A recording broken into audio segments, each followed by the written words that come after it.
Okay, there we go. There we go. Okay, yeah, and I noticed that the mic wasn't working for some reason. I noticed that the mic wasn't working, and there we go. I got it fixed. I apparently when I reset my PC, it fucking changed the mic that I defaulted to. But we're back. But yeah, as I was saying, hello, Rel. How you doing? I've been wanting to get back into this game since it has been a while since I last played it, about 2 weeks, I would say, because of the Splatfest. But yeah, I've been wanting to see where this goes. So yeah, let's see where it goes. What the fuck is that orange bum hat? +1 reaction speed and -1 rhetoric. Can I get some heals here? Let's see, what else is there? So much for a quiet smoke. But yeah, I started stream a little bit later today because my team was participating in a Splatoon tournament. And that tournament is over now, so here we are. A garden hose, this won't be of use until the snow melts. I'll still try to stream for the full 4 hours, so I'll make up for those 20 minutes. Chairs and tables eaten by rain and rot. Another splattering of bullet holes on this wall. The spread pattern of these bullet holes makes your chest ache. Your breath grows heavier. Examine closer. What's with all these bullet holes? I've seen a lot of them around. Examine. Remnants from the revolution. I misclicked. These are over half a century old. So no crime has happened here? Is there something we should do about these? Perhaps a crime of a sort ages ago. War But crimes. no, these do not warrant an investigation. What can you tell me about the revolution? Not much. I don't have a fresh perspective on it. Should we go? Alright. Let's see. Balcony with a view to the yard and the hanging. Hey, what's that noise down there? Yeah, I can't get up there from here. What is this? The smoker up there could be a witness. Talk to him. If I could get up there, I would. We can go over here. You just a closed door, but you look at it suspiciously. It's kind of sus. It is locked, apparently. Hmm.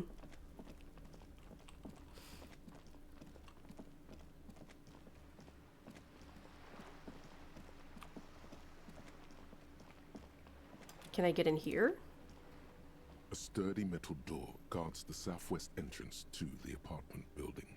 It's locked. Knock, knock. The door rattles against your knuckles, but there's no response. Knock, knock again. The door rattles again, but this time you hear an elderly woman's voice calling out from inside.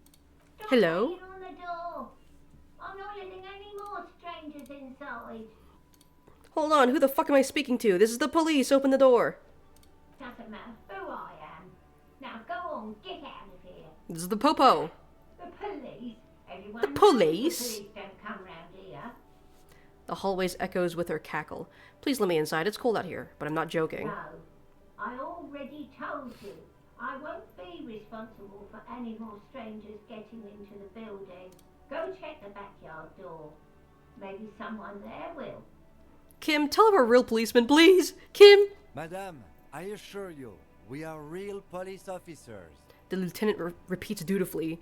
Kim, fucking string her up with jumper cables. There is no reply. Just faint, sweeping sounds inside. Leave. Hmm.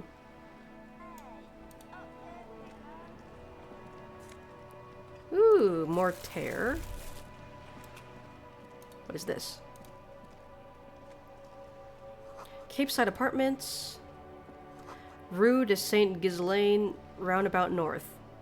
I don't know how to fucking read. What's this? There's a girl up there. Did she spill the paint? Yeah, I was gonna say, it looks like there's a lot of, like, she spilled, like, a red paint that, like, trickles all the way over here. Hmm. Well, there is no way for me to get up there right now. Let's go this way. Ooh, more magnesium. Delicious. The belly of this boat shines like it was recently painted. Also, hi Naomi, hi! I just had this calypso. It's fucking mingin'. Suck ya, nan. Room in the whirling isn't much bigger than this sloop. Hey there. A striking woman leans against the cabin top of her sailing boat. smiling as you approach. Her green raincoat glistens with droplets. A silk scarf is tied around her throat. She looks kind of cunty. Good evening, officers. I'm Joyce. Why are you British? She extends her hand in greeting. Joyce L. Messier. I represent the board of Wild Pines, the owners of the harbour. You gentlemen must be from the RCM. She steps closer and holds out her hand over the railing. Joyce L. What does the L stand for? It stands for taking some fat fucking L's. What exactly is the RCM? I remember hearing it from somewhere. What gave us away? Shake her hand, don't shake her hand. What exactly is the RCM? I meant you, the Revachol Citizens Militia, the police. What is the RCM? What is the RCM? What is the RCM? Okay, I meant what does the L take stand for? My maiden name. Her bony hand dangles from the sleeve of her oversized raincoat. All you know about this game is that you can unalive yourself, and there's a person that sounds like that meme, and it's political. I mean, yeah, Disco Elysium is an interesting game. Let me heal myself. It's like a murder mystery investigation, but it has like RPG stats. It's interesting. Everyone's fucking British. Not everyone. Some people are French. What gave us away? Nothing, honestly. I've said it to every drunk in town, and you're the first one who's responded. What is implied here? That you're a drunk? I wonder what makes me look like a drunk. Maybe it's the fact that I look like a fucking drunk person. I'm not a drunk, I'm a police officer. Of course you're not. It was only a joke. Shake her I'm hand. glad to see you here. Her grip is tight and cold. She seems relieved. We're French? Nah. I refuse that. I don't want to be French. Also, Rel, I'm not gonna kiss my sister. I don't even have a sister. I was dispatched to handle a strike, not a lynching. Anything I can do to assist the RCM in this matter, I will. Gladly. That is good to hear, madame. My colleague will take the lead on this interview. I should let you know that he is recovering from an unusual medical episode. Very unusual. But I can assure you of his ultimate competency. Am I competent? There's a trace of irony in his voice. Mischief, even. The lieutenant is hatching some scheme. He's a schemer. How interesting. I wish you a swift recovery. In the meanwhile, you have my full cooperation, and the full cooperation of the Wild Pines group. It's hard to get a read on her precise disposition, but she appears helpful. You're on a boat. You're on a motherfucking boat. Tell me about Wild Pines. What do you do? What can you tell me about the strike? What can you tell me about the lynching? You seem rich. Can I have some money? Yeah, I'm kind of broke right now. To say, but it isn't that easy. You seem rich. Can I have money? I'm broke. What is this? An athletic challenge? Scream it from the top of your lungs immediately. Show that asshole. You seem rich. Can I have some money? You're thinking it, but your lips are not moving. Why not? Look at that lady. Take a gander. Squint your eyes, bub. What nice fabrics. What lustrous hair. What nice Why, fabrics. yes. Tucked away under that green raincoat, almost rustic in its simplicity. A silk shirt and matching scarf around her gentle throat. While dull Gentle orange throat, pearls that's so hang from squeezable. her earlobes, red from the cold. Her light green eyes scan you, full of knowledge and worry. Wealth and all its possibilities. Yeah, so? Now look at you. You misery-clad simian.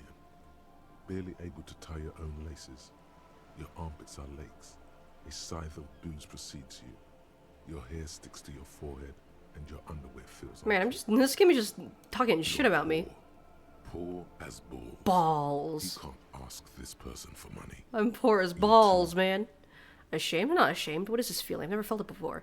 I'm a goddamn working man. I'm not ashamed to shake this leech for some dough. As I should be for even considering it. This is a woman and I'm a man. Yes, I should make my own goddamn money by now. I'm not ashamed. But you are.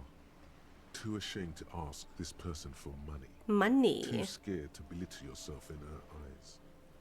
Those half-precious stones of Erdenil. I don't know what that means. Oh God, the lieutenant is here too. Do not dishonor the force. As I was Dishonor!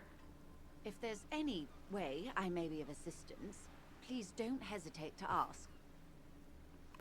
I mean, I have a pretty high chance of succeeding this role. Can I have some money? I am sorry. It just doesn't come out of your mouth. What does is... How do I keep failing the easiest fucking checks? How do I keep failing the easiest fucking checks in this godforsaken game, but I keep succeeding the ones that have like a 13% chance of actually succeeding? Money. Excuse me? At least it was a white check. Her Did voice you is say kind, a little hoarse in the money? wind. No, I didn't. Let's talk about something Of else. course. Okay. You're on a boat. Why, yes, I am. You're on a motherfucking boat. Here to say hi, excited about Monday? Hell yeah! I am very excited to finally play that game on stream. I've been wanting to play it for a while. I still want to keep it a bit of a secret for any viewers who don't know about it yet. But yeah, there's going to be a bonus stream on Monday. Going to be playing some a fun co-op horror game with friends. She looks at the deck under her feet. Green and white sails flutter overhead. Not a lot of people on boats, are there? Does she have a name? Do you have a license for this boat? I think I can handle the boat thing. Officer, I assure you I'm a highly qualified pleasure craft operator. The crowns of her teeth are porcelain, white as the boat's hull as she smiles. Qualified pleasure craft operator. So charming.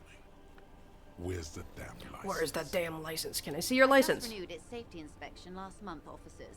It is completely seaworthy. In fact, it's taken part in not one, but two insulindic regattas. Even finished once. I still need to see the Actually, you license. don't. I'm pretty sure I do. Police. What do you mean? The Wayfarer Act specifically denies the RCM the authority to demand anyone's operator license. It's a little known fact among us law officials. Wait, how exactly how little known is this fact? More like the Anarchy Act in my opinion. So we can't pull over random civilians to demand their papers? That's whack. Oh, that's weak. I was like, that's whack. Makes sense, I guess. I mean, look at me. Okay, forget the stupid Wayfarer Act. I have another question. How little known I is was this fact? just being polite. Even school children know the Wayfarer Act. Okay. Unless it's their passport. No. Do you want to ask for the lady's passport? You need to save face if you want her respect. Demand that passport. I don't think I need to see her Of passport. course. Any more questions about the boat, sir? The graciousness of her response makes you feel glad you didn't hassle her about her papers for no reason. Not a lot of people on boats, are there? Does she have a name? Of course there are. She looks We're around. on an archipelago. How else are you supposed to get around? Wait, we're on an archipelago? Look around. What do you mean archipelago? I mean, we are on Le Caillou, are we not? Fucking hate that show. That stupid bald bitch.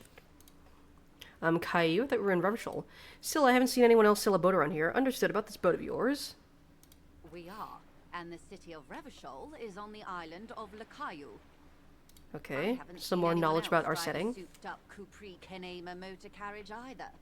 Actually, that motor carriage has been specially issued to serve as a patrol and pursuit vehicle. It's for crossing long distances in the greater Ravachol industrial harbor. It's not a toy. Neither is this. A toy, I mean. It's a machine for crossing long distances in the Bay of Revachol, between the city and the islands. She's having a good time arguing against the law. Too good, perhaps. Does she have a The name? boat? No.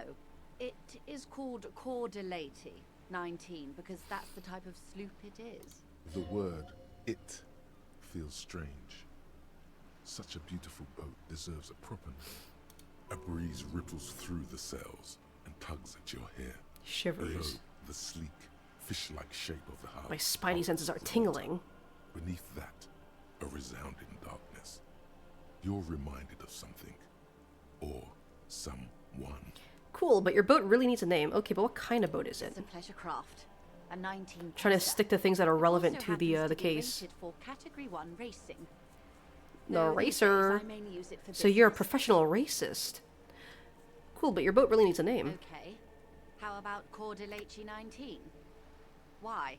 She taps on the side of the boat and makes a hollow sound. Because it was manufactured in Revachol East by a company called Cordelati, and its hull is 19 paces long.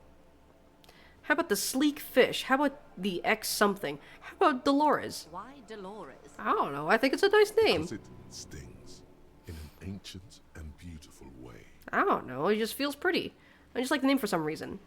It feels pretty. Well, it means nothing to me. I think I'll stick with the factory name. Thanks, but no. Thank you for the suggestion. Okay, how do you like it? Slew? I like it a lot. It's the eel's hips, baby. I don't like that one. Don't use that term. The bee's knees, baby. I'm enjoying this part of the interview. It has so little to do with Shut the fuck up, Kim. ticketing. I promise this is gonna go somewhere. Really do, Probably. the lieutenant Maybe. thinks. Is she thrown off yet? He's looking at the woman, assessing her. I think I have a handle on the boat thing. Good. She takes a sip of her thermal cup. Something about Wild Pines. What do you What do? we do. I'm afraid I don't speak for Wild Pines as a whole. It's a giant undertaking. So what do they do? Pines' core competency is logistics. Container shipping, freight, that sort of thing. See those airships there, linking? Those are the shipping side of things. And that is the terminal. Another subdivision deals with energy, oil and gas exploration, offshore platforms. How much money does Wild Pines have? Got it. Tell me something else. I'm not at liberty to discuss the company balance sheet, but I can tell you that last year, the company booked more than 20 billion real in Billion? Well, I was gonna say back then it's probably gonna be a lot of money considering how inflation is, but I don't know how much real translates into US dollars, so A billion? failure. What exactly is what's a billion? Wow. Wow. That's it? I thought Wild Pines was supposed to be big time. Numbers like that mean nothing to me. The money I owe is so much less than that. That's And it? to think, there are years when the group books losses in the billions.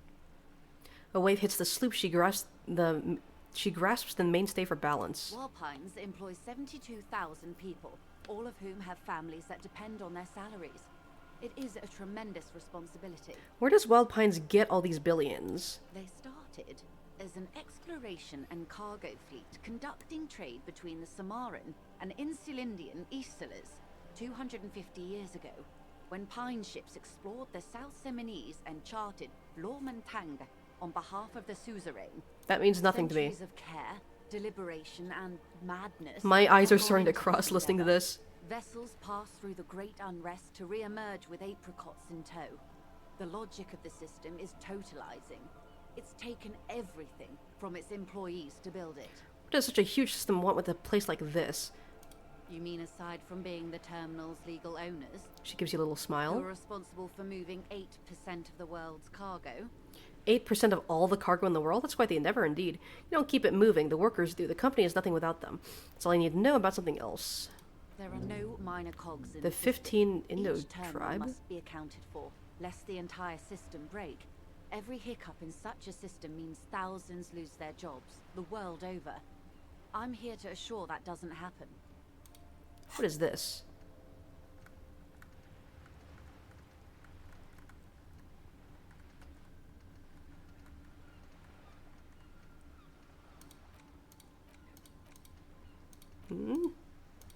Oh, here it is. The 15th Indo tribe. Temporary research bonus, none.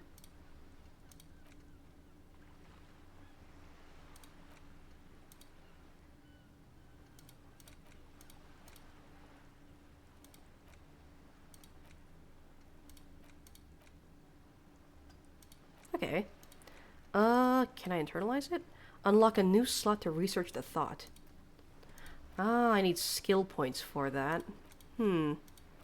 Okay, okay. I'm slowly starting to understand how these systems work. Interesting. With your help, hopefully, says her warm tone. What can you tell me about the strike? Everything.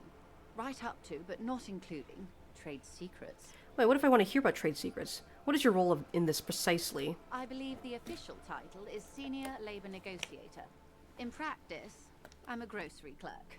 I relay the union's demands to Wild Pines and return with Wild Pines' counteroffer. And how are the talks going? They're not. That's the problem. The union stopped all negotiations a week ago, after that awful lynching took place. So the lynching was the catalyst for all this rioting, I Now guess? they won't even let me into the harbour. There's a 2-meter 20 racist behemoth blocking the gates. Not the racist. Oh, you mean Measurehead? Yes, Jean-Luc Measurehead. She leans back and rolls her eyes. Let's say How are the talks I going was before not the making lynching? the kind of progress I'd hoped for when I first arrived. And when did you first arrive? I arrived 3 weeks ago. She thinks. Yes, in the middle of February. The bay was still partially frozen then. I prefer to do these things on site, like the RCM. But the strike began in December. He looks at his notes. I wasn't the original negotiator here. I took over after Mr. Gaumont hit a wall with Mr. Clare, the union boss. Mr. Clare refused to speak with Gaumont despite concessions he'd granted the union in prior negotiations. This isn't the first time the union has gone on strike. Heavens no. There have been 2 prior strikes. Both times the union won significant concessions, including overtime pay and a medical plan. This time their demands are more, I guess you could say, aggressive. What happened to this Gaumont? What are their demands? The scabs at the gate. Did you put them there? Tell me about this union boss, Mr. Clare. Everard Clare is a man of the utmost integrity. If you can say one thing about him, it's that he always puts the interests of the workers first. Unfortunately, I am still a little bit sick, so I'm going to be blasting mucus out of all my holes for a bit. Let me mute the mic so you don't have to hear that.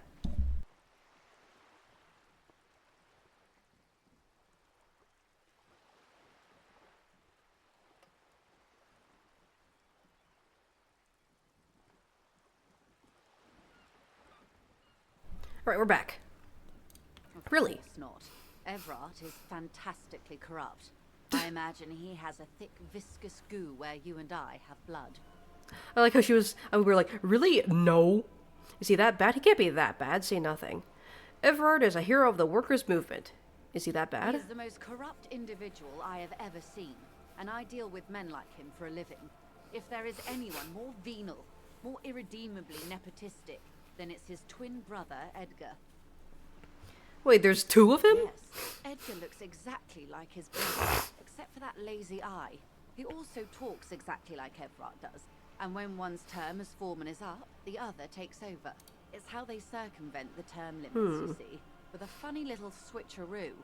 While in office, they've embezzled God knows how much of their workers' dues.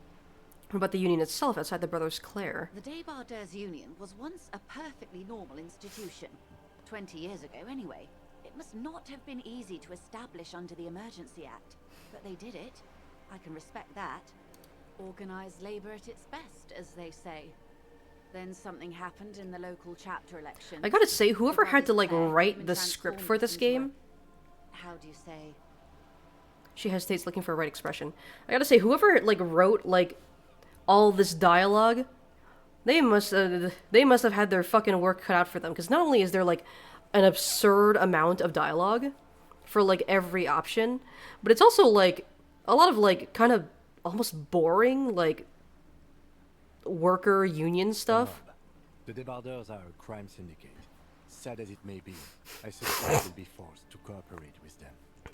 Like, the amount of, like, info dumping on, like, union politics and, like, labor, it's, like, it's a lot. Refreshingly honest. I do not envy the person who had to write for this The game. company has tried appeasing in the past, but I'm afraid our concessions have only emboldened Everard and his brother. She turns to you. And your opinion, detective, if I may ask. I'm a curious and talkative person, you see. Would you say the Débardeurs Union is... An effective advocate for the rights of local working men. A giant leech sucking the life out of Revachol. Basically a socialist mob. I prefer to not have an opinion on these things. I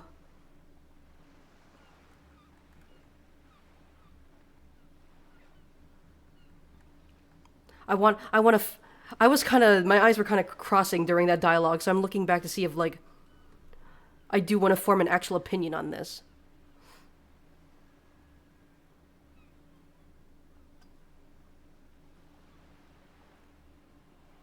I guess basically a Thank socialist you for mob. being candid. She nods. Sadly, Wild Pines have cooperated with what amounts to a crime syndicate for 2 decades. However much you feed the wolf always hungers. What happened to this Gaumont? What are their demands? There are leaflets everywhere, and banners. What did they say again? Oh yes. Every worker, a member of the board. I like it. I don't know what to think about that. Over-aggressive commie posturing. Seems like they have no idea about business. Forget it. I want to ask you something else about the strike. I don't know what to think about that. Fortunately, they explained it. Every time the Wild Pines group makes a decision about anything, it needs the signature of each of the 2,200 workers in its Martinez terminal.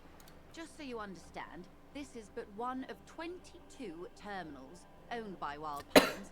Essentially, not only are they kings of the company, they are also kings of the 72,000 employees of Wild Pines Group. Yeah, it's pretty funny, I have to admit. The workers can't be kings. The king is king. The king is dead. Long live the workers. What are you going to do? The king is dead. Long live the workers. It's not up to me to decide who is king, but as negotiations go, it's not a swell start. What are you going to do? I'm not sure.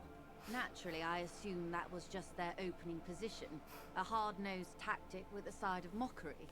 But there's been no follow-up, just the same nonsensical slogan repeated over and over again. Can't wait for Switch 2. I know. I'm thinking like, I really want to stream the Switch 2 Direct. I'm like genuinely considering calling time off of work so I can do that. And now, people are getting lynched, I hear. Behind the whirling in rags, a disastrous situation if there ever was one. Excuse me.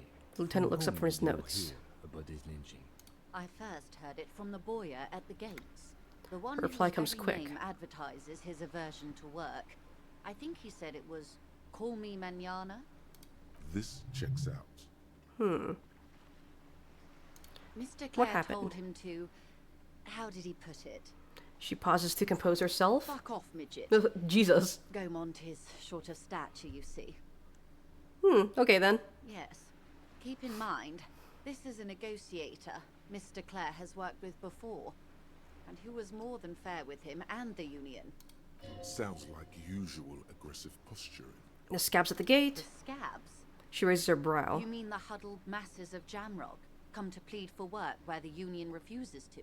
If they were organized by Wild Pines or its affiliates, then it would be a company secret. I could not share it with you. Not right now, at least. One more thing. You said something happened in the I'm elections? glad you asked.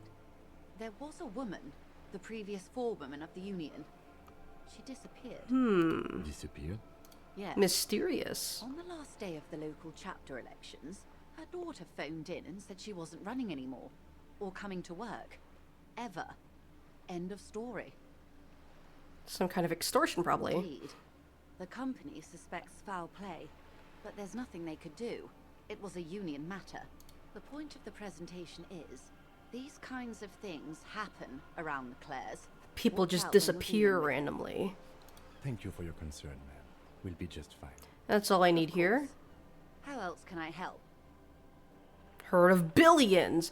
I can do this again. Voila. Okay, finally. Doing it. Fucking finally. Really put your back into it. Yell it from the top of your lungs. You seem rich. Can I have some money? Can I have some money, ma'am? Help me. I'm poor. I need money to keep living. Money! Can I have some money, ma'am? Of course. She How doesn't even much do you smile. need? She's surprisingly nonchalant about this. If anything, your finally asking it has relieved some of the tension. I would like 0.1 cents. I need 1 real. I need 130 real. I need 10,000 real. I need 1 billion real. I need 130. That's a good sum. Not too small. Just be honest about how much I need. Fantastically large. She reaches into her raincoat and pulls out a zip bag. In it, you see paper notes arranged like black gills. She removes a few notes and hands them to you. We did it! The paper is cold and oily to the touch. We did it! I can pay off my debt! Whoa, whoa. Did you see how easy that was? Ask her for more. Toot toot. Train to Moneytown. Can I have some more? No. Nay, 'twould be dishonorable, and mine honor is my life. Should I ask her? No, I don't want to look like a fucking dickhead. Can you eat honor? Are you an omnivore? Give me a break.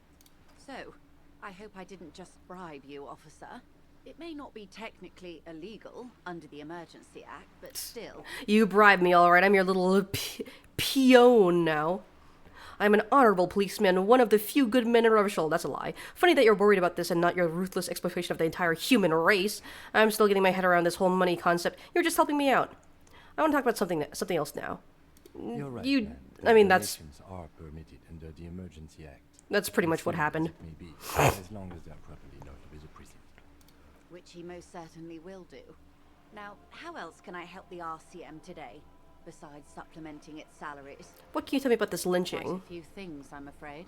She falls silent for a moment, contemplating something. The information I'm to share with Ooh. you includes sensitive trade Secret task complete. For the sake of my employer, I have to ask for your names and badge numbers. Interview the Wild Pines rep. Secret task. Ooh, we're making progress out here. Also, we have an extra skill point now. I can unlock this and start researching this. Right?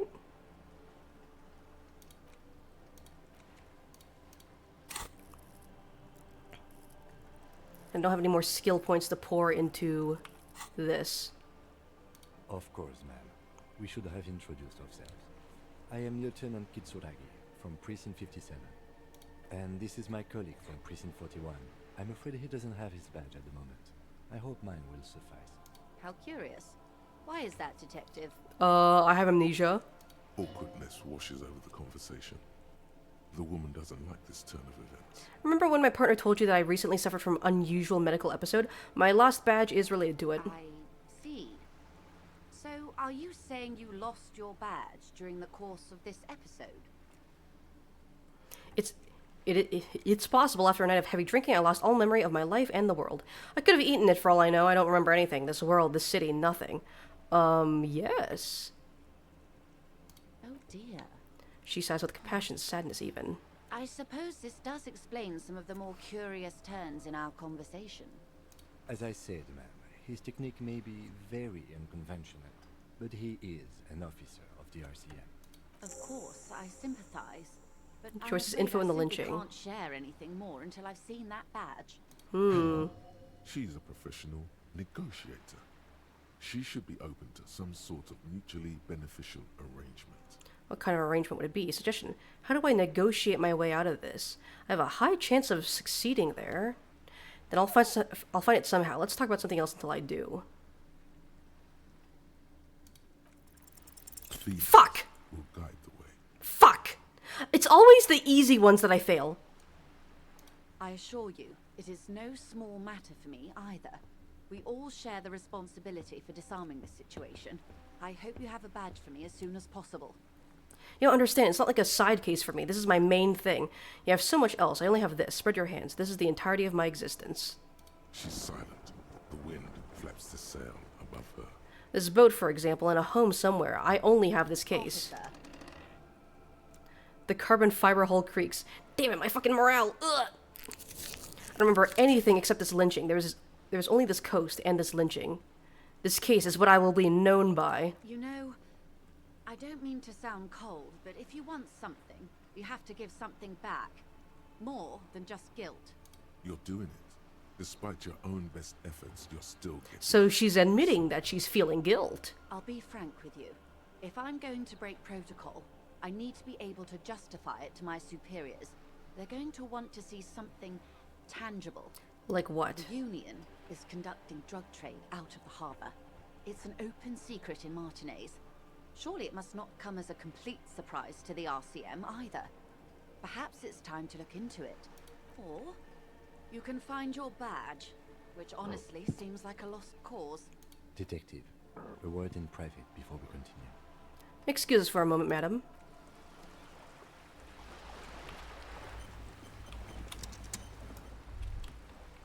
Ah, there was a thing. There it is. Shadows on the water, green plants under the calm surface. Clothes. Orange beanie with a couple big-ass holes on the side. Looks like it might have been used as a mask during an unarmed robbery. Reaction speed, feeling twitchy. -1 rhetoric, bum brain. I mean, I might as well, right? God, I look so fucking goofy. Look at him. Bro is fucked up. There we go. Oh, there's a Knick-knack stand. Okay. Let's talk to Kim now. This is not going quite as I hoped it would, Detective. Lieutenant's voice is hushed. How did you hope it would go? Honestly, I was expecting you to use your unorthodox technique to keep her off balance, and not volunteer us to be her henchmen. Oh, so we're henchmen now. Really thought it was going well. This woman is running circles around us. She might have known about your misplaced badge all along, or she's simply an adept improviser. Either way, we've played straight into her hands. He doesn't let it show, but there is a limit to how much the consequences of your unprofessional behavior can cost the investigation. I'm sorry for putting us in this situation. I'll handle it. What do you propose? That we don't investigate the drug trafficking? We could just, find my badge. Oh, that would be He nods fantastic. slowly. Do we have the time? The world is large, and your badge is 8 by 6 centimeters. That's a pretty good quote. I like that. You could request a new one from your station, but that would literally take months. I'm sorry for putting us in this situation. I'll handle it. It would not hurt if you tried more in the future, yes. What do you propose? If there is reasonable suspicion, we must investigate. Otherwise, she could claim we are siding with the Union, or that we are on their take. We'd never hear the end of it. What I propose is, we ask her, then we investigate, briefly. But do not share the outcome of this investigation with her. We tell her it's done, and demand for her information on the lynching. Okay. Let's get back to her then. Alright. Wait, hold on. You still have to say something to me. Kim? Hello? We should think about calling it today, maybe. The nights are still miserably cold this time of year. I haven't paid the cafeteria manager for damages We should yet. take care of that then. I think I have the money now. This is the money, right? Show him real I'd bills. also take a room at the Whirling. One cannot get much closer to the crime scene. He's proud of you for getting your act together and finding a way to pay. Yeah, from basically begging a rich person for the money. You're back. Good. What can I help you with? Tell me about this alleged drug It's quite trafficking. straightforward. Someone is using Terminal B to smuggle raw ingredients from the Samar and Isola into Revachol with the Union's blessing. Wild Pines has suspected it for years. Ingredients for what, man? Crack! Meth and Oh, meth. dextroamphetamine, Yeah. GBL, and various synthetic psychedelics. Honestly, it might be quicker to say what you can't make from the stuff. Shit, yeah, baby. Yeah, It's a baby. party pipeline. Why would you want to shut that down? Why are you trying to shut down the party pipeline? Let me get this straight. The materials come from the Samara to Revachol through the terminal, and you want us to investigate. Move on. Yes. After they clear the terminal, we lose track. The actual production is taking place at various sites in and around Jamrock Quarter, north of here. Wild Pine seems to be well apprised of the local drug trade, man. Do you mean to say the Union also produces the product? Sells drugs, I mean? We're in logistics. It's our business to know. And no. As far as the company knows, the Union does not As far as they produce it. know. They transport the ingredients for a cut. Why are you trying to shut down the party I pipeline? assure you, officer, these are not the sort of parties. Fuck you yeah, want to meth attend. party! She has no idea what kind of parties you've been to. And you want us to investigate. Yes, but you won't get anything out of Evrat and the Dock Workers Union. Still, every chain has its weak link. What do you mean? The lorries. Someone needs to move the ingredients from the harbour into the city. Once they reach Jamrock, they're distributed to a network of local manufacturers well beyond our grasp. But in transit, they are vulnerable. Perhaps you've noticed that a number of lorries are tangled in a traffic jam at the roundabout just now. Interview the drivers who are still hanging about. One of them might be waiting for a crucial shipment. I'll be explicit. If you find this driver, I will share company secrets with you. Secret. Indebted to her, in a way. But one step ahead of the Union in another. Why didn't you come to the RCM earlier? It's no coincidence the lorries are stranded there like that, is it? What proof do you have that the Union has evolved? Okay, I've made up my mind about the smuggling investigation. Actually, let's discuss something else for now.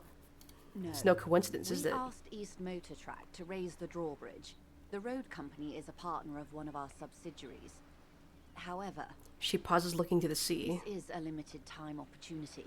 Once the complaint has been processed by the Trade Committee, they'll have no choice but to lower the drawbridge, and the operation will continue. She looks north. Thousands of litres of raw ingredients will pour onto the streets of Revachol. Not the east across the river, but the west. The vulnerable, the weary, Well, Crack I is gonna think hit we the solved streets. one mystery. What is that, Lieutenant? Why I had to call East Motor Track and beg them to open a drawbridge for me. I'd wondered since I first drove in on my motor carriage. I am sorry for the inconvenience, Lieutenant. Getting a lot of Kisaragi, experience from this but conversation. we need them trapped here. This is a unique opportunity. I'm sure you understand. Why didn't you come to the RCM earlier? On more than one occasion. Apparently, there's some sort of inter-precinct disagreement about whose jurisdiction this area falls under. We know the company has launched its own probe into the union's alleged involvement. We also know it's come up empty. It's not just the RCM. No one's been able to find any hard evidence. Well, here's your chance, officers. What proof do you have that the union is involved? How do you think they're financing this strike? There are thousands of unpaid dock workers going strong for the 4th month straight. There was a shakedown of local businesses preceding the strike. They were squeezed to bankruptcy to fund it. With all due respect to these desert cacti, the contents of a few cash registers cannot provide for 2,000 men. The local businesses can scarcely provide for themselves. So you think the strike is being funded with source ingredients for drugs? Precisely. Smuggled out of that very gate at night, most likely, then loaded onto lorries and driven to Jamrock. You simply need to find one driver who will open up to you. Find one driver Sounds like who will she'd get try friendly and with open me. up to it herself, though she's clearly not the type your typical lorry man would confront. Made up my mind about the smuggling investigation. We will take this case, probe the driver, and see what it yields. There's no way we can take this case. We will take it. According to my reports, there are at least 3 lorry drivers lingering near the roundabout. Gotta talk to them again. I'm pretty sure I talked to them all One of will know before. something. It may come to nothing, or it may just blow the case wide open. I can keep the drawbridge up for a few more days at least. You should have A few the more time you need. days? In the All right. meantime, let me know if there's any other way I may be of assistance. She takes another sip from her seemingly bottomless thermal cup. Thank you, Of that's all course, for now. Detective. Take care. Alright. Well. We have a lead now. And we also have enough money to pay off our debt. Let's fucking go!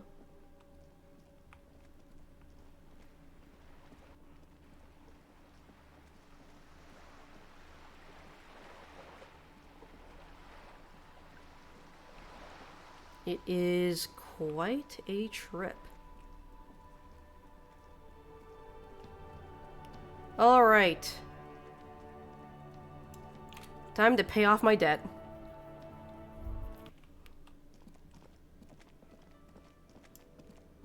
Alright, I got the money. Can I help you? Yes.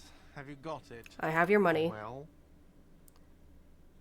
Here's 130 real. Slam the bills down on the counter. I hope you choke on it. Here it is. Sorry for the trouble. great. Thank you, officer. That's all I wanted.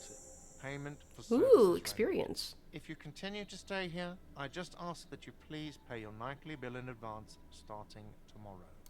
He's not sorry about his behavior for your sake. Now that you have money, he really wants to make sure you're not angry with him. I'll unlock the electronic lock to your room. All the doors lock automatically at 9 p.m. Please pay for each night in advance starting tomorrow. 20 per real night. I'll take a room here too. He opens up his wallet. Of course. Always happy to have officers from the RCM as guests. Anything else I can do for you? Goodbye. Find money for rent and pay guard. As long as you don't have a free place to stay, you have to do this every night. Alright.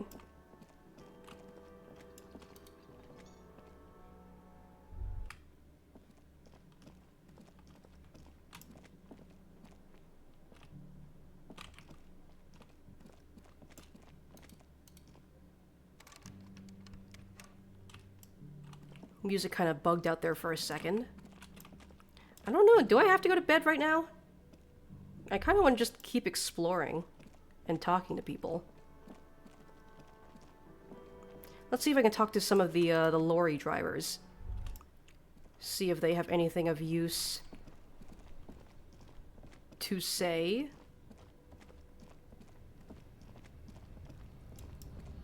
The racist guy is gone. Oh, nope. It's been cleared out. Is the racist guy in his, In the traffic jam, the windows are clear. They've been recently washed. Yeah, it's the racist guy's cabin. Anyone out here? The lorry driver that I spoke to earlier? There's that old lady from earlier.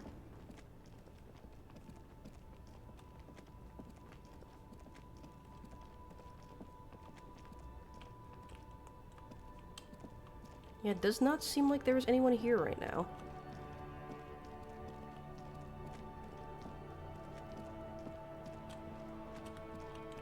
Is there anything worth investigating out here at this time of day? Or this time of night, I guess.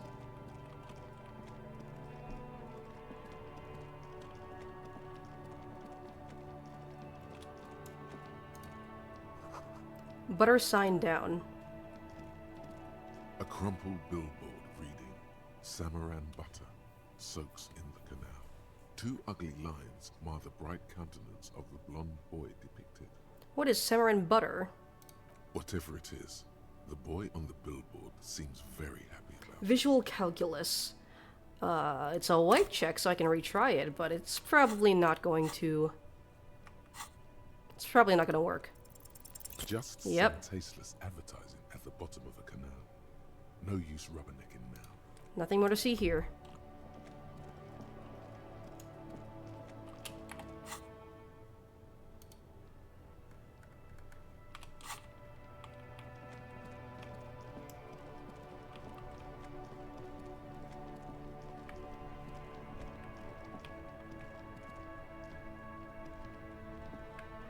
Let's try to go through here. There's this drunk guy. Got anything to say? Better watch your mouth around me, boy. Boy.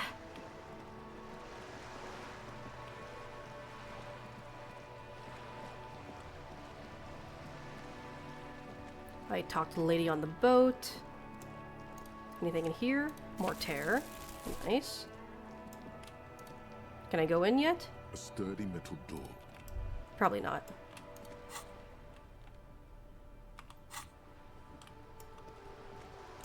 Can I interact with this? Looks like there was more construction here once decades ago. Hey, up here, piggo. Can I speak to you? The streets will flow red once more. A great torrent rushing down Rue de Esperance. You wait and see. The girl stares at the sailboat by the pier. The streets will not flow red with anything.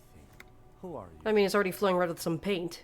I'm Cindy the fucking Skull. What Cindy! else do you wanna The know? fucking mingin'! Date of birth, blood type, the last time I was tested for Hep C.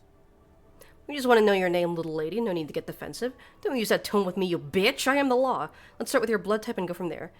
Yeah. Hep. Yeah, when were you last tested? Just answer some questions, okay? Had a battery of tests just last week. I'm practically a patchwork of interesting critters. Kinda like a Manowar. That's kind of gross to think about.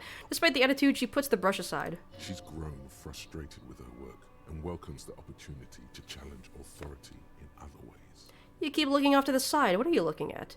What are you doing to the wall? Do you know anything about the recent murder? The lieutenant is desperately searching for another handkerchief. What? That's not what he fucking said. She turns her head to face the coast and nods disdainfully towards Joyce performing the maintenance on her boat. Hatred, disgust. It's difficult to tell which of the two is more present in her girlish features. The woman on the boat does not notice her staring.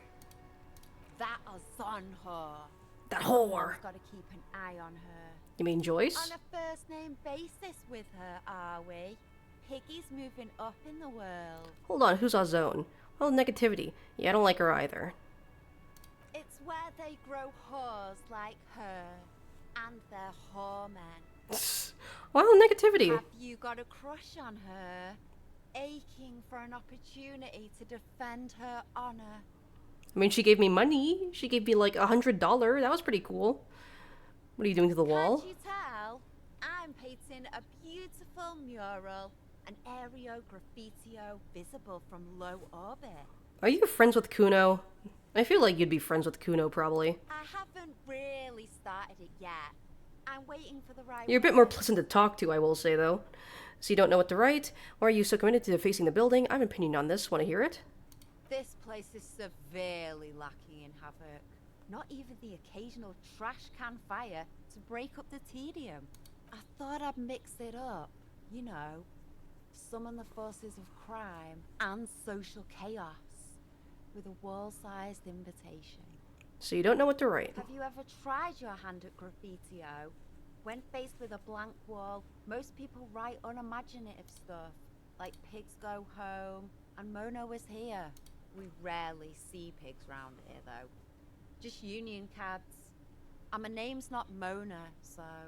She How wants about it to be Cindy's something here? True and total. I have an opinion. Yeah? I love public art. Don't mind us. Keep doing what you're doing. I'm gonna have to stop you. This is hooliganism. Actually, I don't have an opinion. I lied. I love public art. Thanks. I'm sure the inspiration will come to me now that I have an official RCM stamp of approval. You've lessened her desire to defend the building. God, of course. Well, now that the cop tells me to do it, I don't want to do it. Do you know anything about the recent I murder? ain't no pigstein. Go forth and forage in someone else's shit. No shortage of squealers in these parts. Actually, there is a shortage of people who talk to us in a normal, calm, informative manner. The normal, calm, informative matter is the key words here. We weren't put on this earth to make your life pleasant, fucko. All right, catch you later, Cindy. Watch your back, ungulate. You've got eyes on you. That was a pleasant talk, comparatively to like a lot of other people who I've talked to in this game. There's that other guy up here. Hey! Hey, buddy! Can't get You him. see a young man on a balcony nursing a cigarette. His eyes have been following you for a while. Not looking for any trouble, officer. He says in a quiet voice. Despite the cold, his shirt hangs unbuttoned on his frame. Why are you whispering? Sounds like you're already in trouble. No trouble from me, I just wanted to see what's going on here. Too late, young man. Trouble's found you. I'll come back to this later. No trouble for me, I just want to know what the fuck's going on. The gendarmerie, if that's okay. I just want to finish my cigarette. It's the god of cigarettes and The youth. god of cigarettes. Ask him if he's got anything to spare. Hold on, can I at least have a cigarette? Actually, the gendarmerie really needs to talk to you? Apologies, but this is my last one. Damn it, it's everyone's last cigarette. The god himself has denied you absolution. Can't you just, like, toss that one down? I'm not sure that's a good idea. Shut up and throw, kid. You're right, that was obviously a bad idea. Forget I said As anything. you wish. Takes another drag. Is it really that important? He asks you, adjusting his shirt. Like a nervous cat, he keeps stealing looks at the neighboring windows. All right, but make it quick. Once I finish this cigarette, I have to run. By Where are you God, running? This young man has the body of a decathlete. His lithe form was practically made for vaulting over the high bar. Son, do you train? Can you tell me your name? It looks like you've got a good view of the whirling backyard. Can you tell me anything about the hanging? I'd even go so far as to say that the view is a little too good, my dear gendarme. Do you have an estimate of when the body will be taken away? We will No. remove the body as soon as possible. Now tell us, where were you last Sunday? Oh. You already asked me that, didn't you? He waves lazily with his cigarette. Did I? Did you? Look at Kim. I'm pretty sure I didn't. No, not you. Some more muscular type. And when did you speak to this more muscular gentleman? Muscular. The lieutenant takes out his little blue notebook and writes something down. Last week? I don't know. Look. He looks around the courtyard again. Old patio chairs and dead houseplants litter the scene. You didn't answer the question. What were you doing last Sunday? I had a friend over. What kind of friend? It was my Sunday friend. His Sunday friend. A Sunday friend. How intriguing. Makes sense. Friends are nice on Sunday. You don't have to work. You can just spend time with pals, watching rugby. and Drinking beer. What's your friend's name? Did he see something? He doesn't reply, gesturing no with his cigarette. Under the dull and darkening sky, the neighboring windows stand silent. Darkening sky. I'm pretty sure the sky's already dark. Someone hides behind a curtain. Those windows have eyes, and those eyes are watching, spying on you three. Can you tell me your name? My name? My name is Martin Martinez. That is a fake sounding name. Martin Martinez. Good local name. Let's go with that. Do you train? Occasionally. Takes another drag, filling his lungs with nicotine. Why? Are you on the track team? Nothing. You should give up smoking, son. It's not good for your health. No. I just like to look good. Fair enough. A light breeze pulls back a flap of his shirt. I get it. Nothing wrong with looking good. A shame, young man like you with a body like yours, you'd be a credit to any track team. Nothing wrong with looking good. A honeyed smile before shaking off the cigarette ash. All right. No, We'll talk later. Or not. we won't. He takes one last drag of his cigarette before stubbing it out on the balcony. Now, if you'll excuse me, I really need to get going. Convince him to stay. Damn it! -1 from bumming a cigarette. This Okay, isn't thank God. place or time for questions. Who knows who might be watching from the distance, hidden behind the curtains? Hey, listen. I'm just trying to make things okay again. Can we meet again somewhere else? For a moment, the man on the balcony seems almost vulnerable. Something moves in the depths of his feline eyes. Compassion and a hint of understanding. I am sorry, but I really don't have the information you're looking for. His voice is soft and deliberate. With a flick of his wrist, he sends a cigarette butt sailing over the rail. But, hold on. What's that? For a split second, his hand lingers, as though gesturing towards a stone placed right next to the front door. It's a sign. It's a sign. Good luck with the investigation. He walks away. The smoker on the balcony.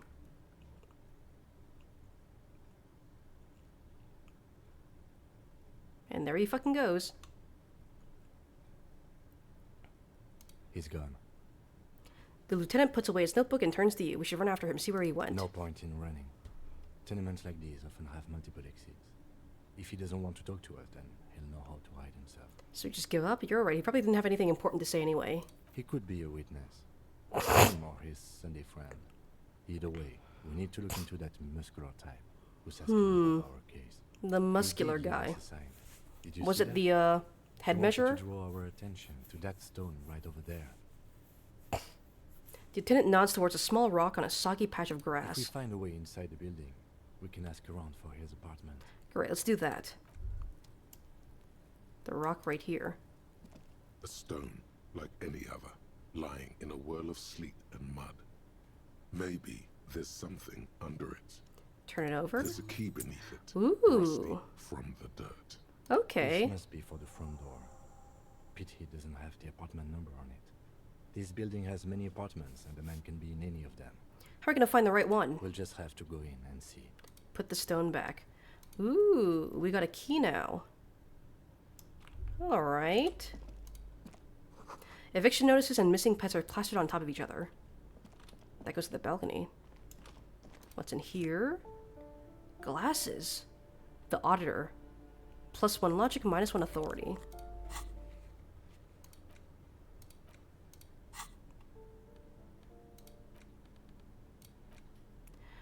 +1 logic. Balancing the books. -1 authority. Filthy boho, probably a narcomaniac. I mean, might as well, right?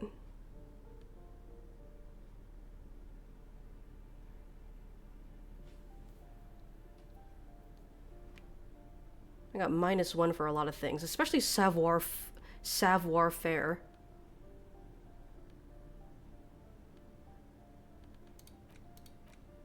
I only have shirts and gloves.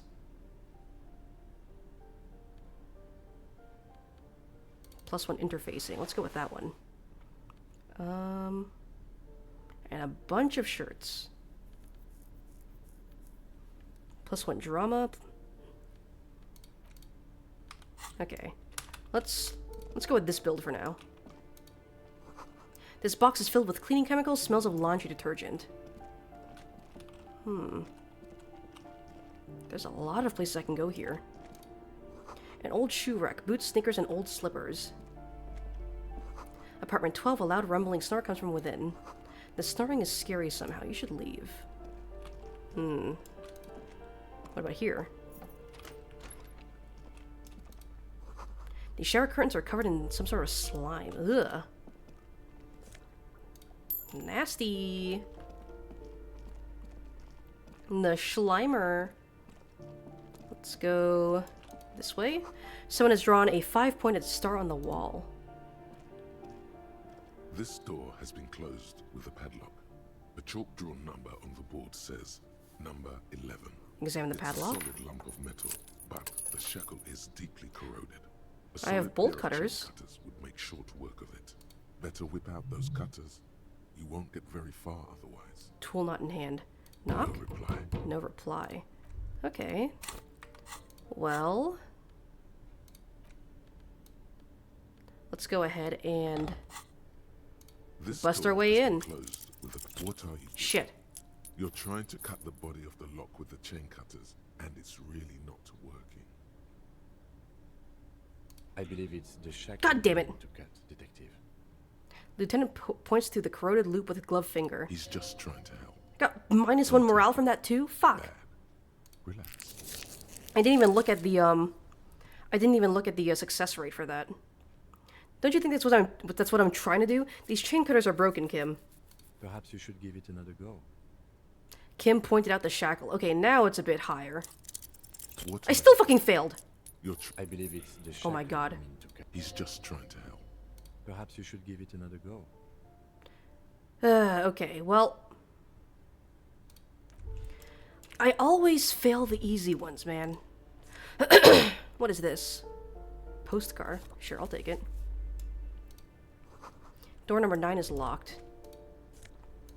More Munty. You hear someone walking around inside, rearranging the furniture. The number on the panel says 10.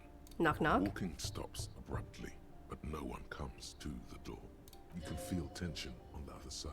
Knock knock. Poor communard, from the looks of it. The room is barely bigger than a closet. Why am I sometimes getting like the wrong like lines being read for like some of these? This time the steps come closer. Who is this? Demands a female voice, very intense. This is the police. Open up. Do I have to open the door? You hear the clacking of heels again as the other side walks right up to the door. Her tone is now getting a defensive Do edge. you have a warrant? I'm not obligated to open the door if you don't have a warrant. Let's go. We don't have a reason to get inside that apartment. Later then, entering this door seems a physical challenge. Alright. Nothing of worth here. Apartment 8, their mailbox is overflowing. The graffito says, a firing squad for the rich. Based, actually? A note reads, foreclosed by Martinez Realty Associates. Let's go in here first before we talk to anyone. A shift in temperature. The air chills around you. Dust settles on the stony floor. I need 5 more experience for another level up. Rub your sides for Former warmth. architect stands before a slice of window, a room plan in her hand. A cold wave has made the air in the building stand still and frozen, with temperatures falling down to -20 degrees Celsius. Her face, the plant. Look around yourself. Shiver. Finish thought. It's clean and empty, with new tapestry embellishing There we the go. walls. A standard HB graphite pencil has fallen off a 3-legged stool in the middle of the room. Her face, It's the red plan. from the cold. She's breathing on her fingers, clasping the plan. Traces of sadness are visible in her expression. The plan. Faint pencil lines on paper depict the same place, but a missing eastern wall connects the room with the neighboring apartment. Ideas for arranging the furniture have been jotted down. Shiver. Finish thought. I got some experience from that. Waves crashing in the darkness. What is this? Someone has torn down the wall. Can I go in through there? I can. An old grocery list on the table and checks. Anything in here? Ooh, more health and more money. I do need I need magnesium for my morale though. That would be nice. These lead to the balcony and the exit. Let's talk to you. Give me a moment. Ah, you're the lady from earlier. An elderly woman is leaning on her broom, her knuckles white as bone. She seems to have difficulty breathing. Cold never does any good for my bronchitis. She sneezes into a dirty handkerchief. This woman's health is failing her. There's not much to do. Not in this damn. Excuse me. Oh, you're right. Should I call a doctor? Fine. Don't you worry about me. She starts coughing, red spots appearing on her cheeks. She's fucking dying. Still worried. It's very worrying. Now, what do you want from me, policeman? Who are you? I'm no one. Just an old woman who cleans these hallways. Do you live here? If you can call it living. Damn, you're fucking making me depressed. The little room upstairs, right next to the coal room. It's barely bigger than a closet. But I don't complain, no. I have my bed and my aching bones to keep me company. And that's all I need from this world. Glass bones and paper skin. And all she gets, too. The coastal wind. You're making beats me down depressed. hard on the coal room door outside. Splashes of waves make the balcony slippery. I'm looking for Martin Oh, Martinez. you'll find plenty of Martins here. Don't you worry. She smiles a gap-toothed smile when she hears you mention the name. What do you mean? I wasn't joking. No, you don't understand. I'm looking for a real person named Martin Martinez. He's told me he's Martin Martinez. Pea-brain. Someone played a trick on you. Martin Martinez. An alias. is a I name figured. For anyone who comes from Martinez, like Jim Jamrock or Raoul Ravachol. Oops. You really didn't get the joke there. Okay, I failed that I rhetoric thought check. it was obvious. Anyway, officer, He stops before he we offends don't you. have the witness's name. How about a young male in his mid-20s, dark hair, skinny build? A smoker on the balcony. Know where he lives? Yes, yes. I know who you mean. The scrawny boy who's always smoking like the devil, right? She looks at the other end of the hallway. It's probably the one with the locked padlock. Somewhere in the building, a child starts crying. You hear a radio tuned to a talk show and someone taking a shower. What's he in trouble for? No trouble, I just want to talk to him. Do you know where he lives? He's wanted for murder. He's going away for life. Talk? The cleaning lady starts laughing, but it turns into a violent coughing spasm. She squeezes her broom trying to catch her breath. He lives upstairs in room 28. Go to the balcony. It's one of those doors there. He's usually home in the evening. Thank you. We should go check out his apartment on the balcony. See if he's home. I have a few more questions. Ask away, policeman. Do you know who lived in the foreclosed apartment? Why is there a hole in the wall in the abandoned apartment? Is one of the residents on vacation? The mailbox is overflowing. Who lives in apartment 10? Who lives behind the padlocked door? What can you tell me about Cindy? Oh, that one is a sign. Breakthrough imminent? A future scholar. Suddenly the old lady's face is beaming.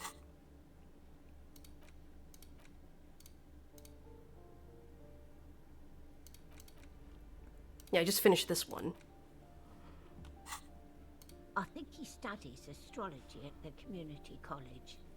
Education's good. I always tell them to study. Astrology? Something to do with all those stars around his door. He asked me to leave his drawings up on the wall. Are you sure you don't mean astronomy? That's what I said. Astrology. No, whatever. Lieutenant shakes his head as though to say, let it go. Come on. I love Frozen. Try to keep up any standards here. It's not about stars. It's... forget it. Who lives in apartment 10? No one lives there. It's been empty for months. But I talked to someone through the door. Impossible. I would know if someone had moved in there. She pauses, eyeing the hallway. Maybe it's those countercultural people again. Breaking into a house like it's a public space. You're a policeman. Be good and take a look, will you?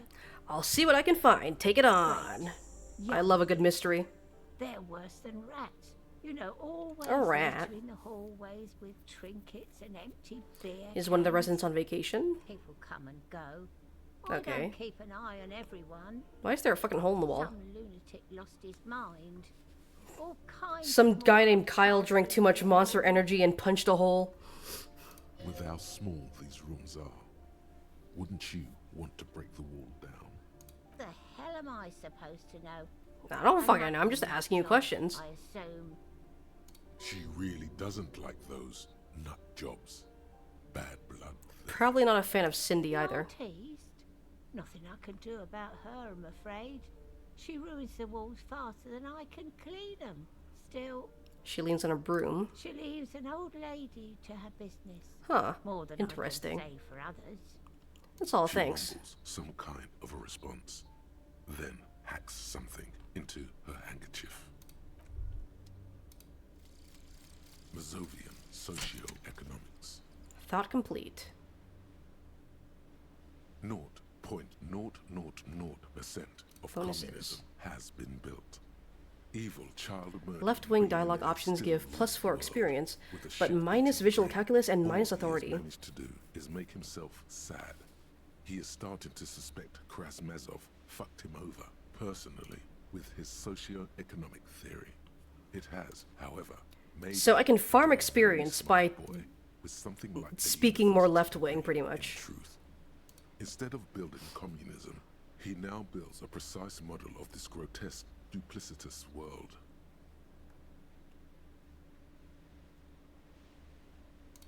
All right.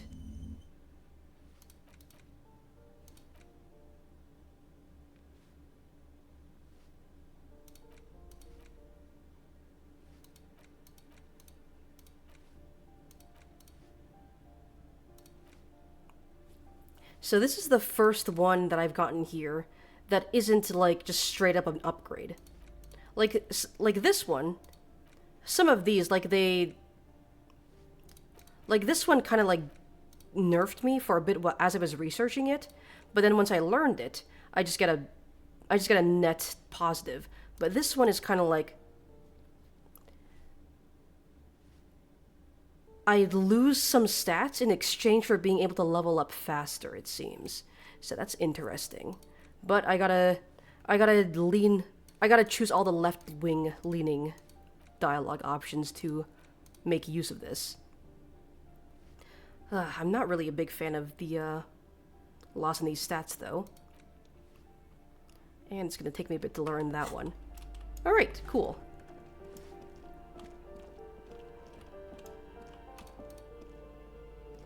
This door has been closed with a padlock. That one's not gonna happen for a while. Let's go on the balcony here. Maroon glow of light pollution rising from the east. You hear distant traffic. Night is falling on the city. The breaker box is full of cigarette butts and electric wires. Munty, I'll take that. What is this? Oh, more Munty. Just the door, nothing for you here right now. Really? Nothing? I can't get in. Okay. Let's go upstairs. What is this? Sun's growing, rosemary, thyme, and a cactus. This is the door to apartment 29. Complete silence. Whoever lives there isn't home. Door to apartment 30. We're looking for apartment 28. Voices from within singing along to some buoyant dance track.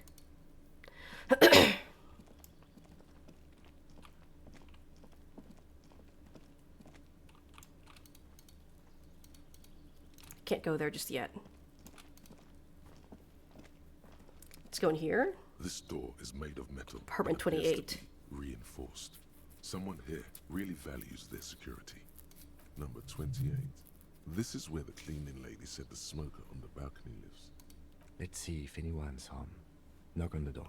Knock, No one knock. answers. Looks like the young man we are looking for isn't home. I think our best chance to catch him is in the evening. He looks around, taking the cold spring We air. should return tomorrow after we have finished with our day's work. How about 9 p.m.? Sound good? 9 p.m. What do you mean? Sounds good. Tomorrow, 9 p.m. I don't think I can make it. The smoker on the balcony. This is why we're here, right? He might know something. I wanted to see what he would say to that. So tomorrow 9 p.m.? Suddenly, he's a little worried about your memory. Sounds good. Tomorrow, 9 p.m. right here. Apartment number 28. Good, let's go. Damn. Turns You're out so it's nice, quite Kim. tricky finding someone in You're the so same useful. apartment building. Don't worry. You'll get him. Remember, tomorrow, he's probably gone for today. Alright. So we're done here for now.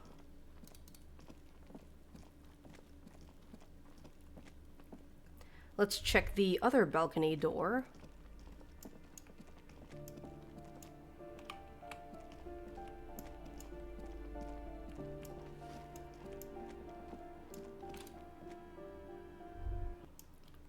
So now we're up here. Let's take that. Let's grab this. Hey there! I'm up here now. Ooh, the piggies have learned how to saunter up staircases. I didn't think you could do that with hooves.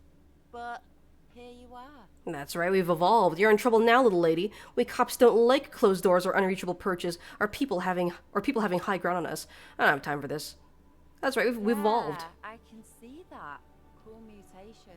She crosses her arms. That smell coming from her paint bucket. It's not paint. It's heavy fuel oil. Is that heavy fuel oil? Red dyed heavy fuel oil, intended for exclusive use in government vehicles, to be precise. He says, studying the contents of Cindy's bucket. What did you think I was using? Aquarels? Sucked it out of a cop's fuel tank myself. Back in Jamrock. She Suck. really did it. She's proud of it too. Fumes are bad for you, ok? Fumes are bad for you, okay? Better hand it over. That's some clever cultural commentary. You ain't seen nothing yet, piggy boo.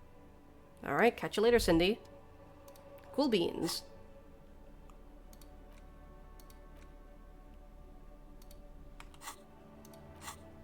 Let's see.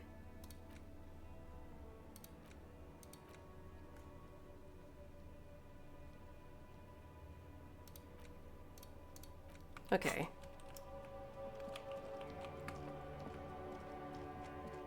Let's check this box, get anything I can. Munty. Above, tarps flap in the wind, forgotten hammers and nails rust. The door is locked, you can't get in. Oh, that's all I can do up here. Actually, wait, no. I can go in here? What the fuck is this place? Hello, a boiler room? Someone's been sleeping here recently. Is this where Cindy lives? Enough coal to last several winters, smells of chemicals. Ooh, pants. And Munty. Okay. It's pretty useful. Let me look at the pants. Although these jeans look worn, the wearer must have had an ass to... Wait. The wearer must have had an ass given to them by the mighty Lord himself. That beautiful peach-shaped man-ass has imprinted itself so deep in the fabric, you can't but wonder if wearing them would start molding your own vague rear side into a more shapely form as well. Damn. These jeans got some thick fucking cake on them. +1 electrochemistry, god ass. -1 reaction speed, hindsighted. -1 savoir-faire. I mean, I'm gonna get +1 electrochemistry either way. Might as well just even out my reaction speed.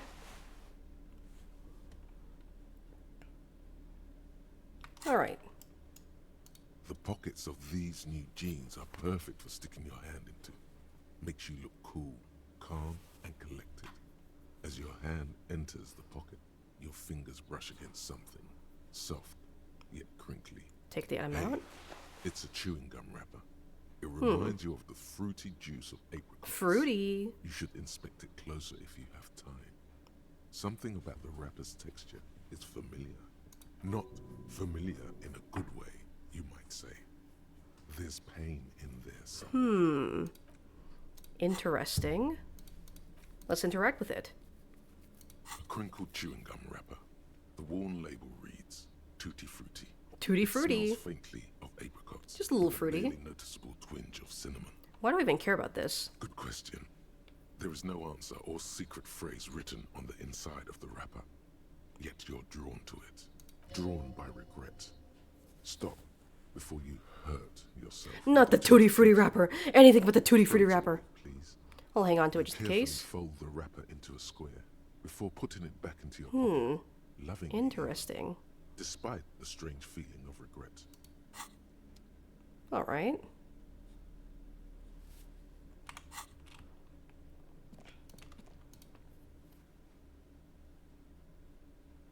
Let's see.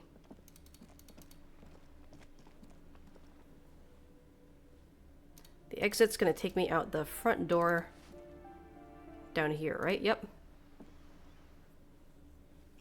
So now I have a way to get into the apartments here.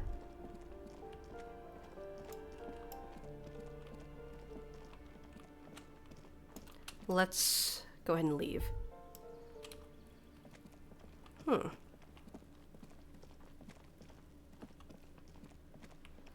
Well, I mean, I don't think there's really anything else to interact with at this time of night. Maybe it's time for me to wrap up my first in-game day.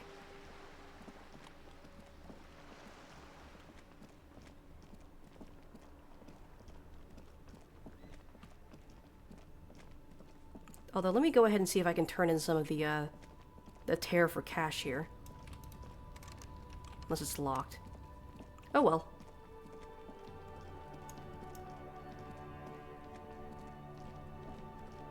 Alright.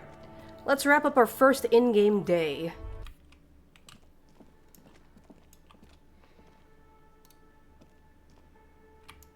It's all about the money, you know? Money, money. Alright. This is the door to the room you redecorated. Good night, Lieutenant. Just a moment. You had some questions earlier, I believe. And besides, we should discuss our progress on the investigation. Let's go out to the balcony. Alright, let's go.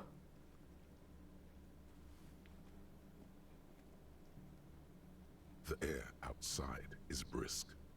The lieutenant is silent for a moment. He Okay, listens that to was the kind of traffic. trippy. Then, Where shall we begin? We should talk about the investigation, first and foremost. But I also remember you wanting to discuss the RCM.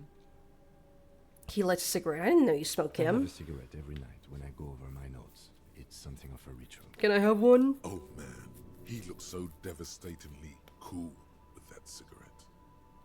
A cigarette is such a great idea. I think I'm gonna have one You're too. cold, detective. Again, I only have exactly one every night. How'd you get so cool, Kim? This isn't cool. It's an unnecessary trial of will and unhealthy. He flicks the ash. Keeping the habit within the parameters he's given himself takes a lot of focus. It would be easier to simply quit. Alright then, the debrief. It's been a long and eventful day. How do you think the day Well, went? You were so hungover that you couldn't keep it down when we approached the hanged man. So we didn't even inspect the body. I wonder, does this dialogue actually change depending on what you accomplish during the day? And there's still much to do at the crime scene too. We didn't search it thoroughly enough. He would have put all of this more harshly, but he doesn't want you to feel completely discouraged. Probably because he's afraid that you'll just give up and keep drinking. Don't worry, Kim, I'll be in much better shape tomorrow. It's all part of the plan, starting from the outside and working back towards the scene of the murder. I'm sorry I couldn't do more today, I'm just not a very good cop, am I? Tell me I'm a good cop, Kim. Say I'm a good boy. Pat me on my head. Say nothing, just look at the city. It's not my job to evaluate your methodology, officer. I'm just going through the facts. As for the interviews, we weren't able to find the union leader, Everard Claire, much less interview him. So that's on the to-do list for tomorrow. We tried to interview the Wild Palms rep, but she asked us to do something for her first. Fine, so be it. I have a feeling Joyce knows how dangerous the situation really is. We have to get her to talk to us. Above all, though, today was exhausting. What's with all the running?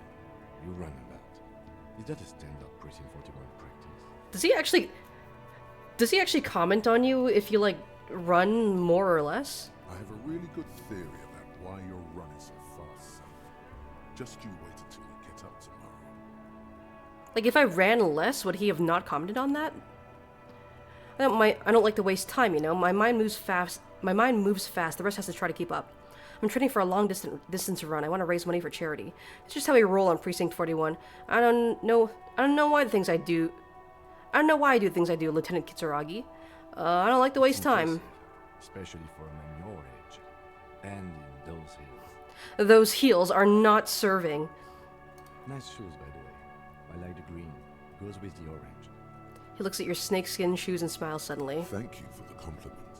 We could manage it even in wooden clogs. There are uncanny running reservoirs in this body. God knows why. So what are our powers exactly, the They're RCM? quite limited, actually. The power officers of the Rebachol Citizens Militia exercise most frequently is imposing fines of up to 1,000 real for offenses, in accordance with an interdepartmental schedule. 1,000? Why not more? Wouldn't that be an easy power to abuse? Okay, what else? The RCM's primary role is to ensure safety. We are not really supposed to play any part in the economic structure of Rebachol. Wouldn't that be an easy power to abuse? Yes, although indirectly. as citizens can always request records from their local station. Officers of the RCM have been known to take bribes of less than the prescribed fine amount. It undermines trust in the RCM. What else? We can arrest people, of course, but rather than bringing someone in directly, it's preferable to serve a station closely. It prevents confusion and overcrowding. Wait, how can we be sure the arrestee will show up? I see, and if someone resists... As you may have gathered from the fact that we are expected to carry a record of our kills, like the one in your watermarks, we are permitted to use... Oh shit, we're allowed to fucking kill them. And strongly admonished not to abuse that power. Wait, so if I kill someone while on duty, what happens to the people we convict? And who makes all the rules? You have to supply compelling evidence for why it was necessary to use lethal force. In these cases, your partner is usually your witness.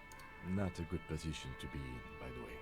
Internal Affairs handles these cases thoroughly by Licensed cross-examining kill. inconsistencies. It is hard to cover for anyone, which is for the best. And the people we convict? We don't convict. We arrest and send them to coalition government courts in Couron and La Delta. The prosecution works off our testimonies and records, which is why it's paramount to keep them.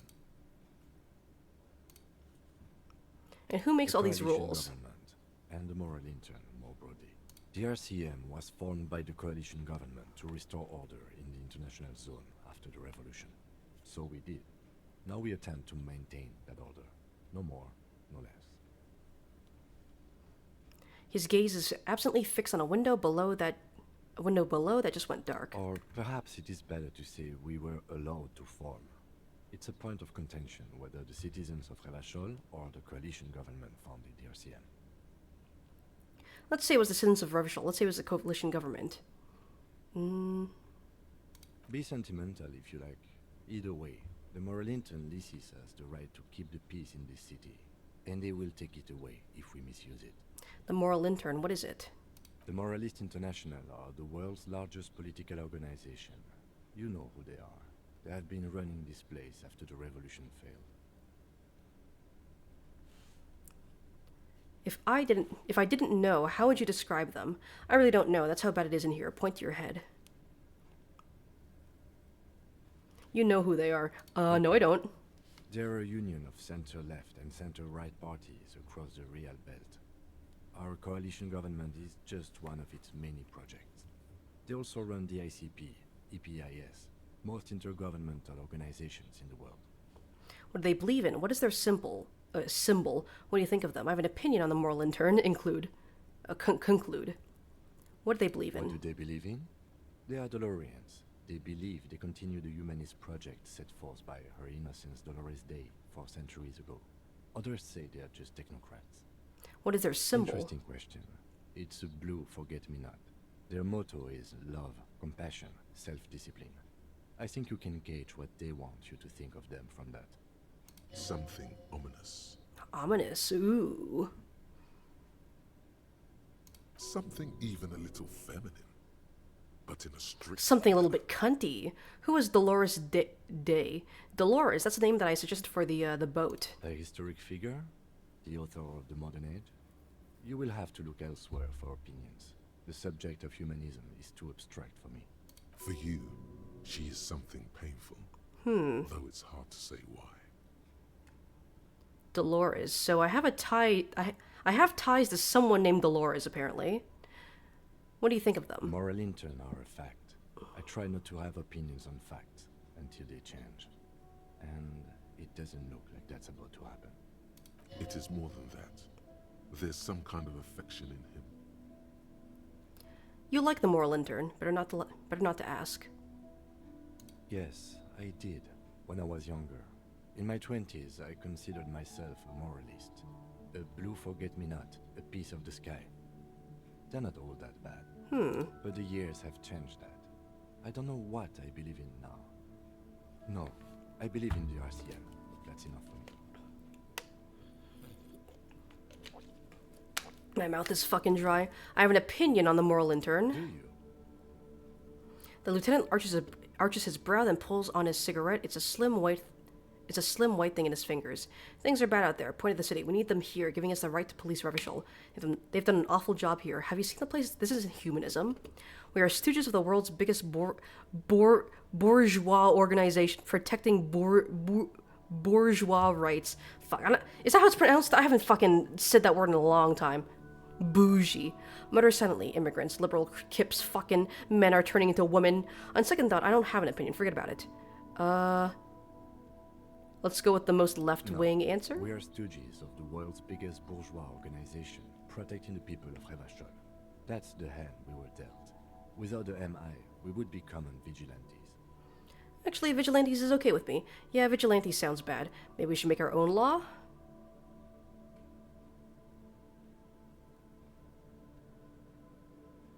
Yeah, vigilantes sounds Sadly, bad. It is what we already are to the people of Martinez. Most of them, at least, especially the Union. Vigilantes. I expect our job here to prove quite challenging. He looks at the roundabout. The lights of the orphan district are reflected in his glasses. The red and golden orbs of the motorway sliding like pearls on a string from east to west as Revachol commutes back to the suburbs. Tomorrow is Tuesday. Monday is over. Say nothing, just look into the night. The dying lights of the city shimmer below. Slowly, like luminous clouds, they pass on his lenses. The lieutenant looks at his slim cigarette, contemplating the next drag.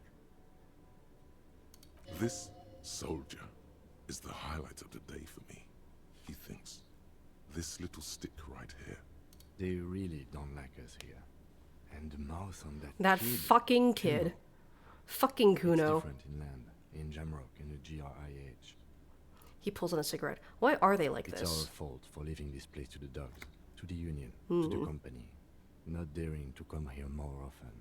This place has fallen between the cracks, the jurisdictions of our two precincts. And in Jamrock and in the GRIH? We run this city. West of the river is RCM land. He looks at the dark silhouette of the equestrian monument cutting into the night sky. It's incredibly hard. Human beings are... But we are in control, and it's worth it. The organization works. Our systems work. If they didn't, the city would disintegrate. Night. Captain Ptolemy Price steps into the yard. A piebald horse waits by the motor carriage, chewing oats out of an oat bag. Seagulls fly overhead. The sky is black. Captain Price wears a black suit and a standard patrol coat.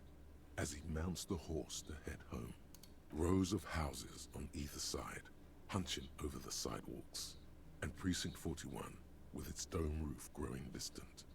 Around him, the streets are silent. A kid on the corner waves at the captain as he takes the turn on Petition and Main. The horse neighs. The captain nods back. Thanks, kid, he thinks. He's grateful. I hope our investigation will help improve the situation here. At least do some good. We won't change anything here. That's a fucking pessimistic way to think of things. Me too. But I wouldn't count on any drastic changes in our lifetimes. Thank you for this. Yeah, it's getting very cold now. Hey, more experience. Let's go. He pulls out the stub of his cigarette and looks at the door. All right.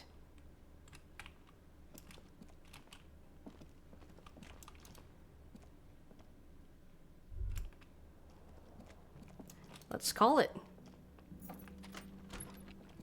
See you in the morning. Bye, Kim. Bye, bye. Goodbye, Kim. Bye. Do I just sleep on the fucking couch? The bed is cold and not That's a particularly bed? inviting, but it's yours.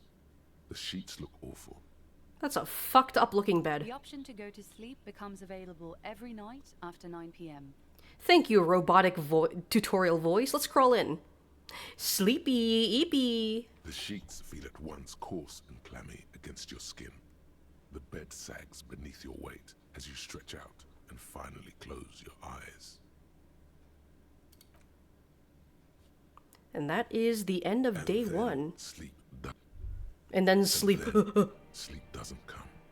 But I want to sleep. Why? Maybe it's the bed's fault.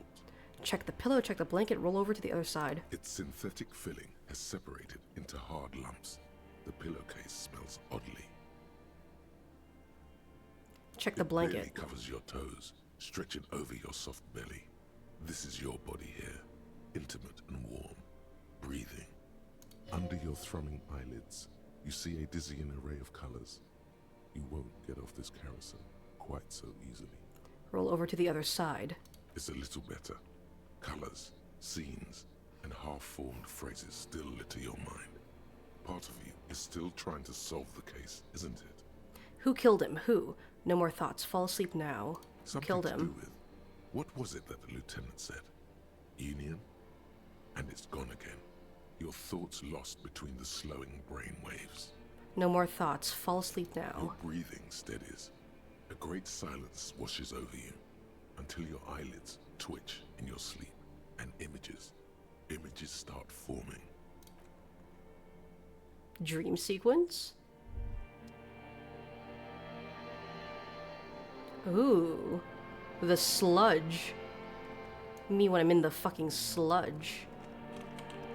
It wants me to go here, clearly. Why am I running so gaily like that? Look at him. Look at that fruity little run. Fruity ass run. Disco. Disco lights. Oh, that's me. Do you remember the scent of your childhood? Bloated corpse of a drunk. What is this? I remember nothing. I was born in a hospital where people usually go to die. What is this? What it says on the can, Harry. Answer the question. I remember nothing. I was born in a hospital where people usually go to die. Do you remember your wife's hand on your face? Tell me what this is. I'm not answering before you tell me who you are. You said who? I left. I was left. You know who I am. I'm the bad day. The one where you ask her, and then later in the streets, wandering. It's the worst day of all time, Harry dear. And it's coming. She will hear about it on the phone. Reality will turn into a grotesque nightmare. This will be the last thing you did to her. Tell me, do you remember the love of your life? There's like a very sad undertone to this whole scene. I like it. You said who? Do you remember the warmth of her thighs, between her legs and in her mouth? I left. I was left. I left. Oh no, Funky Baby, you stayed. Funky baby. It was the rest of it that... You can't say that, funky baby. Or you just stood there, with one hand on the bottle and the other on your dick, watching it go. Tell me, where are your friends? Human beings have friends, Harry boy. Harry. Is that my name? Where the hell are yours? I can get it all back. I don't want to come back. They I don't were think I only do. Cramping your descent into the I don't think abyss. he wants his friends back. Now they're gone. 3 times gone and never coming back. All of it. You failed. You failed me. You failed Elysium. What the fuck is Elysium? I've seen you before. I can come back from this. Everything. The pale and the useless. On the surface. The outer magnetosphere. Burning fury. This is some really good voice acting.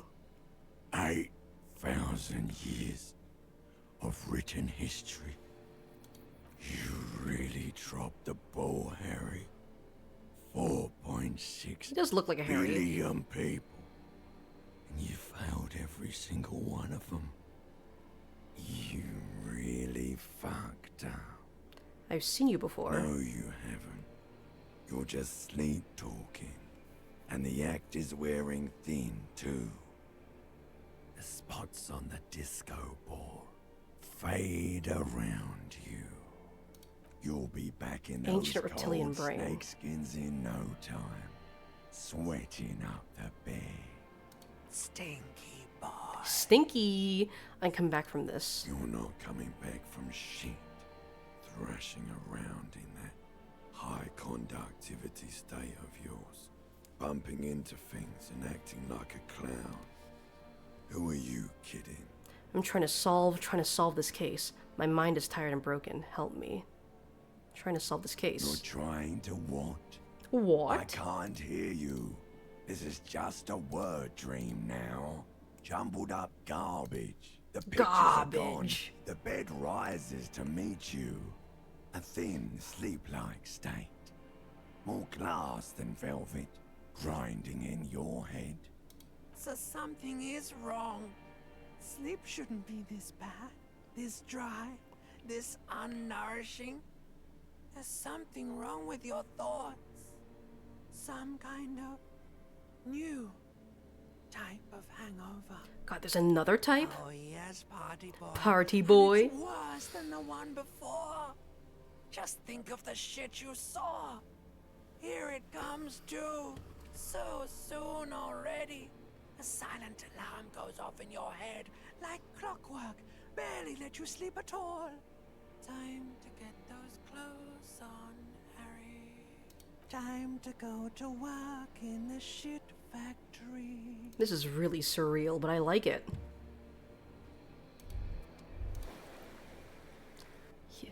Oh, I heal up everything at the end of the day. Okay. Huh.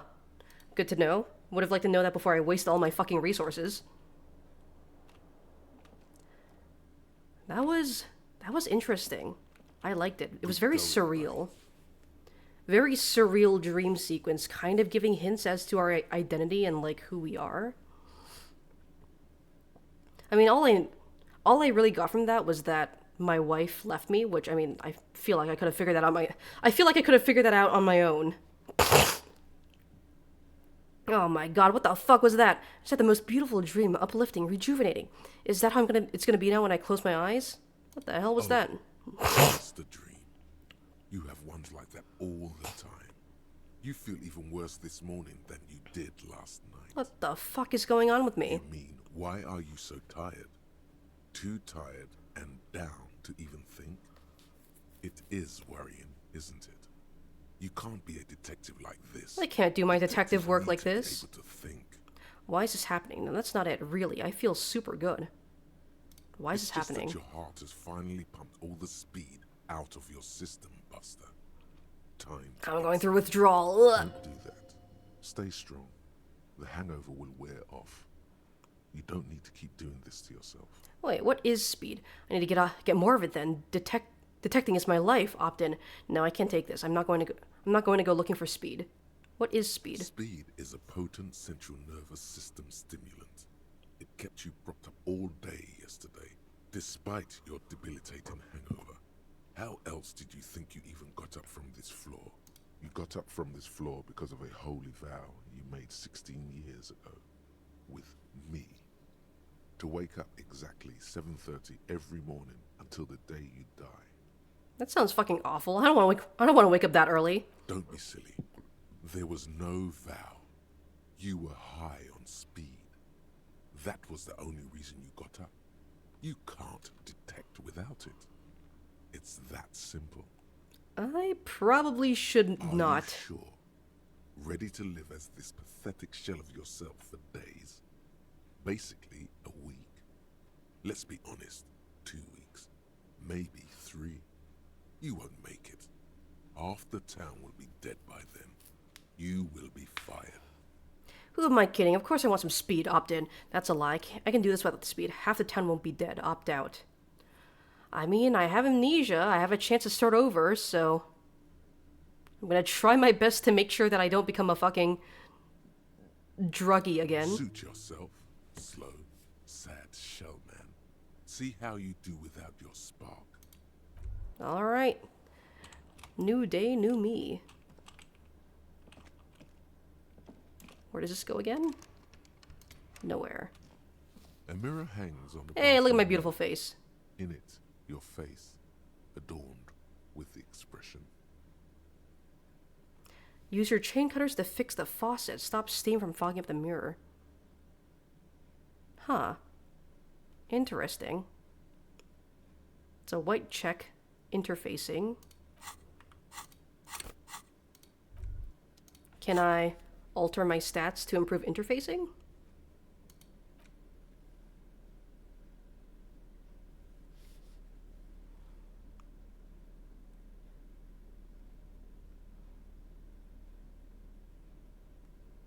This is the best that I have right now, so let's mirror give it a hangs try. on the bathroom wall. The Oh, faucet shit. is quite terribly mangled, but you just might be able to twist its parts. Hey, it's always the hard ones that I succeed at, and the easy ones that I fail. You handle the chain cutters deftly, applying just enough pressure.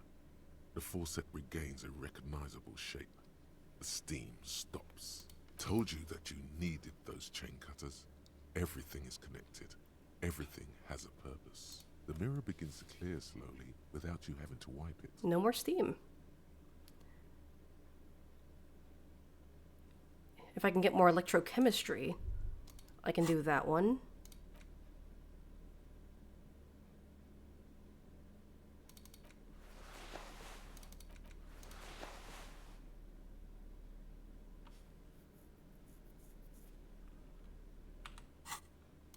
A mirror hangs on the bathroom wall. Fuck it, give it a try. Shit. It won't come off that easy. Alright, alright. Let's change back to...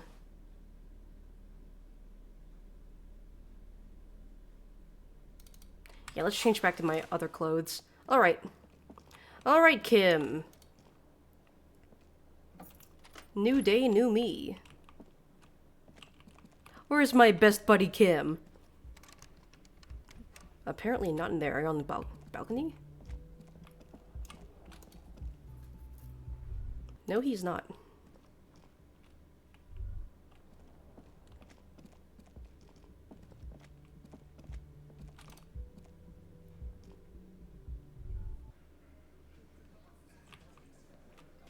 Where the okay. Slow pan.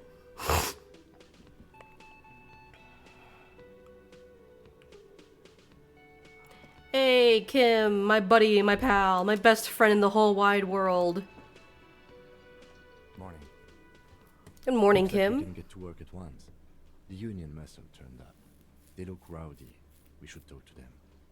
Why do we need to talk to them? What do you mean rowdy? Are these the men Gart told us about yesterday? Let's roll.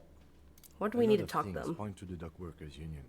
The circumstances in Martinez. My preliminary information.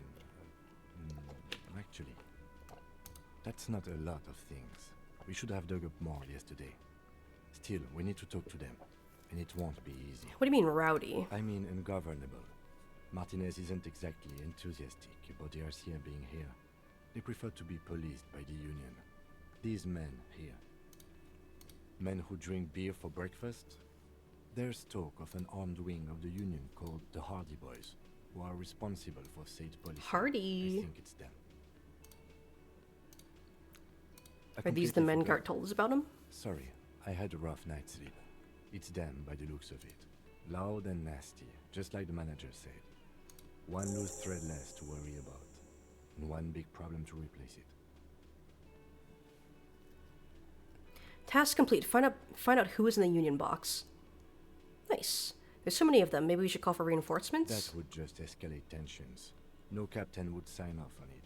Solving one murder isn't worth a conflict between the RCM and the Debarders Union. In fact, even the death of 2 detectives might not warrant an all-out war. So let's keep a cool head, okay? Alright. He's not exaggerating about that mortal danger. Just calmly factoring it in. Your fists clench and your pulse rises uncomfortably. Let's One more roll. thing before we do. We don't have to talk to them immediately. Glance at the booth again. We can walk right past them. Continue with our business. Mm-hmm. A power move. Purposefully concentrate on something else first. They're in no hurry to leave. They think they own the place. Anyway. Subtle leave the hint to choice probably them. come back to them Whatever later you when decide is fine by when I'm done investigating something else. Interesting. Anything to say today? Can I help you? About my bill for 20 tonight? Real?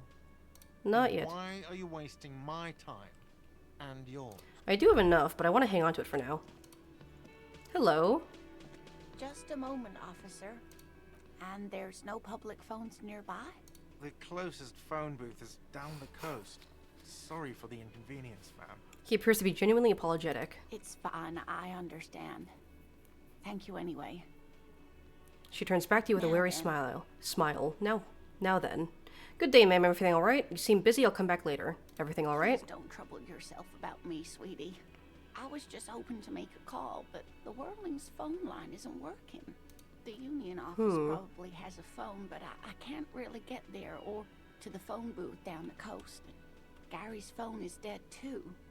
And what's wrong with the phone line? The manager was vague about it. She frowns. Why would he be vague? This is something to look into later. Ask God, maybe. Lieutenant Kitsuragi, may I ask what you needed to use the phone for, madame? To let the young woman who's house sitting for us know that we may be delayed. Morel, my husband, and our friend Gary were supposed to get back by Monday night, but they're still missing, and I haven't heard from them. I was also hoping she'd heard from Morel. She looks down. Oh, forgive me for not introducing myself. My name is Lena. My husband and I are staying with our friend Gary just down the street, but I come here for tea when they're away. Okay, I'll bite. Has your husband gone missing before? This sounds like a side thing. I need to take care of my main thing, and then I'll get back to this. That's just it. This isn't like him at all. He always plans his expeditions so carefully. A cold breeze hisses through dense thickets of reeds. Something sweet in it, somnolent. A damp chill goes down your spine. When you look around, you're still in the whirling in rags. You have more important things to worry about. She glances out the window towards the bay. What is this expedition your husband was on? So your husband is some kind of scientist? Tell me more about Morel, looks, character, your relationship. You don't notice this about me, but actually I have lost all memory of the world and myself, and I have no idea what I'm doing. That's all for now, ma'am. Surely things can't be that bad. It's pretty bad. That she won't judge you, no matter what you say. Things aren't bad, they're catastrophic. I hope you're right, I hope it's not too bad. Yeah, I'm blowing this whole thing out of proportion. Forget I said anything. Things aren't bad, they're catastrophic. Where we are, right? We're in the Whirling in Rags cafeteria, we're in Revachol. I don't really know, some seedy hotel? A war zone at the edge of the world. We're dead, haunting each other, we're ghosts. We're in the Whirling in Rags cafeteria. That's right. And where is the Whirling itself located? In Revachol? Yes, indeed. We are in the fine city of Revachol. Honestly, I don't really know anything about Revachol. Oh my. How would I even begin to tell you? Revachol is the most beautiful city in the world. We're fortunate to be here, you and I. It's crazy. There's like a mixed match of like all different accents. We got British, French, Scottish, I think, and like Southern U.S. It's interesting little place here. Other cities personally. Everyone says so. Revachol is a rare jewel. This city used to rule the world, though it has seen better days. There's a pause as she studies your expression. You must look quite lost. Speaking of history, you know what year it is, yes? In the spring of 51? Sure, it's the year 973. All I know is we are approaching the end times. It's a bad year in my late 40s or 50s. I don't even know how old I am. Spring of 51? That's right, dear.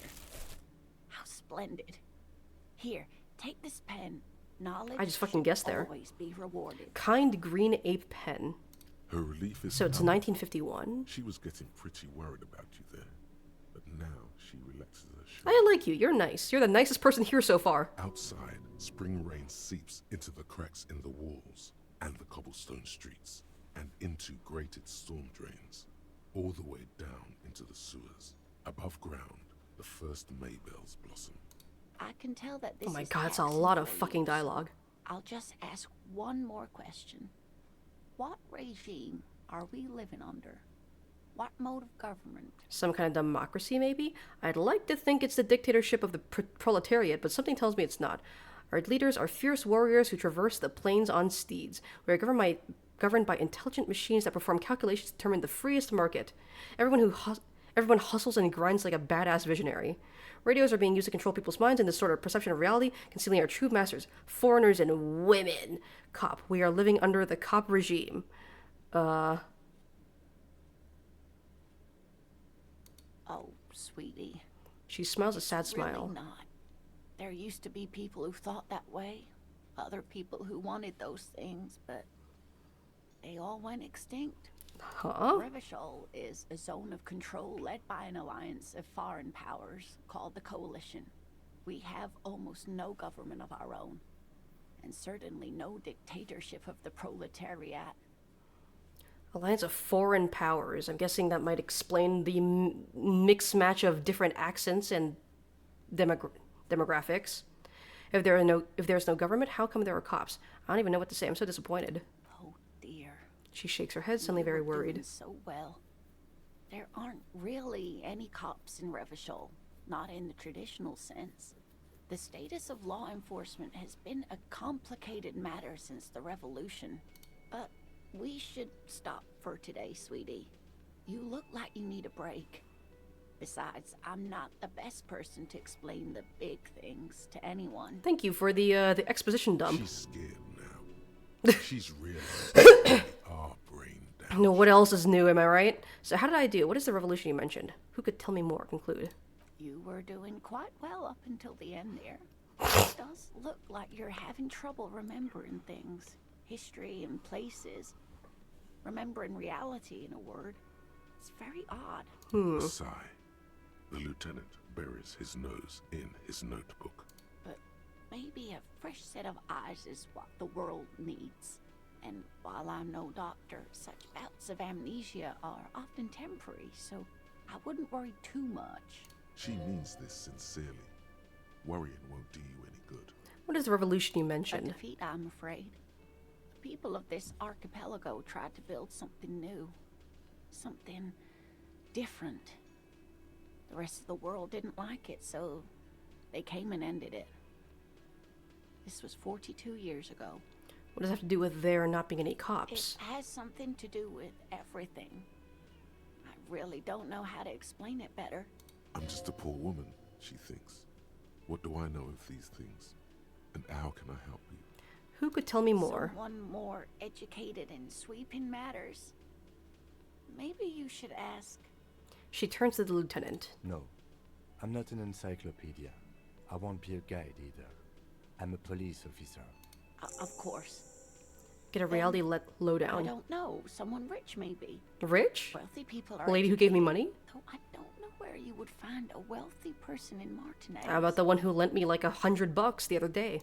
But thank you, sweetie. You did make me forget about my worries for a while. She smells up at you, but her concern is creeping back into her expression.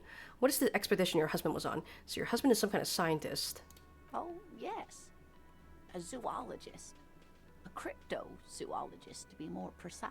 What is cryptozoology? It's a pseudoscience that attempts to legitimize research into mythological beasts and urban legends. Lieutenant sounds unimpressed. That's one opinion, yes. He's And so people rude. You're so are mean. entitled to their opinions. My apologies, ma'am. I did not mean to undermine your hobby. It's not a hobby, dear. It's a subfield of zoology, one specializing in animal species that are so exceedingly rare that many assume them to be extinct or even fictitious. Searching for such species called cryptids is difficult and often thankless, and frankly, many scientists are too lazy to do it. Universities these days are rarely interested in supporting real research. She's completely internalized her husband's struggles. They are her own. Suggestion 5, +1 has the green 8th pen. So, maybe you can convince her to tell you some cool cryptids?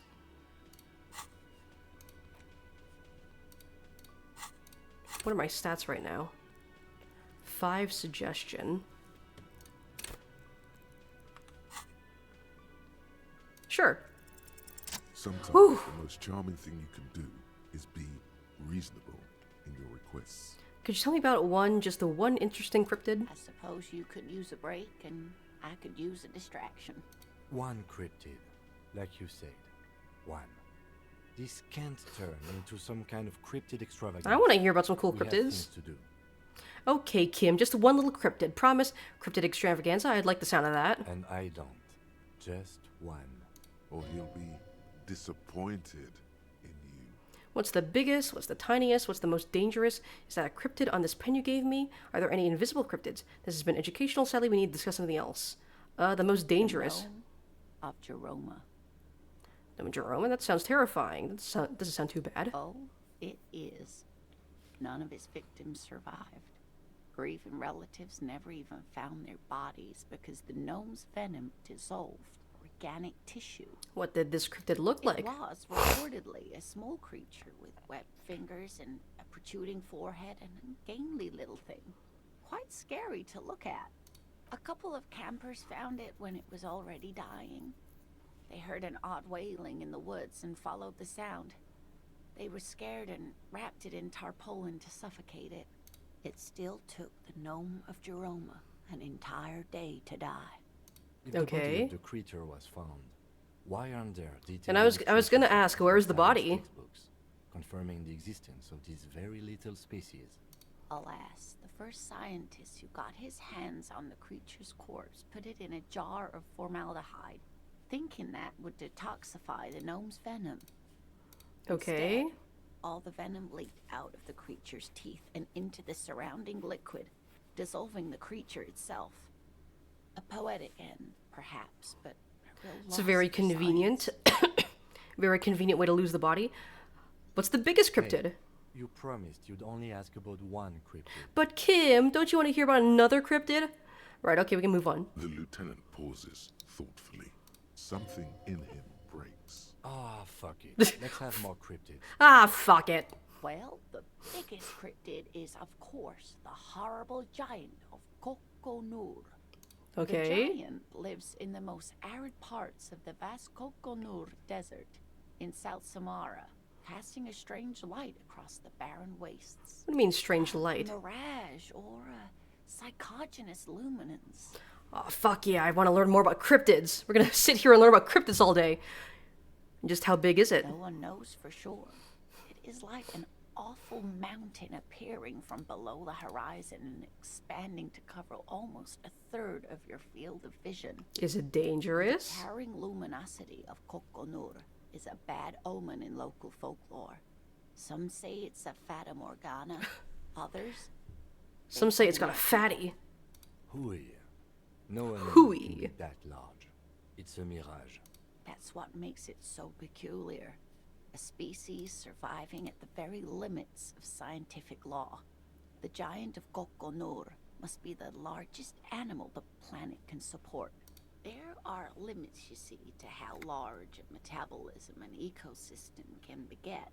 Some say a gravity anomaly below the Kokonur Desert might allow the creature to grow to these gargantuan sizes. Of course, it's a gravity anomaly. You need more. This is great shit. I need more. Bacter catlensis. What the fuck is that? Yes, a unicellular bacterium that was discovered in one of the northernmost points of Kotla on the Boreal Plateau by renowned geologist Caitlin Mijanou some 70 years ago. What's so special about it? The bacterial colony Mijanou found had remained alive while frozen in ice for longer than anyone could reliably estimate.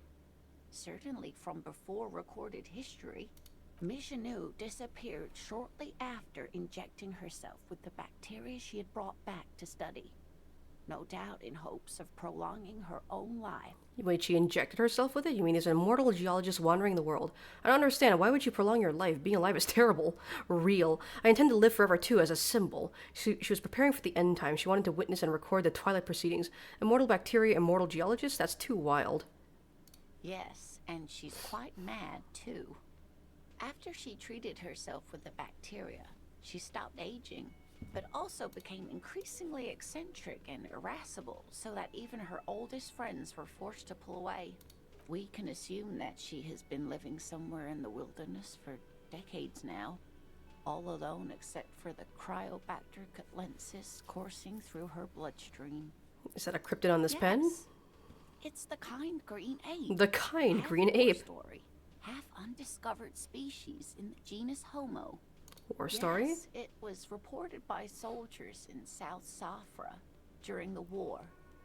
The kind green ape would visit bunkers during the night, healing wounded soldiers with its saliva. Wow, with its saliva, and there was something about an undiscovered subspecies of man? Indeed, there is. It's our closest relative among the cryptids. Same taxonomic family, different genus. How did you pronounce that? Gayness? Which is to say, the kind green ape is a species with which we share a common ancestor, and that evolved parallel to our own. Just like your partners. I knew it, Kim. You're not human. I'm pretty sure Kim is the same species as us. To suggest otherwise is stupid. That's why I always have to take the lead, right, Kim? The lieutenant looks at you, pleasantly surprised. Yeah, I got your back, Kim. Oh, no, I didn't mean to imply that Saolites are inferior to us in many ways. You are superior. For example, your earwax doesn't have a foul odor like ours does. A tremendous evolutionary advantage, I'm sure. But perhaps we've had enough speculative biology for today. Are there any invisible cryptids? What an interesting question. Got like a little weirdly racist there for a The second. answer is yes, there are. Of course. All fairy tales have someone or something invisible in them. You're right, Kim. It's childish, but I need to know. Shut the fuck up, Kim. She's gonna tell us about the invisible cryptid. What is it? It's the Col de Mama d'Aqua. Its name means thin whisper of sound, and that's precisely what it is.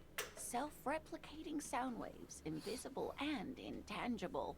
The Col de Mama is very afraid of us, which makes it incredibly difficult to track. What does it sound like? Why is it afraid of us? That is a sad story.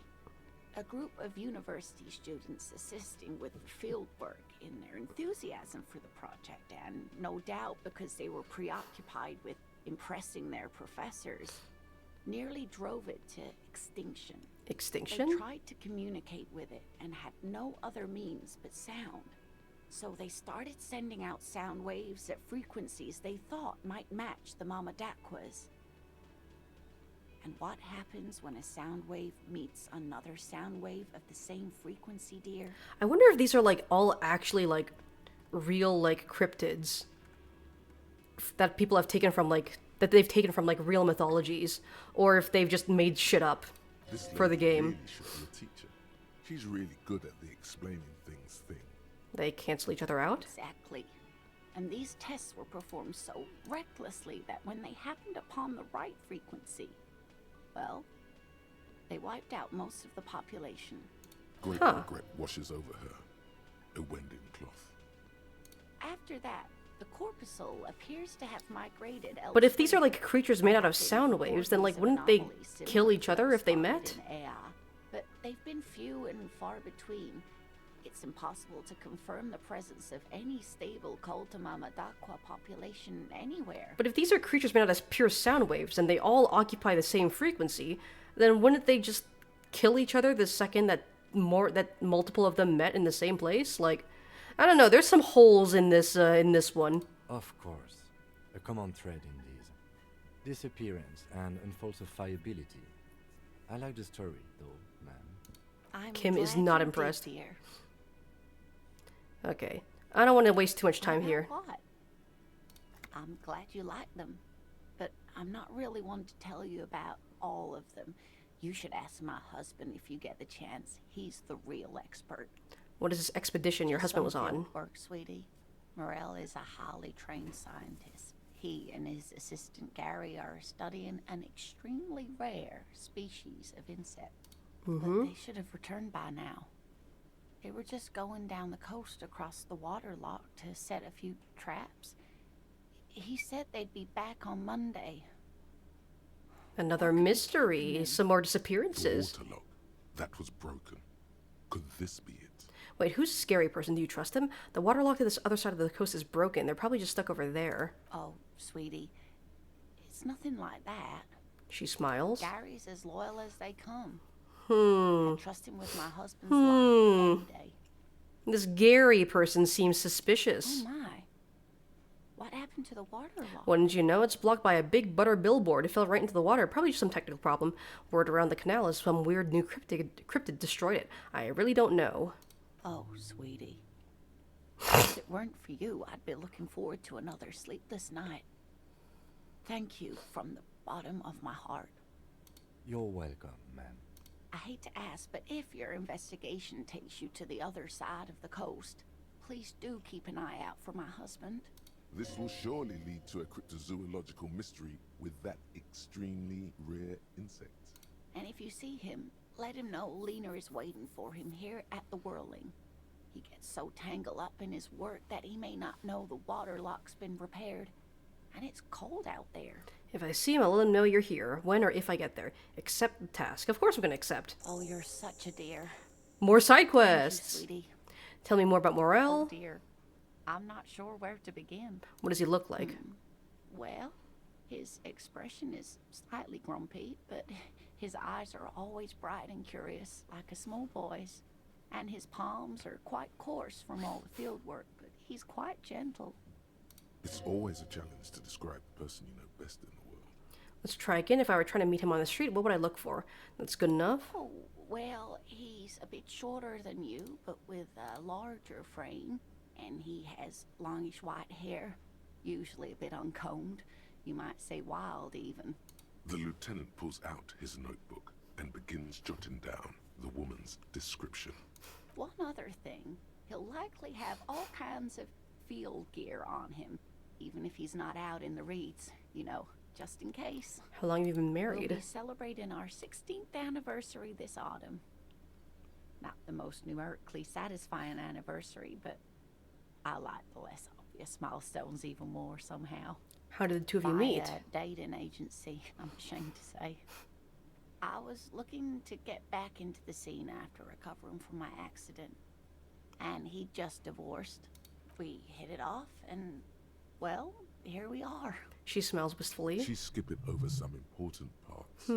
Perhaps you'll find out more later. Think I have all the info I need? I've been useful. Tell me more about this rare insect your husband is looking for. Sweetie, it's fascinating. But I shouldn't bore you with entomological minutiae. The lieutenant gives you a sideways glance. No, I want to hear about the insect. It's a phasmid, technically, but... Oh, yeah. Here comes the interesting. Where other phasmids imitate sticks or leaves, this one's a living reed. It disguises itself among the reeds here on the Insulindian coast. Hence its name, the Insulindian phasmid. Perhaps you'll end up co-discovering the phasmid with us, officers. She looks you in the eye and nods thoughtfully. There's a touch of awe in the way she enunciated the creature's name. I knew it. We're gonna be chasing made-up insects with cryptozoology. I mean, if we come across It's something... not made up, officer. I can assure you.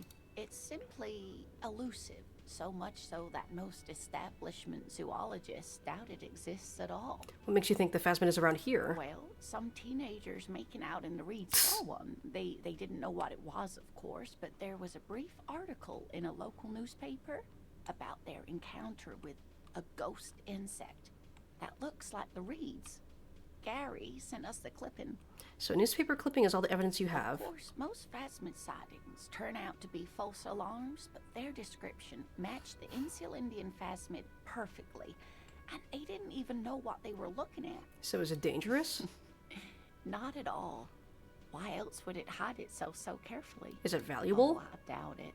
No one gets into cryptozoology for the money, sweetie. Does it have cool powers? It can blend in almost perfectly among the reeds. It's how it stayed hidden all these years. Centuries, even. What's so special about this stick bug, then? Oh, dear. I'm afraid I'm not explaining this very well. It is very special. The woman's face flushes with embarrassment. Morel can explain it all much better. Okay. I wish you could hear him describe it. Then you don't... You know... Of course, officers. Oh. Is there a... No, I don't want to hear about more cryptids. I think that's all I need. Okay. Alright. Finally, okay. The Kind Green Ape Pen. That is a pretty rad-looking pen. Okay. Alright, so I gotta find her husband. Anything else here I can interact with? These are the union workers. It's a bowl. There's spit in it, reeking of tobacco. What's this? Photos of men in overalls, toting guns, and union placards. You see hawthorn bushes outside. Behind the dock workers, a ceiling-height window. The hawthorn branches scrape the glass like bony fingers. The men are talking, but you swear you hear those black limbs tap on the It's not window time as the yet. wind blows outside. There's a little slide panel up there to let some air in. No need to open it in the spring. It's still too cold outside. You're not so sure about that. Somehow you just know there's something out there behind the glass. It's not time yet. It's a very interesting. Yeah, your mother. Interesting. Okay. Let's talk to you first. Let me handle this.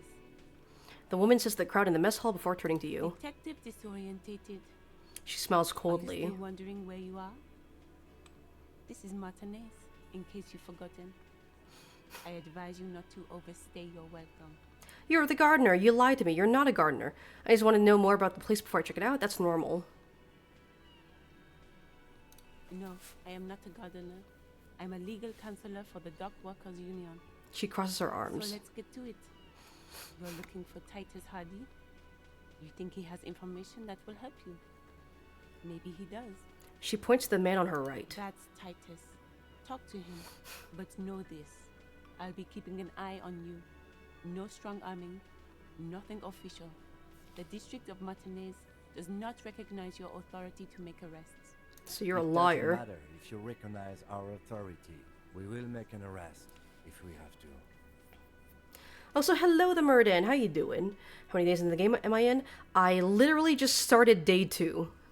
I am literally at the start of day 2 of this game. She So says nothing.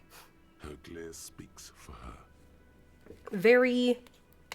I'm barely just getting into the meat of things. What's your role in all this? What if I want to talk to you, not Titus? What are you gonna do to me? Why are you so aggressive? I should talk to Titus then. What's your role in all Like I this? already told you, I'm a legal counselor. Do you have hearing problems? What if I want to talk to you, not Titus? What you want is of no significance, officer. Don't test your authority. In Martinez, you are no one. What are you gonna do to me? The lieutenant is not satisfied with the approach. What are we going to do to you? She starts laughing. It's a cold laughter devoid of joy. The union isn't going to do anything to you. It is not a crime syndicate. It is a labor organization. Goddamn right it is. If anything, it is the RCM who do things to people. But we digress. Why are you so aggressive? Why are you so mean to me? You make your living enforcing violence. These people are just dock workers. So you were spying on us, and now you represent murder suspects. Just dock workers. Listen, you moral intern lackeys. You're a mob, enforcing the unlawful privatization of Revachol. 20 fat men in the Occident are stealing it all, and you're their bodyguards. Fuck yeah. Fuck yeah. The tall, broad-shouldered man takes a sip of his beer. So ask what you came to ask, or get back to your commanders. Alright. Some tension there. The world needs a financial buffer zone. No need to get emotional. The privatization is not unlawful. It is cool and funny. Maybe you're just not historic individuals. I don't know where you heard that, but it's wrong. The RCM is principled and strong, unlike you socialists. I like that. Good start. Let's take it a step further. Armed uprising. What are the union's plans? Yeah, let's do that. Let's ask those questions. Look, a comedian. Do your job, ask your questions, then get out of Martinez. I should talk to Titus then. Alright, alright. Let's talk to everyone else in here before we talk to Titus. Ah, the drunk guy is gone. Anything you have to say? Gotta spend money to make money. Hell yeah, Morther. Let's see what you have to say before a broad-shouldered man points at you with a beer can. Detective. The lieutenant acknowledges you with a sharp note. He's leaving it to you. Precinct 57's finest scans the room, leaving the speaking to you. He trusts you, maybe against his better judgment, but he does. Don't say anything yet. First, we need to talk about your attitude. We need to talk about the man hanged out in the back. Don't say anything yet. Hey, dipshit. You hard of hearing or something? The boss man's talking to you. We need to talk about the hanged man out in back. Oh, this is about him. A real looker, that one. What is your fucking accent, dude? You're sure taking your time, waiting for him to get ripe and pretty for you, huh? Oh, he was a real pretty boy by now. Real hot stuff. letting out that pretty boy smell. Time to go to work in the shit factory! Hey, that's what my fucking reptilian brain said. These janitors have a hell of a job cut out for them. I mean, I wouldn't go in there for $1 million. He slaps his forehead. You might want to start asking your questions now. It's not going to get better than this. These guys are so macho, they're ready to confess to first-degree murder. Ask if it was them. Questions? To hell with that. Get right up in the big dick. That sounds like a bad idea. Physical confrontation. Scan the room. Take an aggressive step closer. The hanged man in the backyard. Did you do it? I'm gonna take off now. Leave. Scan the room. No. I's here. You got business with my boys. You got business with me. The boys are too eager to please him to keep their mouths shut. You're gonna get a good head count here. Just wait. Yeah! You fuck with the Hardy boys, you fuck with Titus Hardy! Shouts the scrawny rat-faced man, 2 teeth missing in the front. Relax, Dennis. No one is fucking you yet. This is the 40-something man from the corner with a plectrum hanging around from his neck. Yeah, Dennis, calm down. Yeah, fuck you, Dennis. Fucking you stupid fuck. Let Dennis enjoy his fucking, man. We don't mind. You notice gang tattoos. The man must be either Misk or Saramirizian. I don't know why it was so hard for me to read that one. Yeah. You're not even being fucked, Dennis. The fat guy in the middle lets out a little chuckle. Easy, fellas. We got company. Let's see what brings the cop around. This is like the most, like, me and the boys-esque group I've seen here. Too late. You already scanned the room. You got a pretty good picture. Picture of what? Of the actors here. You could take another look at the tracks in the mud on the crime scene. Compare it to these guys. That man hanging in the backyard, did you do it? The pretty boy. You guys really love talking about that pretty boy. He's kind of gross, actually. But my He's like partner and I bloated have a and serious stinky. matter to discuss with you. You're involved somehow. I just don't have proof yet. Well, maybe you should just fuck off then. Don't worry. We are resourceful. We'll find a good topic for us to discuss. Have we? Return to the Hardy Boys with more evidence. Try talking to their boss or examining either the tracks on the crime scene or the belt around the victim's neck. I don't think we have anything just yet. So we're gonna leave.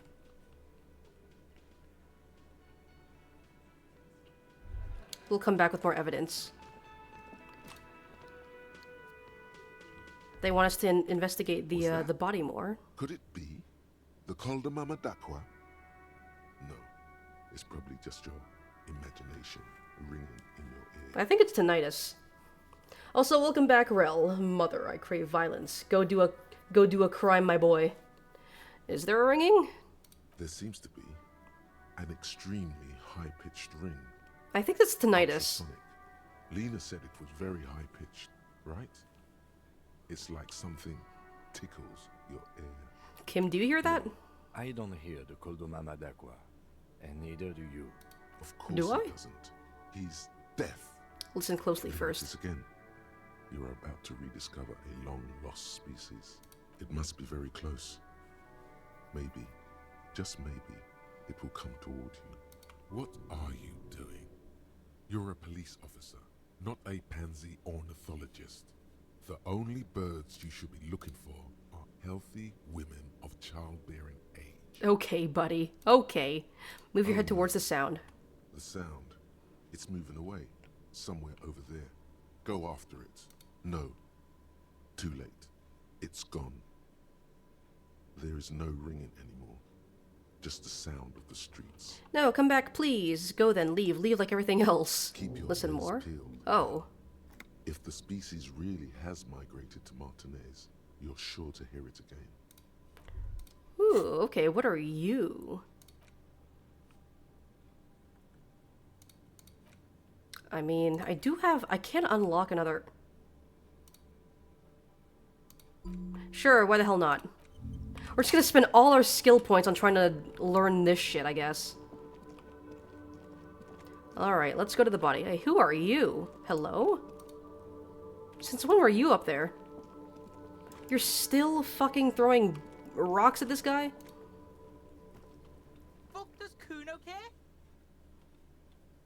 talk about your shack again. Do you want with it? Okay. Call pig mice. Kuno does. Yeah, you have nothing new to say. Let's check the footprints. There are several footprints in the mud. Get an left by exact workers. count. Anywhere Visual from 6 to calculus. 12 pairs have walked here. I have nothing in terms of visual calculus.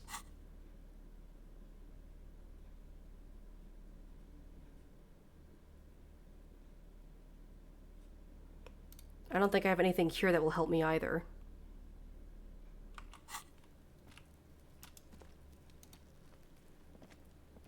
There are several footprints. I mean, it is a white check, left by so... work boots. Anywhere from 6 to 12. Wow. Yep.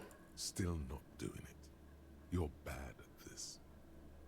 Why is it so complicated? I keep failing. Maybe you keep failing because you suck.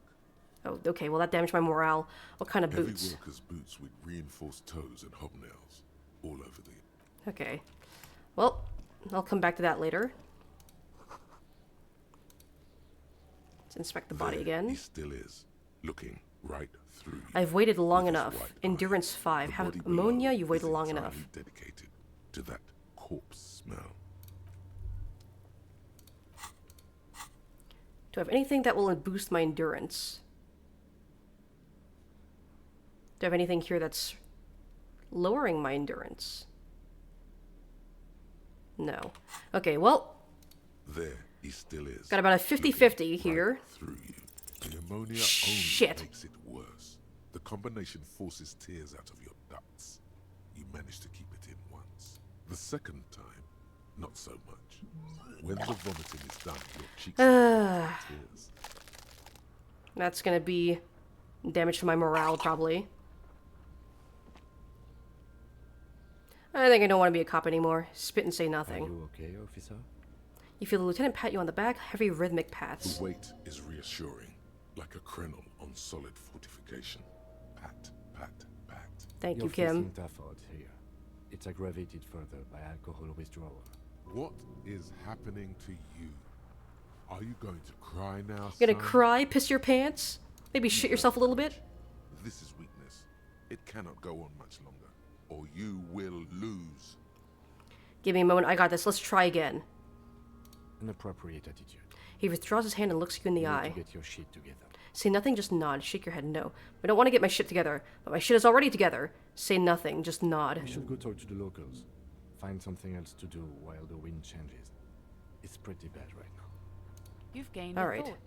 When this dialogue is over, go to your thought cabinet and internalize it with special bonuses and effects. Give it half an hour. Get yourself together. Then come back and have another go. Alright. It's like a birdhouse up there.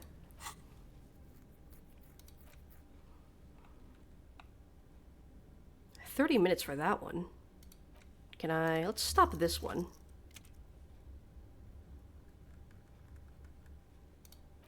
Let's internalize this one first. It's gonna be faster.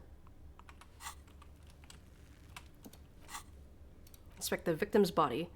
Equip a complete volumetric shit compressor thought. Alright. The trash container. Okay. Alright, I'm gonna have to come back when I've gotten that completed. Yeah, there's no way... I can't unequip these. Unless I have the skill points to waste on them. Alright. You're a new guy, hello? This shit ain't nothing to me. These guys are back.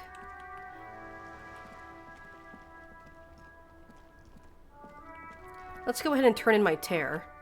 Because I have quite a bit from the night before. The racist guy's back. Hello, you piece of shit. Oh yeah, I also have to talk to the lorry men. I remember now.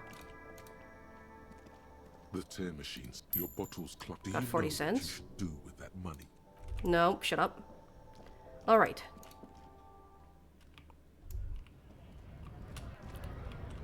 Alright. Where's that one lorry driver?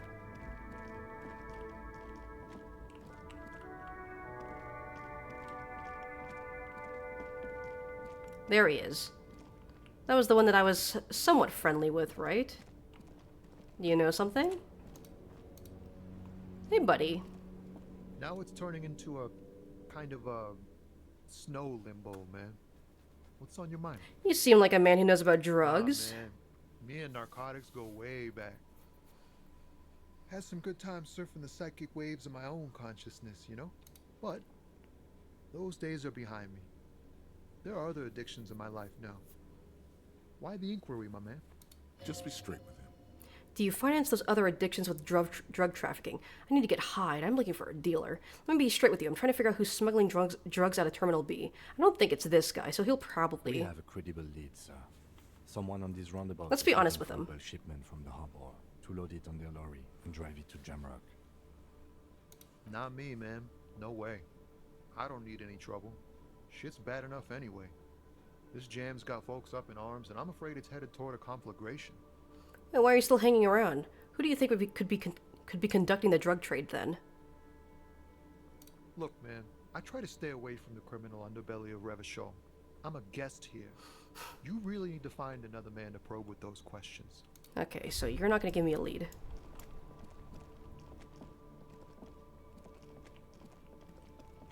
What about you? You racist piece of shit. Looking for something, Hunt? Come to tell me to fuck off again? You're a lorry man, alright? What's your stance on drugs? They're shit, man. I don't let anything pollute my body. He takes a long drag on a cigarette. You Why know not? where that shit comes from? Sarah Mirizza, Safre, Ilmara. They take the money from our local junkies here and then use it to outcompete us in the manufacturing sector. Of course he's anti-drugs for racist reasons. They know they can't beat us in a fair fight, so they have to get us to weaken ourselves somehow. It's racial sabotage, racial economic sabotage. Hold on, but they make Al Ghul alcohol in Ilmara too. I was told they do. So I take it you're not smuggling drugs out of Martinez? Listen, I agree. It's our responsibility to keep this poison off the streets of Revachol, right? That's all I need to know. Now let me ask you something else. The man bites his lip and drops the near-finished cigarette, lingering between his... We're all done for now. How about you, buddy?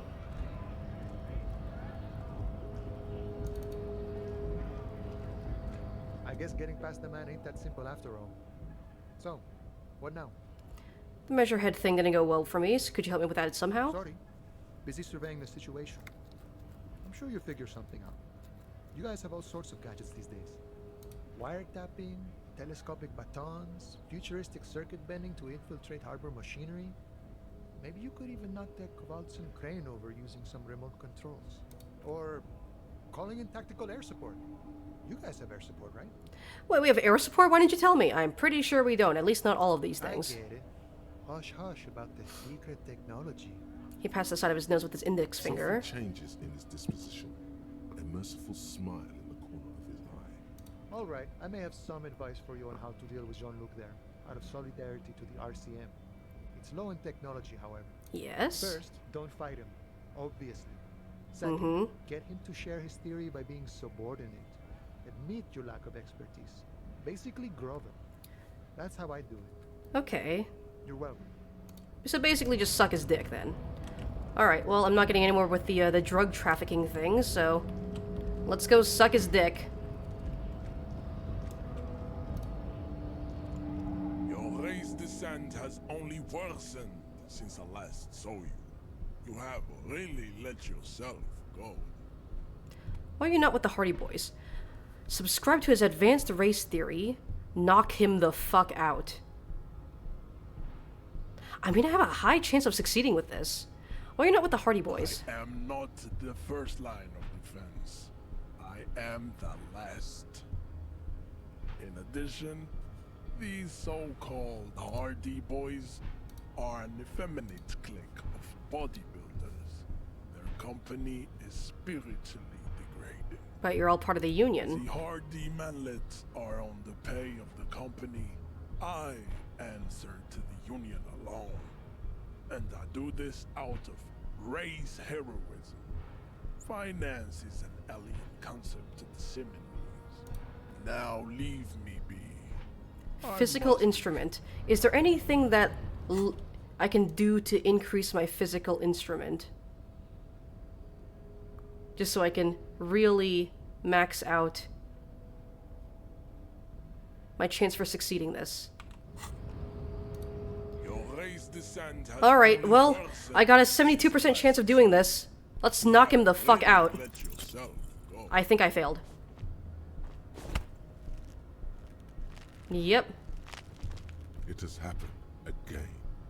The Titan has your God fist damn it. locked in his hand. Literally one off. Another fit of criminal rage. Who are you, in your own words? Degenerate alcoholic. Good. Now go before you enter cardiac arrest. Let's give it a try. Go ahead. Yep. Don't be shy. Just ask for race secrets. I want to learn this race theory of yours, so that we could become friends. Try to smile pathetically. I need some of that race stuff in my brain. Sock it to me. No, I better not say anything on this topic. That's understandable. Yeah. Jean-Luc Measurehead is a sage. Please, stop doing this. You are making... Oh my god, my fucking morale, dude!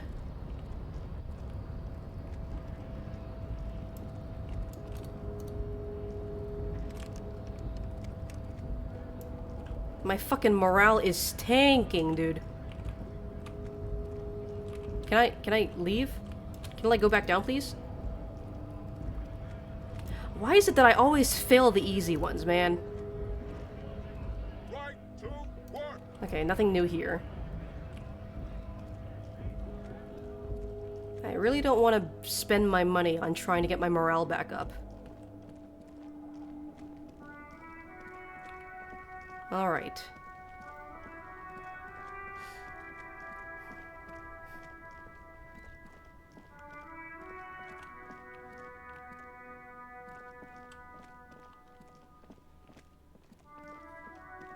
There's this area. A rusting control panel. This panel usually closes the water lock, turning it into a bridge that lets you cross.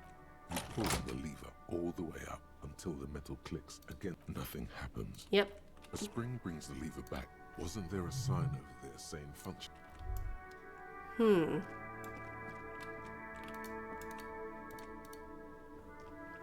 A crumpled billboard reading.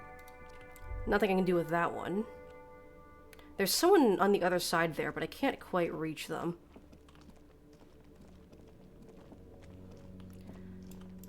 Okay, well... What are some white checks that I can attempt again? The knick-knack stand. Right here. The shine on these sunglasses lasts a lifetime, officer. 100% guaranteed.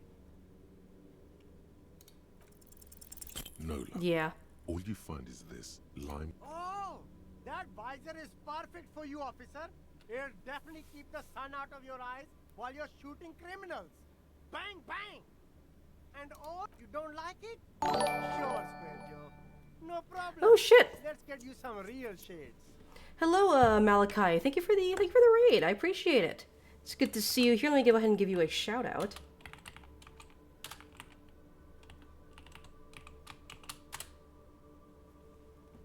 Ooh, you're playing some Roblox.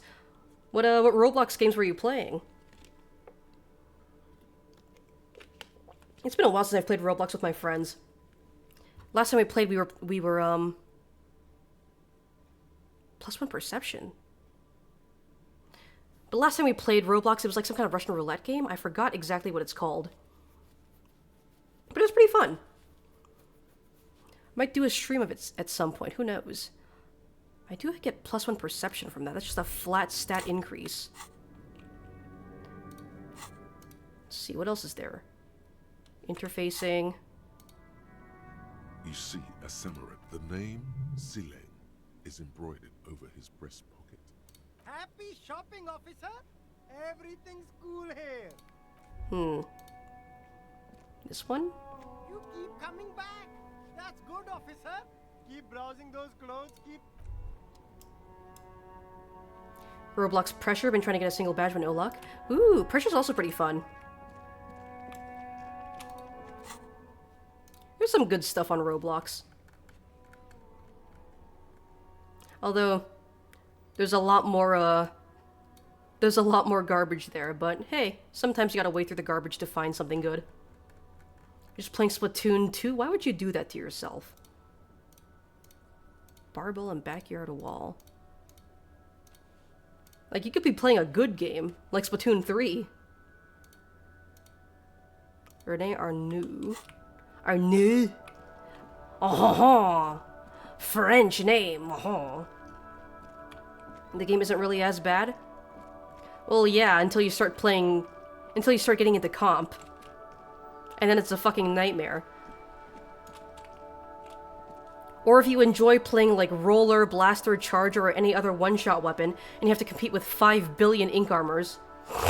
Vigilance officer, what can this old carabinier do for you? Composure. Ugh. I probably should have been sinking my skill points into my stats instead of this. 2 words, Octo Expansion. Okay, Octo Expansion's pretty fucking good. Everything else, though, kinda not worth it. +1 physique, -1 morale. Ugh. Oh, hey, you're new. Hello? Working class woman. You see a sturdy woman humming to herself. She seems to be browsing books. A good one? Point of the book. Hello, no ceremonies, just hello. Hello? She nods, her attention fully focused on reading. Who are you? Me? No one. I'm just a working class woman.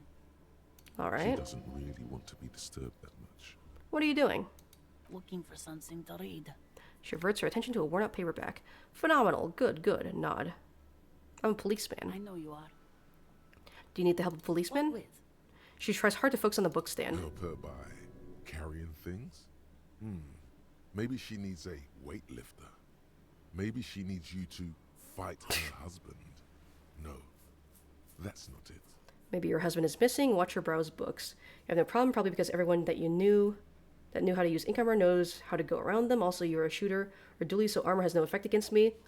I mean, if you're a shooter, that's perfectly fine. But if you're playing dualies, I got 3 words for you. Main power up. Specifically, main power up. Bamboozler, Splattershot Pro. You step 1 foot into enemy ink, you get fucking schnipped.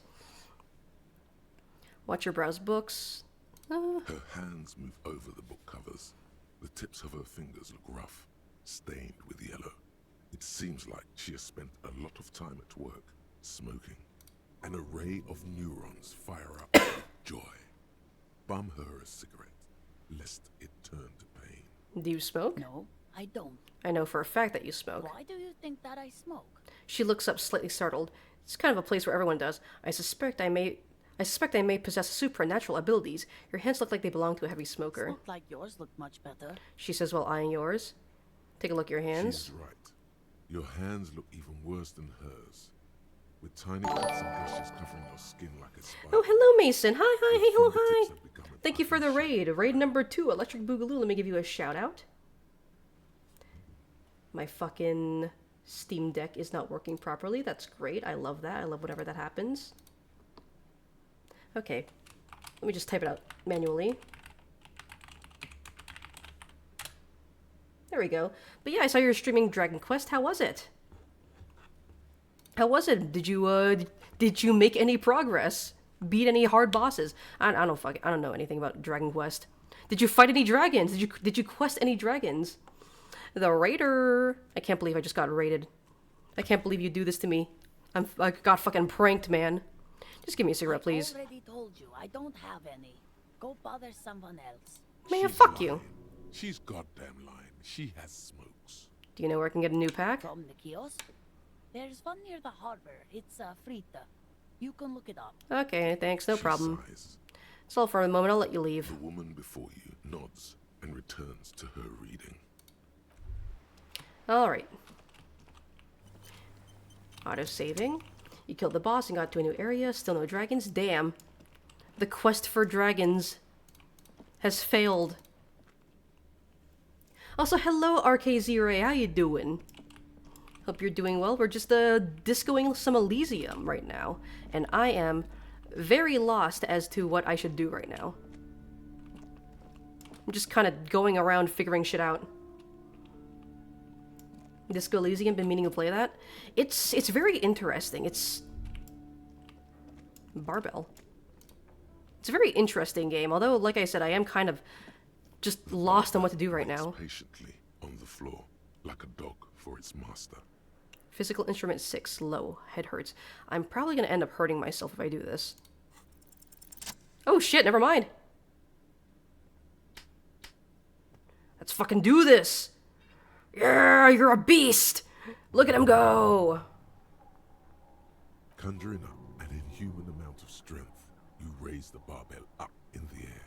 Your biceps tremble, but you're a savage.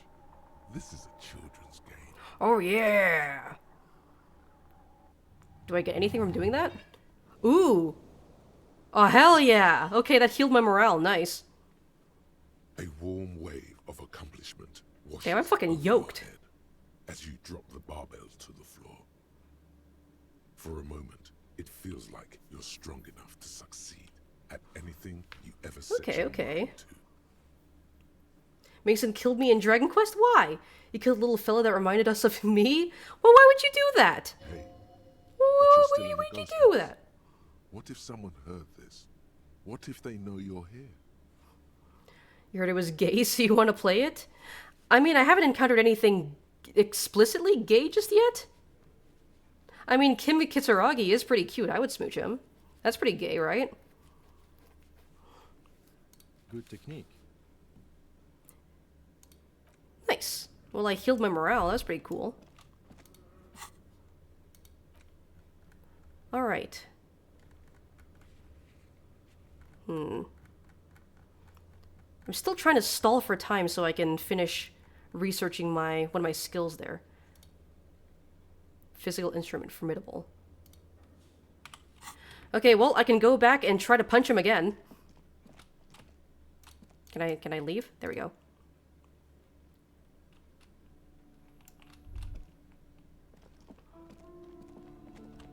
Little guy pretended to be a cat and assaulted you? Yeah, that sounds like me. That sounds like something I would do.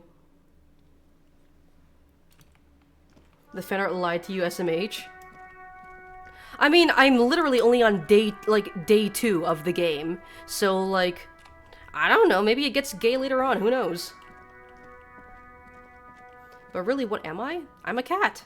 Clearly. I'm a cat with a Q. That is all I am. That's all I'll ever be. It can be gay if you like. True. The only thing preventing you from making it gay is your own imagination. Alright, let's try to punch this guy in the face again and probably fail because this game hates me. Your race descent has only worsened. Okay, lifted some weights in the gym, suggesting this. Okay. I swear to God, if I fucking... Volition says do it again. If I fucking fail this again, then this game is rigged. This game just fucking hates me. Okay, fucking finally, dude. Get the fuck out of my way. Just like that, instinct took over. A solid strike straight into his throat. Yeah, fuck you, bitch. The cartilage. You could swear you felt the soft palate break. You wanna play it on stream too? Is the game long? Your friend loves it a lot, but you know nothing about it. If you're intent, I've heard that. I mean, again, like I'm playing this blind too, so I have no clue myself. From what it seems like, if you just try to skip through all the fluff dialogue and just go straight for like story stuff and like you try to ignore like everything that seems irrelevant, then the game's like about like maybe like 25 hours long from what I've heard. But like, I mean, I feel like a lot of the fun from the game just comes from like exploring the area and talking to people and just saying insane shit. So it'd probably be more around like, I think like 60 hours long if you're like trying to really enjoy it, I guess. I don't know. Like I said, I don't know. I have no clue myself. I'm literally playing through this game blind myself, so I have no fucking clue. Gasping for air. But it's a very interesting game. So if you want to stream it, then go for it. Falling silent. Damn, skip 25 hours? I mean, from what I've heard, from what I've looked online, when I look up how long does it take to beat Disco Elysium, people have said It's 25 hours if you're like doing the bare minimum just to finish the game. But again, I'm like going on a lot of side quests and like talking to people who I probably don't have to talk to. So it's probably going to take a little bit longer for me. It's this test. If you accept what he says, the thing you're forced to learn changes something but you can't remember. I know... I think it's like, I think I read somewhere online that if you subscribe to, like, his race theory, like, if you become a racist, the game actively penalizes you for it. But the funny thing is, in my playthrough here, straight up punching him in the fucking face is actually easier than subscribing to race theory, so I'm just gonna punch him in the face, I guess. All you hear is a small sound as a trickle of blood appears on the man's lip. That was pretty fucking badass. He's open. Rip into him. Right hook. Escalate it. Get intimate with him. Bring the hurt closer. Okay, you've already committed. Just fucking rip into him. You've already committed. Fuck him up even more.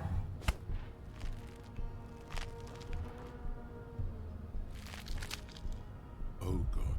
Wrong move. Your fist is in his hand again, like a pair of forceps crushing you. He has a monstrous recovery rate.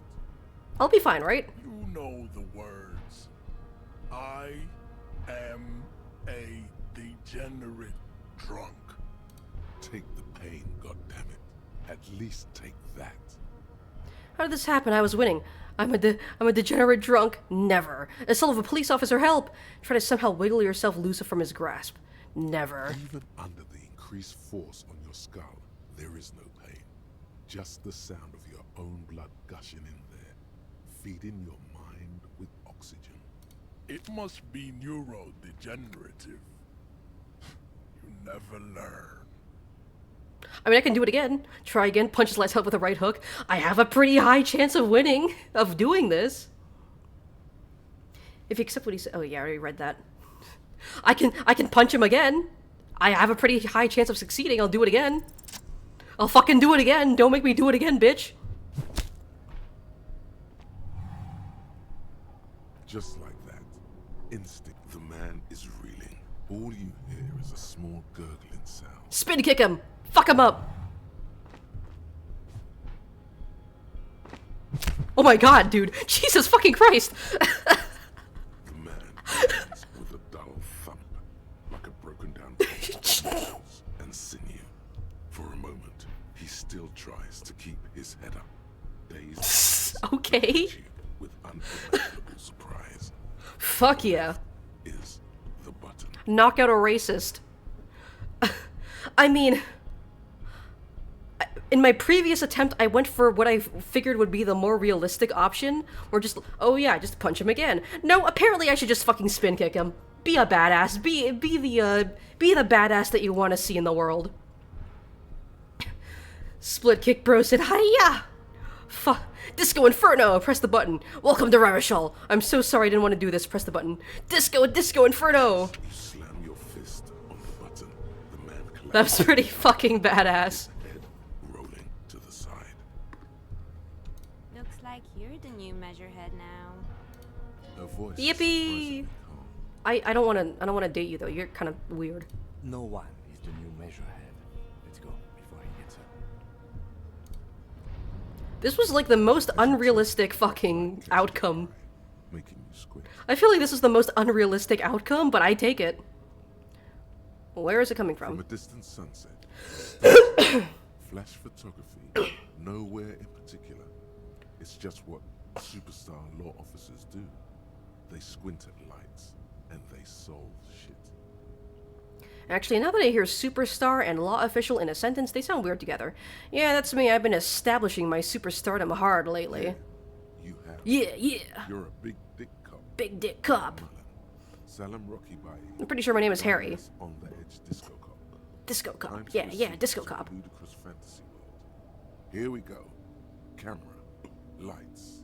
Action! Wait, what's that about a ludicrous fantasy world? No, fuck you. Finish thought. Action! With a sudden flash.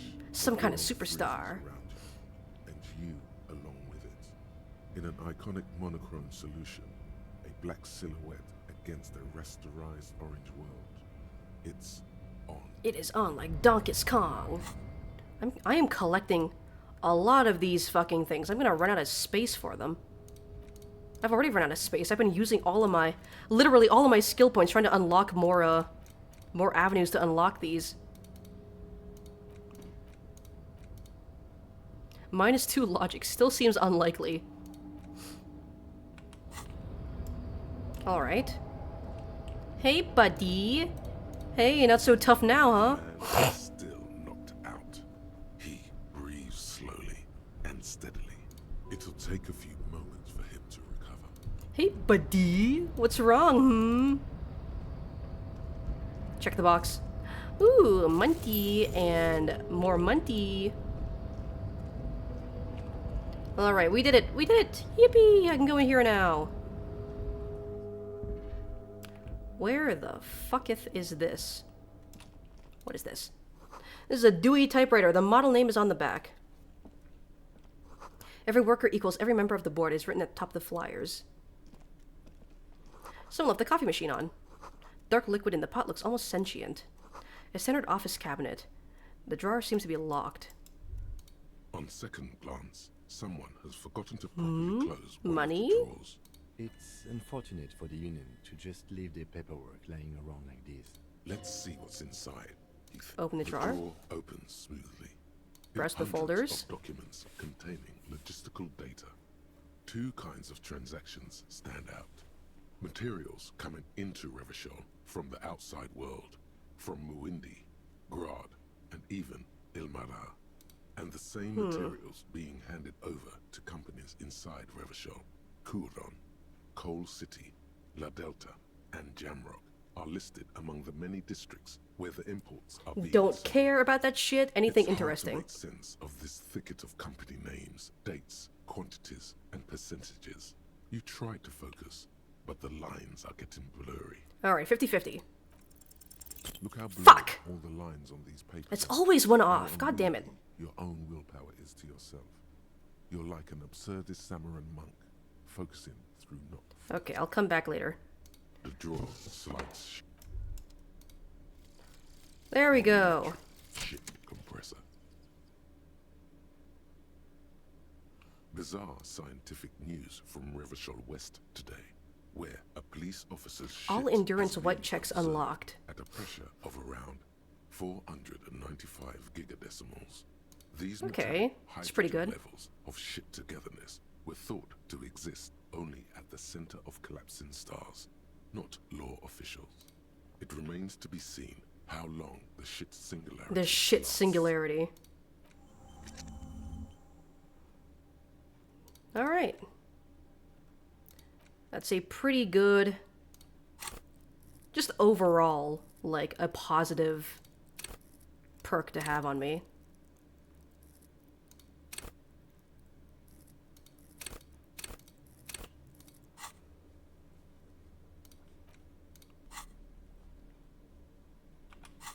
Alright, anything else? Let's check this. Another postcard. I'm like fucking hoarding everything. Magnesium! Oh, I need that morale boost. Cool glasses of +1 visual calculus and -1 drama. Okay. The radio is emitting strange buzzing sounds. An imposing combination of a punch clock and a payphone is looking down at you from the wall. A note on the side says, "Tokens unavailable due to strike. Use change." Maybe not right now. Anything here? Okay. I got a book. What's this? Door is locked and cannot be opened from this side without a pass card. Oh shit, I'm fucking stuck in here. Okay.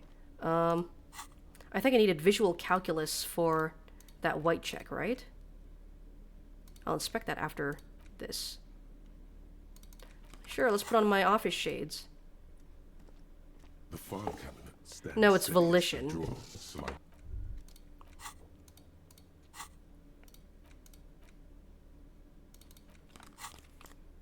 Okay. Let's go back upstairs. Oh my... There we go, my coat. The tarpaulin cloak is still hanging on the railing. The white rectangle of the Revachol Citizens Militia is clearly visible on its back. Playing these missions that are testing your reflexes? Hell yeah. The Octo Expander. Straight expanding it. Give me my fucking cloak back. Touch the tarpaulin. It almost feels like the cloak wants to deliver a message of comfort through your fingertips. I will shield you from the elements and give my life for yours. That's what the cloak is relaying. Also, as for these, I think I'm just gonna focus more on upping my stats first before I start trying to focus on trying to get more of these, because my shitty stats are kind of fucking me over right now. I feel. I think, maybe. Collecting rainwater. Okay, that goes to a Kuno's shack. Ooh, that's a lot of tear I can pick up. Numerous empty bottles of Commodore Red and potent Pilsner. At least 3 packs worth of cigarette butts. Cigarette ass.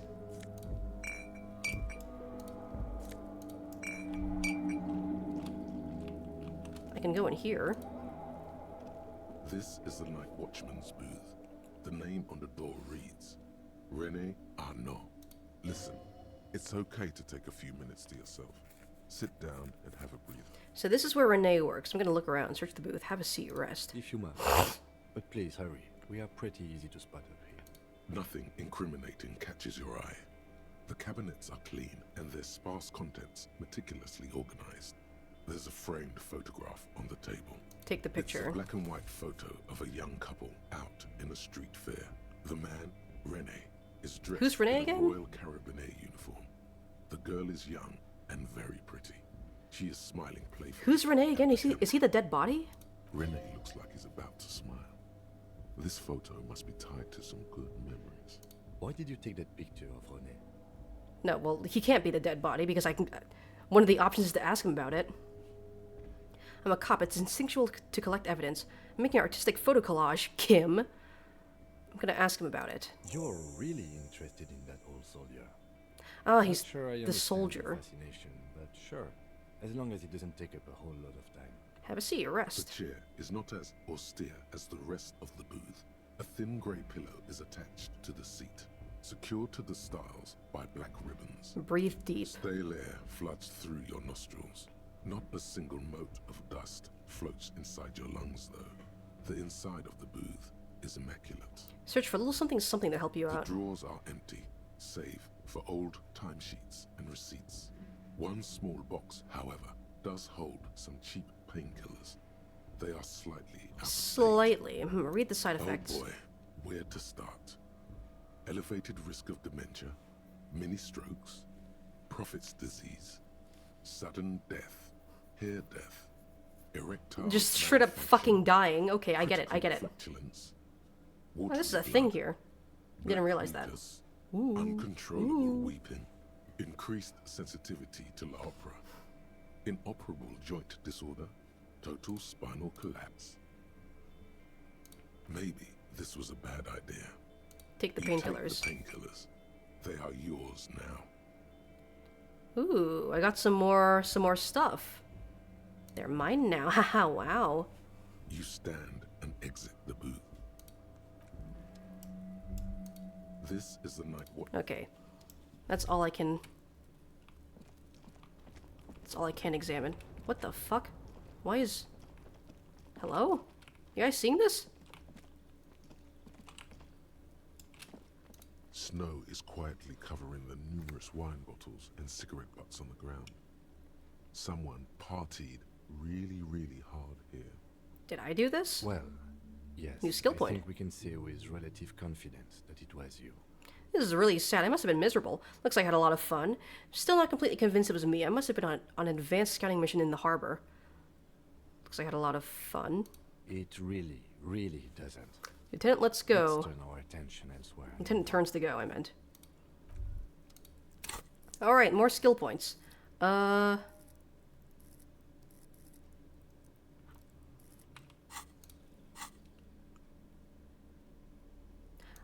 these are some good stats. Just straight up an upgrade from my current jacket. Disco ass blazer. I can interact with this book here.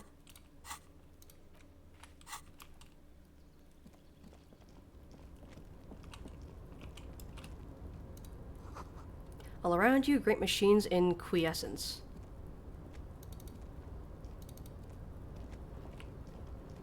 What is this? White pine trees are printed onto the screen covering. It looks like a forest under snow. I can go down this way. There's stuff on the roof. I want that. How do I get up there? I want it. A rusting control panel with several knobs. 2 buttons marked mush and are faded with use. It seems to control the large crane above. A container is attached to its hook block. With first a one? loud grind, the crane shifts overhead, moving a massive metal container through the air. Okay.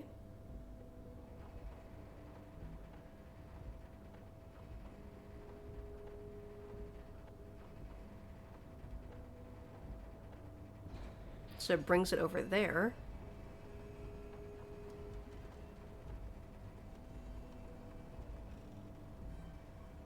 What does that do for me?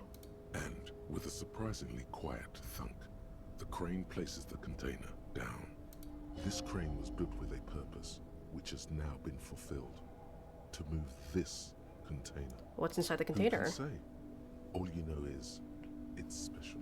I can't see how that was worth the records, except for seeing the crane in action, which I admit was satisfying. What does this one The do? crane does not return to its original position.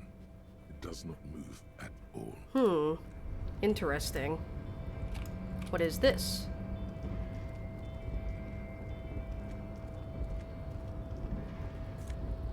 Ooh, Munty. Alright, hello.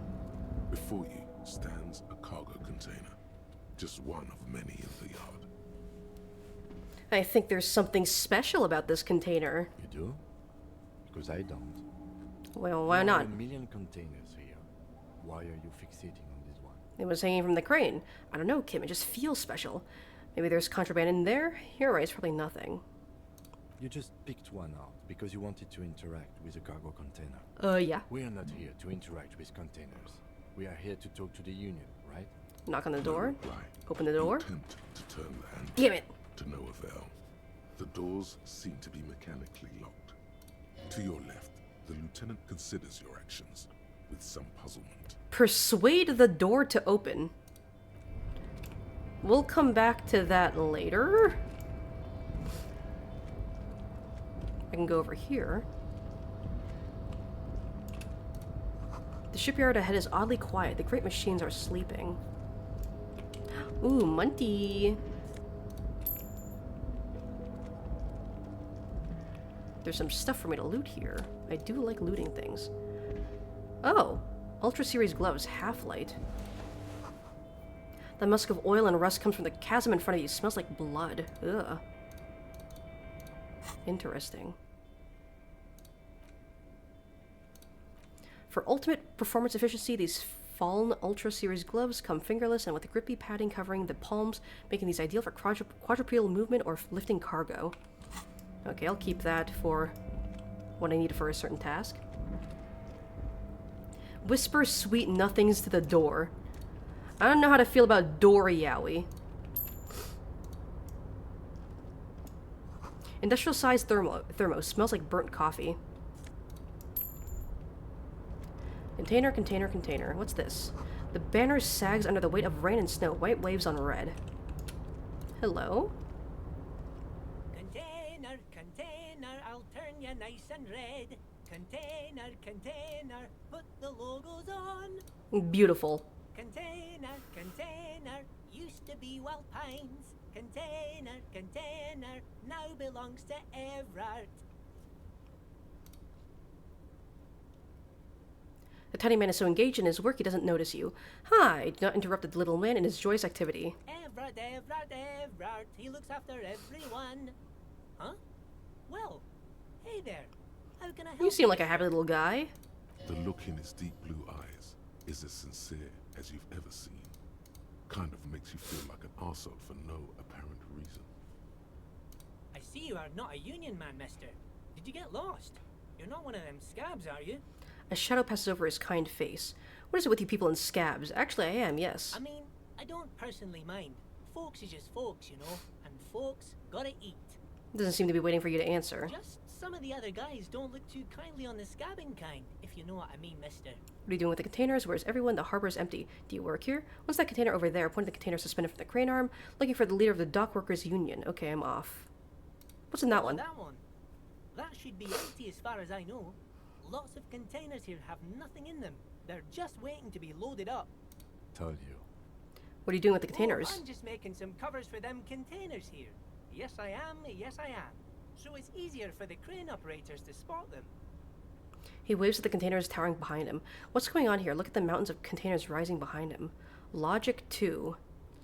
I'll come back to that later. Sure, let me ask you about something else. Sure, mister. Yeah, I can come back to that. Okay. Where is everyone? Most of the guys are down at the gates, keeping the scabs from coming in. He leans in with a confidential look. We're on a strike. The whole union is. You don't have to work when you're on strike. Ha! We haven't worked for 2 months now. So no one is working? Not everyone is down there, of course. Mr. Everard is in his office, where he always is. And Jean-Luc is guarding the gate. I beat the fuck out of him. Titus and his boys got into some drunken trouble and Everard sent them on a nice vacation. For a week or so. Some drunken trouble, What trouble did they get into? Oh, I'm not really supposed to talk about that. That's union business. He smiles and leans closer. Him and his boys stirred up something in town. Probably drank too much and got into a fight or something. I heard Mr. Everett telling them to take some time off. Don't go all bad cop on this simple, friendly fella.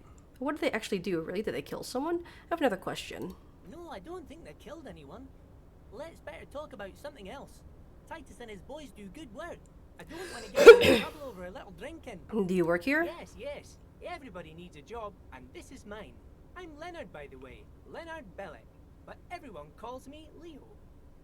I like Leonard. He's a happy little guy. Little man raises his hand in a welcoming gesture. I'm like Mr. Everett's right-hand man when Mr. Edgar is out of town. And Mr. Edgar's right-hand man when Mr. Everett is away. Actually, Miss Beaufort is the right-hand man, but she's a lady. Who is this, Miss Beaufort? A real pretty lady with a skin like those Douai Sucre candy bars my missus likes so much. Them are real nice to suckle on once the dinner is done and me and the missus sit down beside the radio.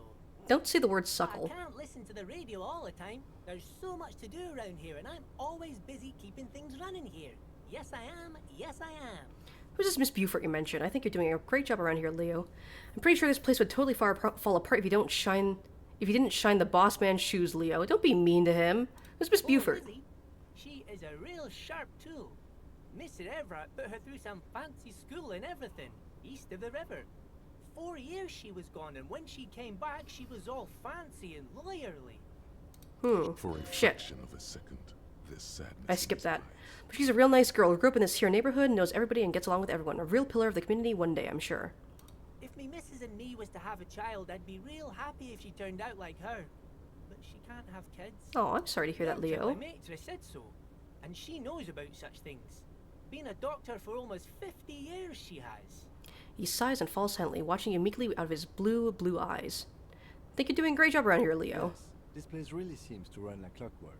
Keep it up, Leo. Lieutenant smiles at the little man. Well, thanks a lot. Coming from you, it means a lot, really. You didn't think it was possible, but the smile becomes even wider. Sometimes I think some of the guys don't really get how much I bust my ass for them here. But you guys are alright.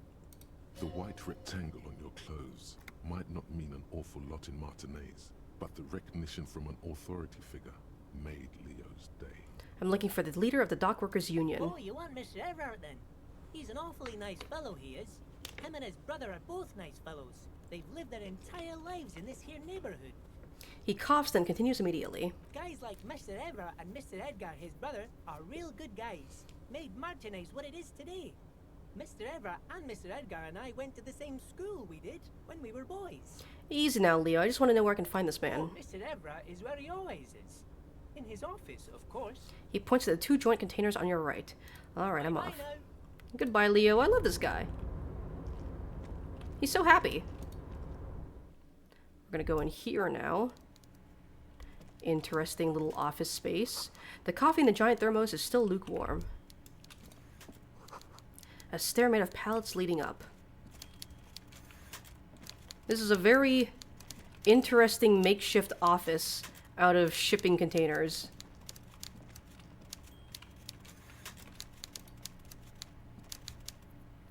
A taxidermy fish that tells time. Alright, buddy.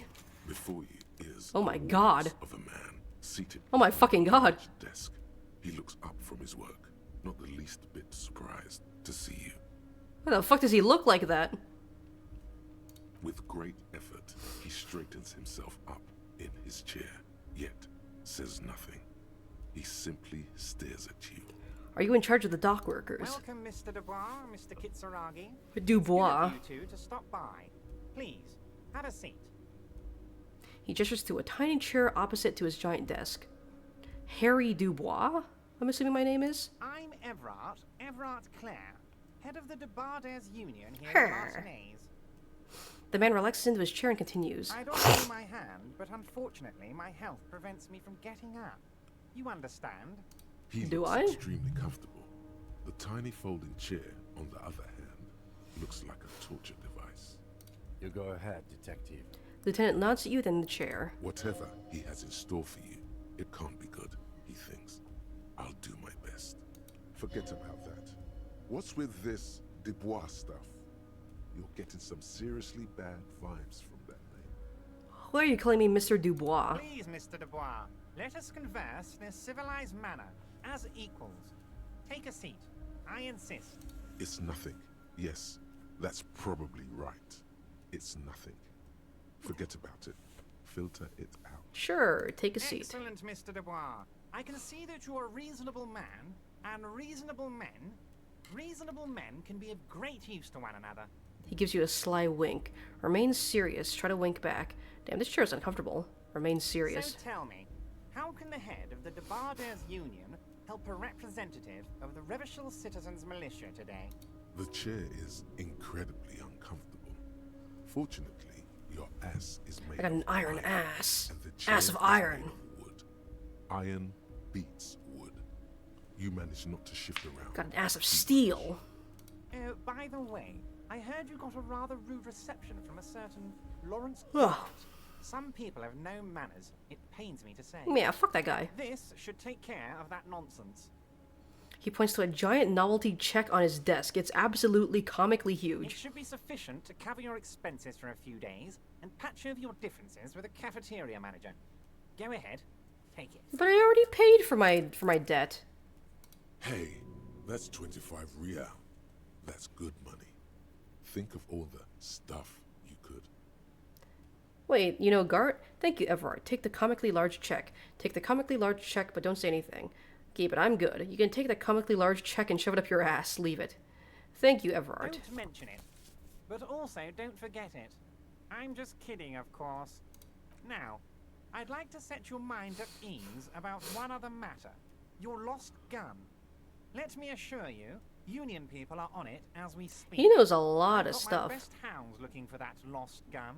His slug-like lips move, but all you hear is an echo. Lost gun, lost gun, lost gun. He knows about the damages that I owe. He knows about my lost gun. He knows my fucking name. You know a world lot is of swallowed stuff. by a black hole of fear.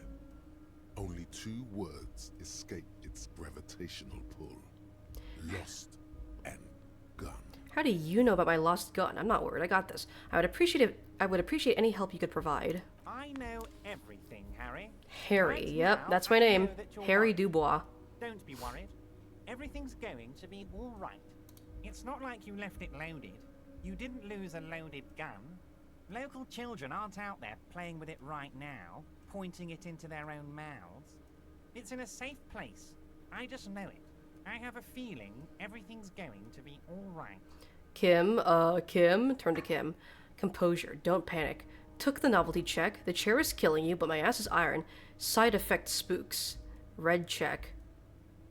Let's turn to Kim. We will deal with this later. We don't need Mr. Claire's help with this. I wouldn't be so sure about that. He says as though to himself. I think I have to do the red check.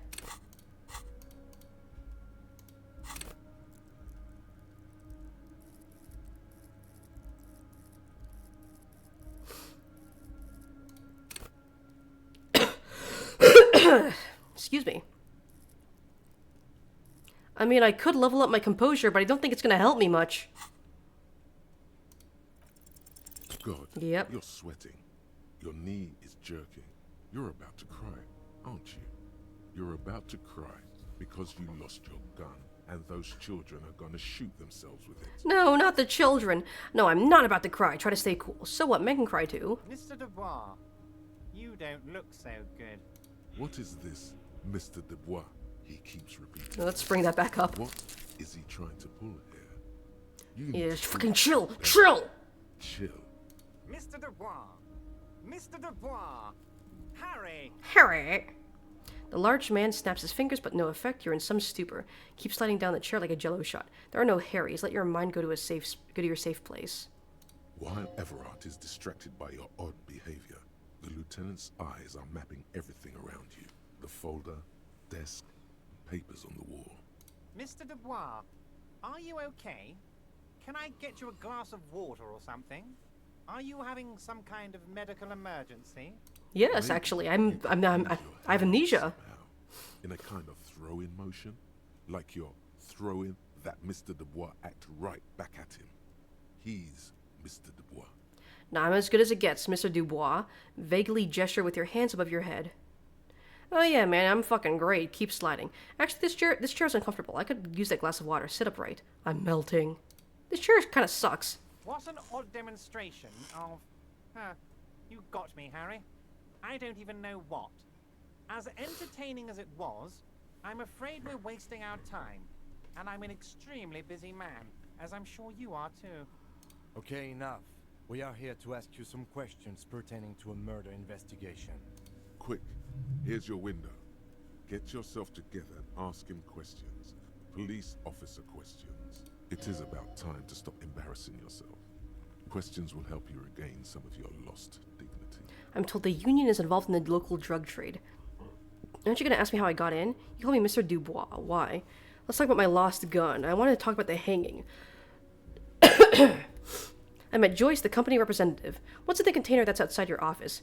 Everard, I'm going to leave now, but we might talk later. Alright, this is a lot of stuff. We're going to get a lot of info out of this. Of course. Let's start with my name. Let us dispatch with the formalities. You call me Everard, I call you Harry. So that's really my name? My God, so it's true. I didn't want to believe it, but you are a fantastic science fiction amnesiac cop, aren't you? What are the odds of that? I know, it's crazy. I think the odds of that are very low. It's true, my memory is a bit hazy. I assure you, there's nothing to be ashamed of, Harry. You're among friends, and the good news is... He taps on the folder in front of him. I have a big fat folder on you, Harry. I'm sure you have a lot of questions to ask. Maybe I can help you out. Don't trust him. For all you know, Dubois might be his name. You need to confirm this. I'm sure you had some concerns you thought I might be able to address. And you were He pauses to look down at the brown folder on his desk. Are you trying to tell me you've gotten hold of some of our documents? Lieutenant inspects Everard over his spectacles. Mr. Kitsuragi, would you mind? Me and Harry are talking about his lost identity right now. Let's get this straight. What is my full name? Do you have anything about my family? Do I have a wife or kids? Or what kind of cop does it say I am? Where'd you get that folder? Drama. Have another look at that folder. Read shipping folders before. Let's talk of other matters for a moment. What's my full name? Harry. Harry Dubois. You feel Alright. like a Dubois, but you don't feel like a Harry. Strange. I mean, I look pretty hairy if you look at my portrait. You don't feel like any of these things. You know what your name is. You have a sophisticated name, like that of a count, or a beautiful man. Wait, I thought you are Harry Dubois. I feel like a Dubois, but not quite like a Harry. Something longer. That's not my name. My name is Raphael Cousteau. Okay, I like it. I can work with that. I don't really like it. Sure, okay. You're Harold. Harmon. Haroldamus? But that's not what the record says. The record says Harry Dubois, a real man's name. A manly man.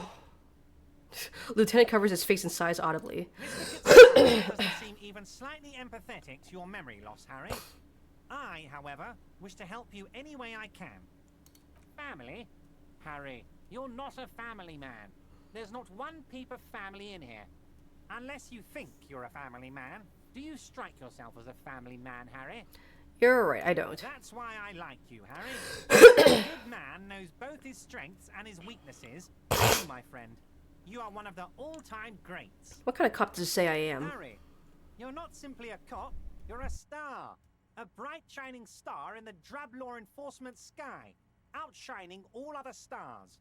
You're a superstar.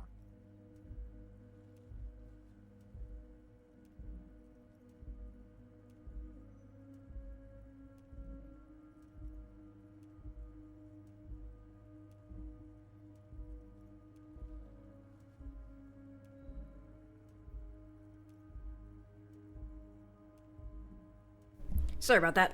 Had to mute my mic while I blasted mucus out of all my holes, and I don't think I wanted you guys to hear that. I don't think you guys want to hear that. But, interesting thing for him to say here, it's almost like he knows my inner thoughts. I feel like either this guy is like mega gaslighting me, or I knew him before I lost my memories. I knew him pretty well before I lost my memories, apparently. That's what I like about you, Everett. You get me. No, I'm definitely not a star. Of course I do, Harry. And I'm gonna help you shine. I'm gonna put you on all the big stages. Your name in giant neon letters. Harry Dubois. The giant neon sign reading Harry Dubois, hanging from the Cavalsum crane, can be seen all the way to Jamrock. Somewhere in Mirova, a beautiful woman sees the bright glow on the horizon and says to herself, "Oh my God, I shouldn't have left him." Where did you get that folder? Ah, this? My friends in your organization gave it to me, Harry. I find that very suspicious. It's kind of sus. I'm afraid this is meant for union eyes only, Mr. Kitsuragi. I'm sure you understand. Please continue, Harry. Let's talk of other matters right now. Harry, of course. Let's not linger on personal details and amnesia. You wanted something from me.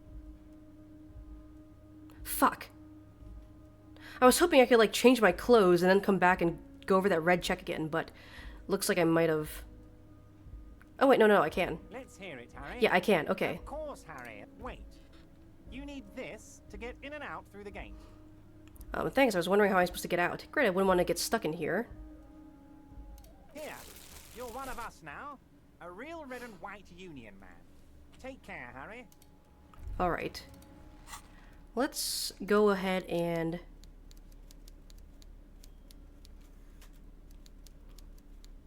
see if I can do +1 drama. -1 drama. There we go. Alright. Let's see if we can Mr. Dubois, get a better roll on this check. Alright, 50-50. Let's do this. As you Yes! look at the folder, Everard covers it with his Worth it. hand and says, "He's hiding it from you because it's not a real RCM folder. It's just another one of those brown folders you saw in the file cabinet." That's not an RCM folder, you fuck. You got me. This is from the Census Bureau, not the RCM. Those Census Bureau people are absolutely corrupt. You should do something about them. He got the name from the Census Bureau, and everything else from your actions here in Martinez. Yes, Mr. Kitsuragi from the Census Bureau. Like I said, He looks now annoyed. I'm actually a very busy man. So is there anything else I can do for you, Harry? That means he doesn't really know. Doesn't know anything about me. So maybe my name... A pity. The mystery of you will have to remain. My name might not even be Harry Dubois. Yes, that's what I said. Try to keep up, okay? Let's move on. Aren't you gonna ask me how I got I'm in? going to ask? Hell, Harry. You spin kicked my strongest man in the face. Yeah, it's pretty And threw it from sick. my window. Would you ask a man like that how he got into your container yard? I understand I am a terrifying death machine. I don't even know how I was able to do that. You don't have a window. You don't have a It window. was a figure of speech, Harry. Of course I don't have a window. I'm in a container. Then how did you see that? Anyway, I assure you, I am a very well-informed man. Information reaches me before I even Okay. get the chance to request it. I want to talk about the hanging. Oh, of course. That's your main thing here. That's why you're in Martinez. I know everything that goes on around here, and I would love to discuss it with you. You know a I lot mean, of things. It's no secret that the lynching is Interview the connected to union strike. boss. Secret so much task. to talk about. Honestly, it's been weighing on me so heavily. I understand you need to interview me. I sense there's a but. But there's a thing that's been keeping me up at night.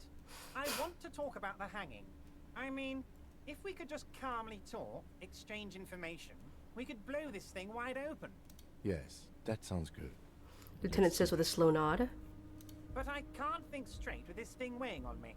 You're police officers, aren't you? I have a crazy idea. You guys are basically door-opening machines. Incredibly talented at opening doors. I've opened a few doors in my life. You've heard wrong, Everard. We are not. Kim, is that true? Are we door-opening machines? Are we? I'm not sure I understand. If you're asking us to break down someone's door, it's not going to happen. Come now. I need you to go open a little door for me and leave it unlocked. A simple thing. Absolutely nothing shady about it. Does this jiggling ooze think he's going to use you? He's got another thing coming. Play his game, son, with your eyes peeled. He's going to slip up, and when he does, you're going to come out on top. Why don't you just open it yourself? Whose door is it? I bet you don't even know anything about the hanging. Damn it, fine, I'll look into it. We need to talk about that murder. Accept the task. Why don't you just open it yourself? I'm a very busy man, and more importantly, I don't have that extraordinary physique you do. You look like you could run around all day. I have been running around all day. Thank you for noticing. You want to send someone a message that the police are working for you. I repeat, I'm a very, very busy man, Mr. Kitsuragi, and therefore I must occasionally enlist outside help. So what will it be, Harry? Whose door is it? No one's. It's just a weasel. A weasel lives there. Hmm. Nothing for you to worry about. What do you mean by weasel? A loud blabbering weasel. When weasels feel no one is watching, they start acting foolishly. He removes his glasses and rubs his nose. Just go there, unlock the door, and leave it open. It's been such a burden on me, Harry. I just want this to be over so I can discuss business with you. I bet you don't even know anything about the hanging. Harry, my dear friend, I am what people call a local bigwig. A local bigwig? Everything that goes on in Martinez. Alright. Fantastic, my friend. Just let me know when it's done and we can take our friendship to the next level. He flicks his You fingers. can get the key from Manana. He's down by the gates. Hmm. Manana's like a free agent. It's one of the in apartment union. doors. Special operations. Hardened socialist. A real free thinker too. He'll tell you precisely where the door is. One last thing, Harry. He smiles, obviously satisfied with how well he planned it all out. Just open the door. You don't need to go in or anything. I just want that weasel to come home and see the unlocked door. Alright. What's in the container outside the My office? dear Harry, there are literally millions of containers in this harbor. I couldn't possibly remember what's in all of them. There's something special about it. It was attached to the Valsund crane. Harry, you smooth-talking son of You son of a bitch. Time is a precious resource, and I don't have enough of it to count containers with you. Smooth talking. Maybe that's the way to go about opening the container. You should at least try convincing. I can go back and sweet talk the container. I'm told the union is involved in the local drug trade. What? Harry, how could you say that to me? You know I appreciate a joke as much as any Johnny Fat Guy, but I can't take slander. Are you actually investigating this? I am. You've hurt me, Harry. Me, a friend. But you know what? And gets over it in 2 seconds. Hmm. Seems like it didn't really hurt him. I trust you, like I It's trust probably like, my I can friend. use this to And I know you'll never use talk him. about this again, because you don't want to wound me. So do what you want, and let's change the subject. Gonna head out to get sushi at the sushi bar. Good luck. Good luck with talking to the fat man. Good luck on not getting food poisoning from random sushi, Mason. Thank you for your understanding. I could go for some We will sushi right now. continue to do what we must. You too, Lieutenant. He chuckles suddenly. You know, I like you, but you never were my favorite. I'm a Harry guy. It's kind of rude. Team Harry. It's kind of fucking mean. None taken. Did we have anything else to do here, Harry? I met Joyce, the company Oh, representative. that's very nice. I haven't gotten around to her yet. I'm very, very busy, you see. I hope you're getting along. One thing I want to make very clear, Harry, is that this is not some kind of union versus corporation situation.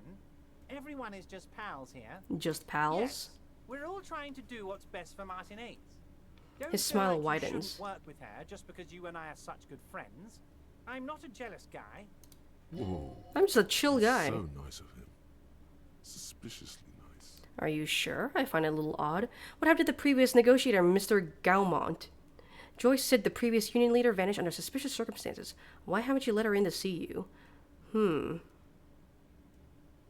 Vanished? Harry, the woman left her casserole in the oven and couldn't make it here in time for the voting. You're gonna get you some hibachi? Man, everyone's getting food.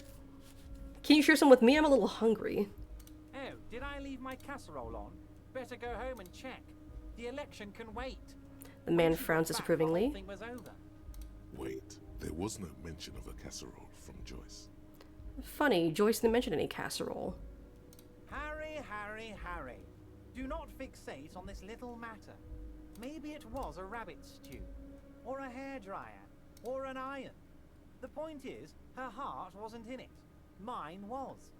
I don't trust this guy. I don't That much is I true. don't know if I want to believe His anything this heart guy says. truly is in it, though you wouldn't think so by looking at him. Sure, just don't be a parasite and eat it all. No promises. I am very hungry right now. Looking for, then there certainly isn't any in his expression or demeanor now. Are you sure? I find it a little odd. I'm just a nice guy, Harry. I'm just a chill guy, Harry. I am now if I wasn't nice. If I wasn't so chill. Politics is all about emotions, and I want you to have positive emotions when you think of me. I have positive emotions when I think of this fucking portrait. Okay, positive emotions it is. You like positive emotions. I like being positive. What happened to the previous negotiator? What do you mean, Harry? Nothing. I let him go.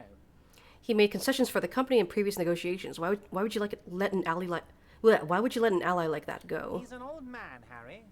I wanted him to spend more time with his family. God knows how long he's got left. You called him a midget. Okay, another question? Harry, I have little people in my organization. I would never call someone a midget. What is this? Honestly, I'm beginning to think you're a midget, Harry. I'm only kidding, Harry. You're not a midget. I'm No like one is. I am We're like pals. very tall. How dare you? It's hard to say if he really lost his temper, or if this is another one of his tricks. This man almost never angers visibly.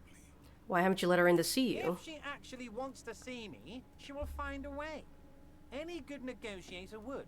And I just don't have anything to discuss with a bad negotiator. He doesn't want to see her. It's as simple as that. Let's talk about something Of course, else. Harry. Let me just assure you one more time. It's perfectly okay to share anything we discuss here with this Joyce. This is a completely transparent organization. I have no interest in what she is doing, but I myself have nothing to hide. Your business is your business, and I respect your privacy. Just remember, none of this is secret. Tell her about all of it. My brother's picture, my singing swordfish clock. Tell her how overweight I am and how I'm helping you find your lost gun. Tell her about everything. Everett doesn't mind. This is weird. Not nice weird, but okay.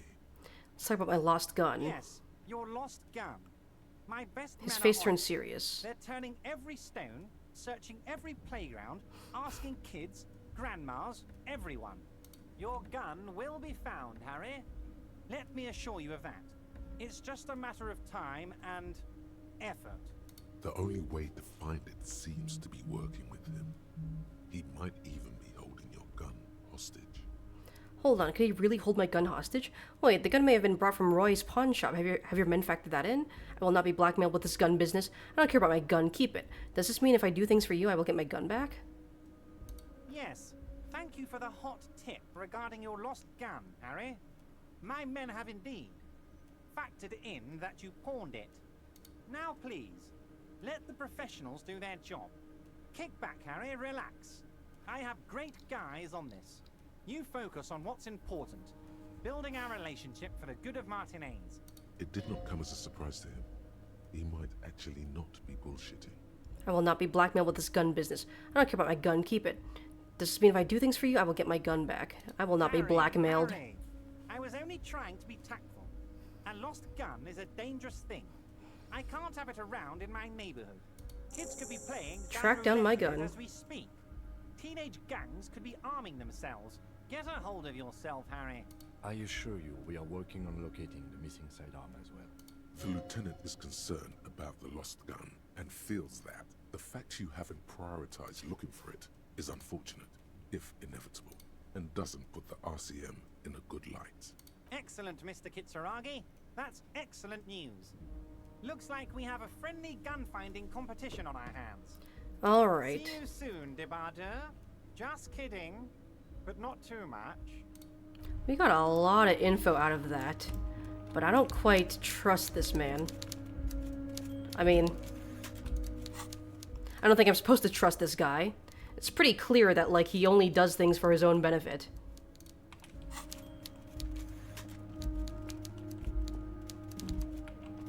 He also knows, like, a lot of shit. Like, a lot of shit that I'm not quite sure how he got around to knowing. But we have gotten a lot of info out of doing that there. The speaker tower is silent. There's no work to organize in the yard below.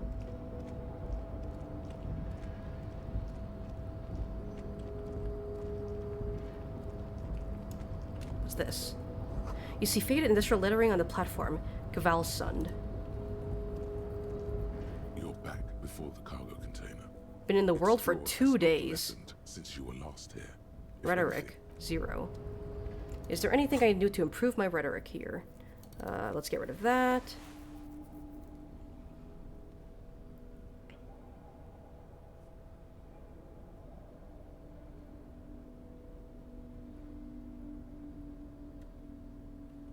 Nope. You're back before the cargo container. Its draw has not lessened since you were last here. If anything, it seems to have grown slightly. Well, it is a white check. Why are you even trying to open a door with rhetoric? Because getting physical wasn't an option. Because what wasn't an option? Lieutenant looked startled, using my body over my wits. Now is not the time to get philosophical, detective. You can do that after hours. Okay. Let's put my stupid fucking hobo hat back on.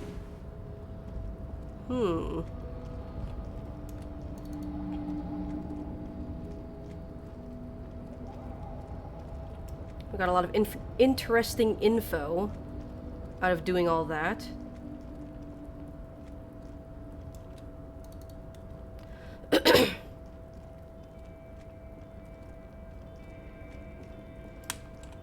Is there any way for me to get up there? Like, I want this stuff. I don't know what that is, but I want it.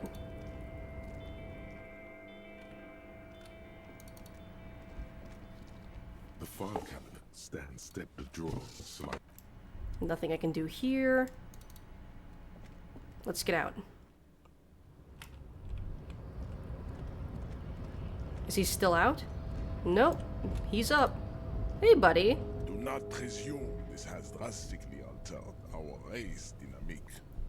I knocked you out like a god of martial arts. True. I said nothing about our personal dynamic. That has altered. A little. Alright. Glad that you understand where we stand now.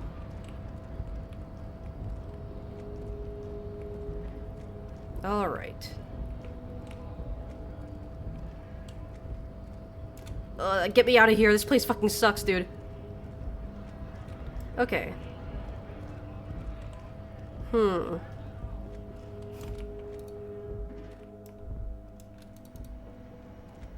The tear machines. Your bottles clump. Do you Insert know my what bottles. you should do with that? Yeah, shut up. Okay. What should I do now? Okay. Yeah, I can go back to the, I can go back to the body, and I can retry that check now.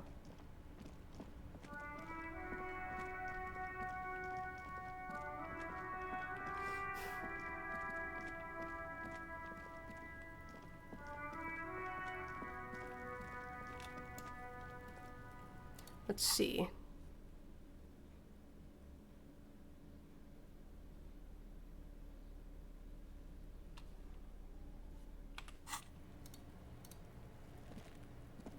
There he still is, looking.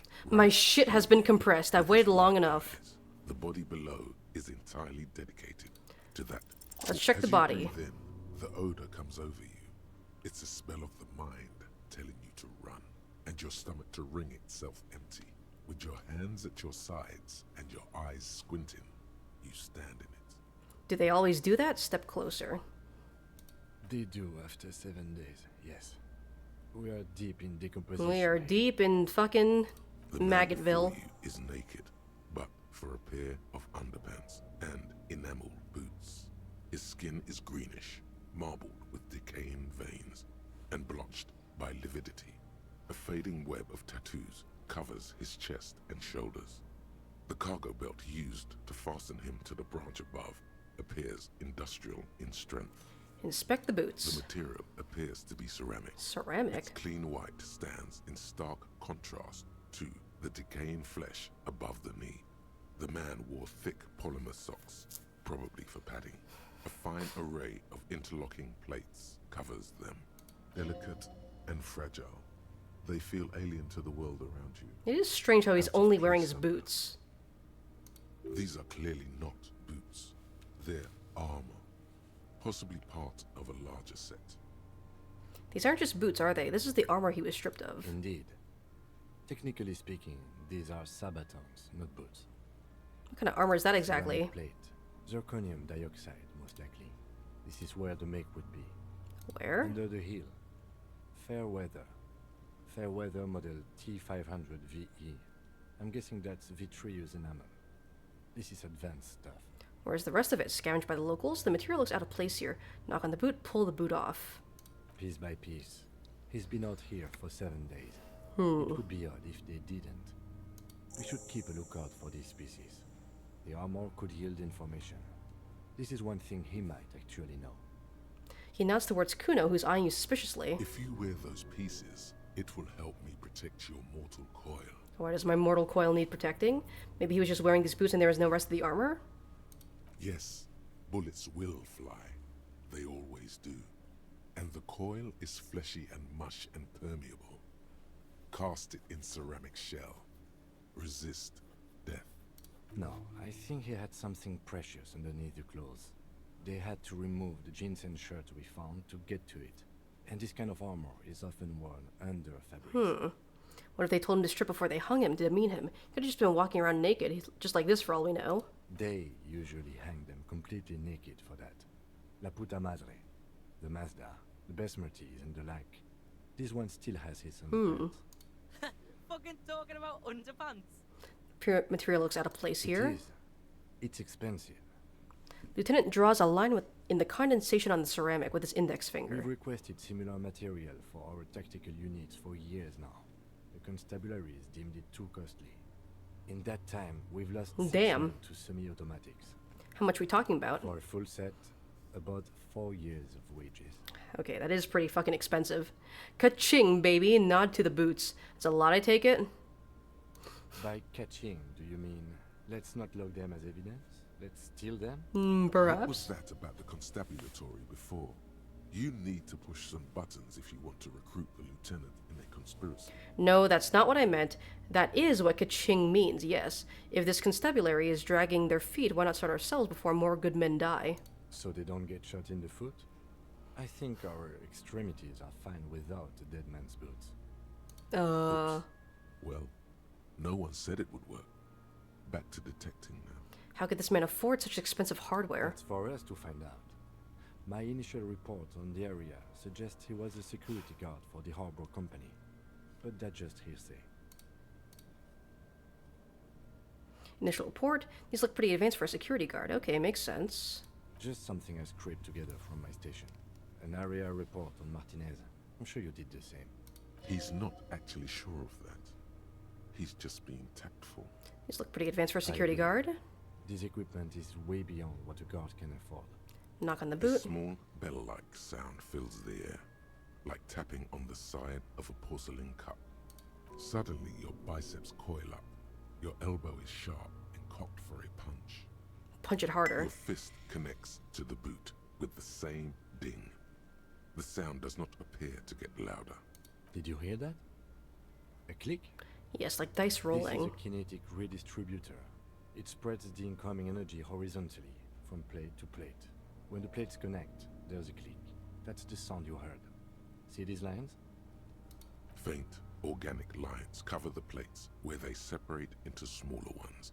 These plates then divide into smaller plates until there are hundreds of them altogether. Like the scales of some ancient white monster, cracked and pearly. Pull the boot off. This feels dangerous. Are you sure? Grab the boot under your arm. The stench fills your nostrils. As you push downward, an ominous creaking sound comes from above. Stop! Lieutenant's voice is sharp. He looks at you with the boot under your arm. Pig's gonna pull his head off. Brutal! What? Lieutenant, you seem distressed. Why? Oh, this is a bad idea, isn't it? Let go of the boot. You're about to pull his head off. Oh, okay. Do it, homo! Not a homo. Do what? I'm gonna pull his head off, right? Yes, that's what I said. You'll compromise the coroner's case if you do. So please, don't. What are you trying to achieve anyway? Why are you hanging on to that boot? I don't fucking know. It gave me the option to do that. These boots would go super well with my bell-bottom pants. This is advanced enemy technology. We should conduct research into their weaknesses. Are we not detectives? There may be clues inside the boot. You said they're expensive. I thought I could pawn them, earn some lucre. It is that constabulary thing I said before with the dead guys. I want to protect them. I'm sorry. I didn't even want to take them off. I just thought I should try.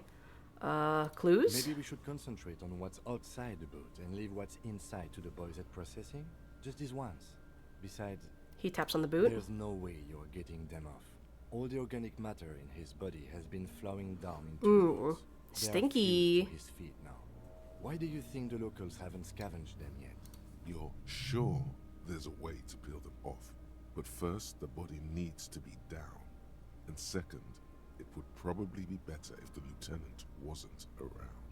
Sounds like a plan. Steal a dead man's boots, but that would be dishonorable. Refuse for honor. Sounds like a plan. Anticipation makes you crack your fingers. Feels nice. Nice and cracky. What's gonna happen to the boots then? Processing will take care of them. With the situation in the morgue, it will yield nothing. But we must pick our fights. Should we continue? All right. The cadaver slowly twists on the cargo belt. His torso covered in tattoos, and extremities blotched pink and All right, we're gonna get a lot of info out of this. Let's inspect the The belt. hangman's knot is pulled tight by the weight of the corpse below. Yellow, hard-edged polyester cuts into his neck. Above, a sliding buckle ties the belt to the branch. Oh my, there's something on the belt. A familiar word that speaks to the thirst within you. What's that a word? Ignore it. Vermilion, in yellow letters, along the length of the twisting cargo belt. Only a deep longing for vermilion golden spirits lets you decipher the fading logo of the local brewery. I should get a drink. This is a bad time for a drink, right? Extremely. What kind of rope is this? Industrial strength. The kind used for tying cargo to lorries. Like in a circus. When the circus leaves town and they tie a black-spotted giraffe to the wall of a carry pen. Like in the harbor? Like in a circus for transporting black-spotted giraffes? I can't come up with anything other than a harbor. Yes, it looks like they use whatever was on hand, paying no attention to not incriminating themselves. We're assuming dock workers from the harbor did it. I'm sure they wanted him to stay there. The polyester seems strong. How did they even get him up there? Back off and look at the corpse. A noose is one of those things that's easier to use one way around. He points to the buckle tying the belt to the branch above. Did they climb up using the kid's ladder? Point to the one at the side of the tree. That ladder can't carry a grown man. I didn't see any splintering either, did you? I think they lassoed the branch, then pulled on the belt to close the buckle. He makes a pulling motion. We're assuming dock workers for the harbor did it. I'm still approaching this as a lynching, yes. Motivated by the ongoing strike. You? No. You feel like it was something else. But what? Makes sense, believably mundane. I feel like it was something else. Don't ask me, I'm just lumbering from one moment to the next. Yes, it often is. This bell worries me. They sure wanted him to stay there. It's not merely polyester. It's steel reinforced. See these lines? This is where the wires run. I see rabbits for more than 20 strands. This makes getting him down much more problematic than I had assumed. Back off and look at the corpse. Hangs from the cargo. The tattoos? A web of blue lines stretches across the torso, from the right shoulder to the solar plexus.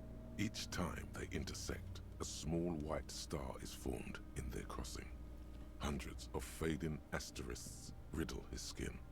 Their concentration is highest around his heart. His corpse is marked by stars. What will mine be marked by? Alcohol and heartbreak. That sounds about right. Your fist clenches suddenly. I'm gonna die doing what I loved, drinking. It'll be marked by bullet holes. It'll be riddled with disco. Decay is creeping on the tattoo. Already, most of the canvas that's holding it has darkened. Now, it disintegrates slowly, letting out a stink.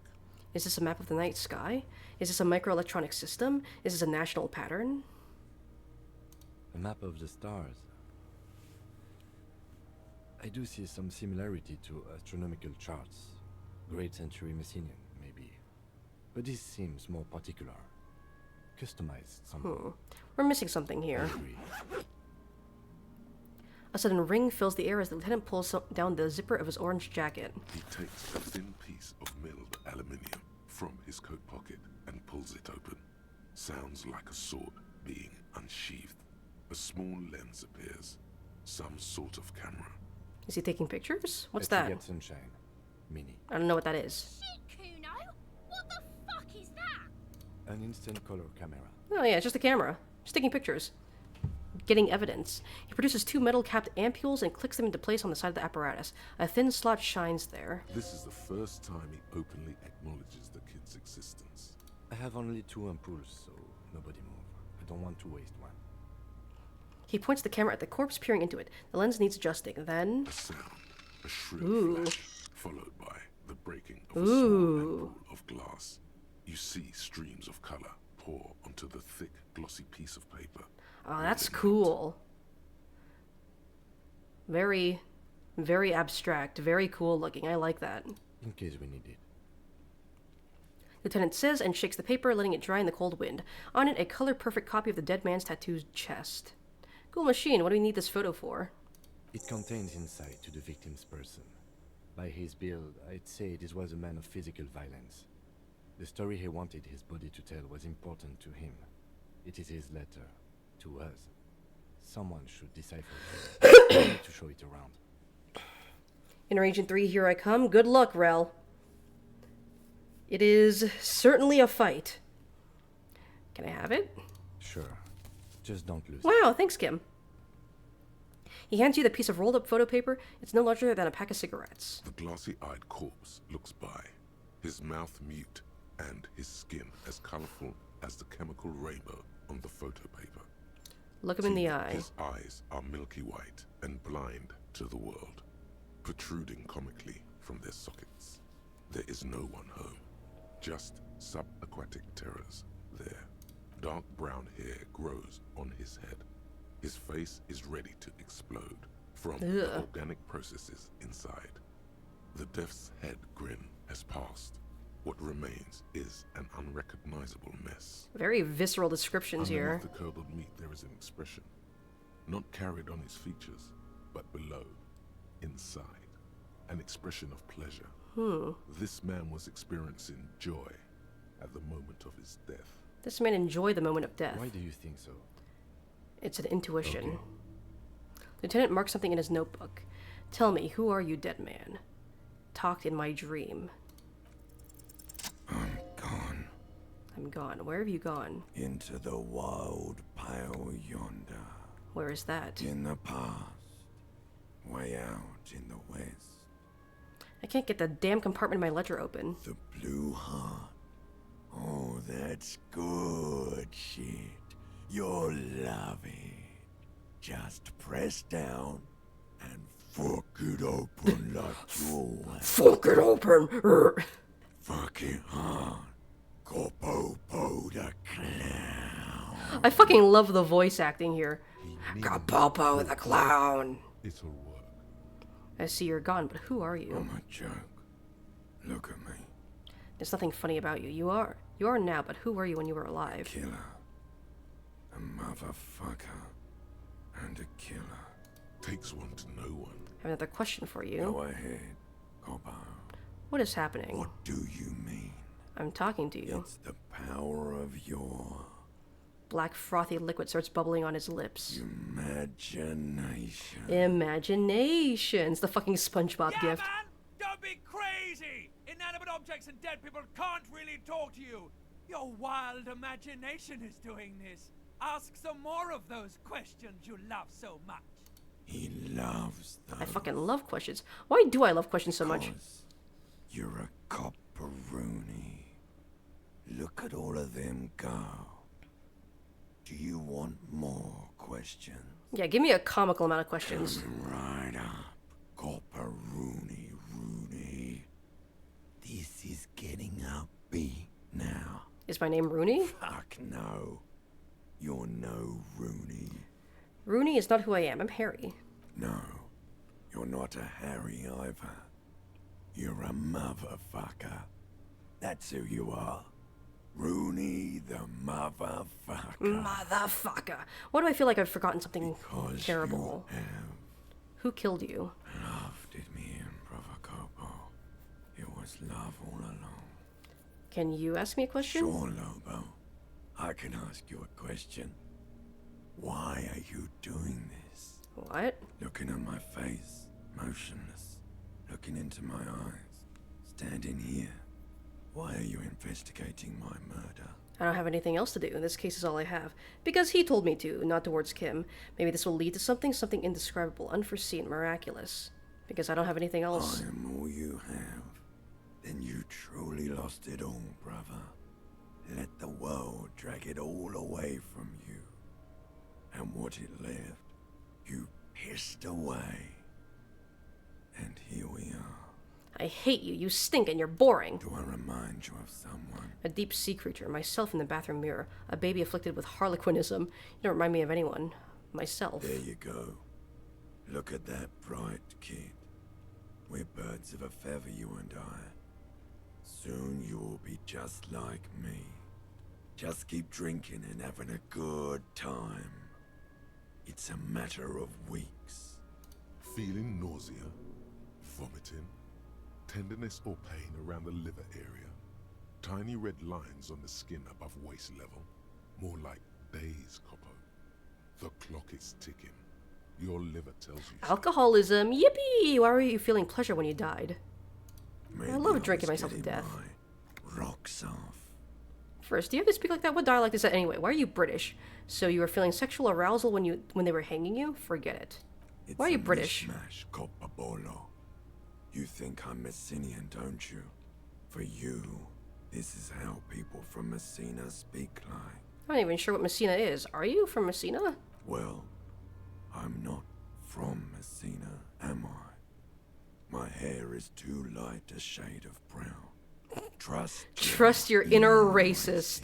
Quotes to live by. What are you, racist now too? I always trust my inner racist. He shows me the score. What are you, racist now? You think I was a racist because this lump looks military and has tattoos. That's called profiling. So, Do I sex? look like an erotic auto-asphyxiation type to you? Yes? No? Yeah? Captain Coppadromo. I fear we are drifting away, fixating on sexuality again. But it's so Let's go fun to with do a that. simpler question. Alright, enough. Come back later, Corpo. Amuse yourself with my frank manners and my memento mori features. If possible, also See me in your dreams. That's not what he said. You can come back and look into this face anytime you want. Ask me a little questions, freshen your memory, create associations, remind yourself of your immortality, Papalopo.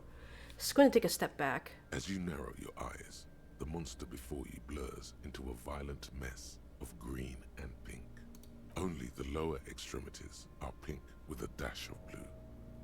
His fatted hands, thighs, and his neck, just above the noose. The rest of the corpse appears dark green. Ugh. Cold spring Tasty. air. I'm squinting, Kim. Why am I doing it? How should I know why you are squinting, officer? Squint harder. His face and hands are pink. Thighs too. The rest is greenish. I don't know either. Maybe I should just stop. Oh. You are trying to assess lividity. The Relax your monster eyes. comes back into focus. An explosion of color, coursing with dark marbled veins. His stomach appears pregnant with something.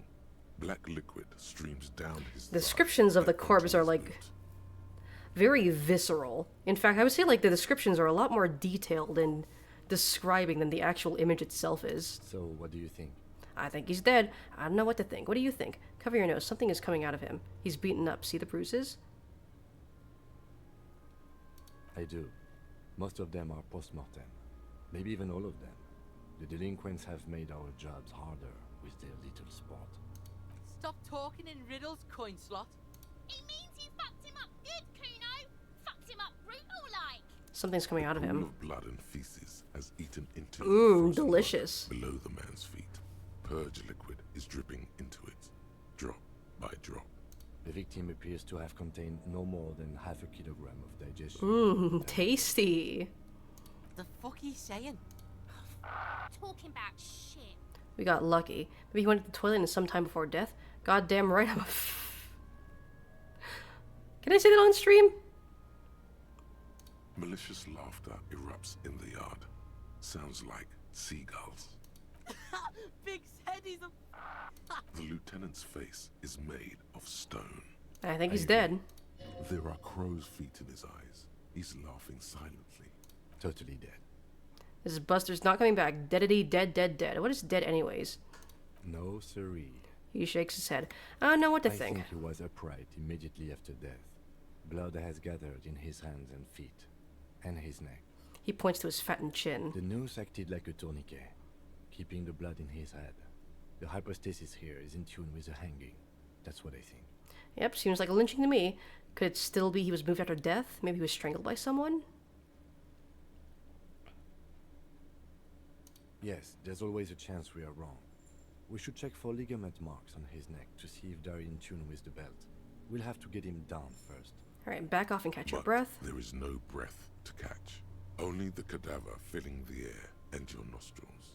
He slowly rotates before you, decomposing. So how do we get him down? Are you sure we finished the preliminary examination of the cadaver? We might miss some of these things once he's down. He stops to think and checks his notes. Step back and have another look first. We've been thorough. Do you have a plan for getting him down? Proceed. The cadaver slowly twists on the cargo belt.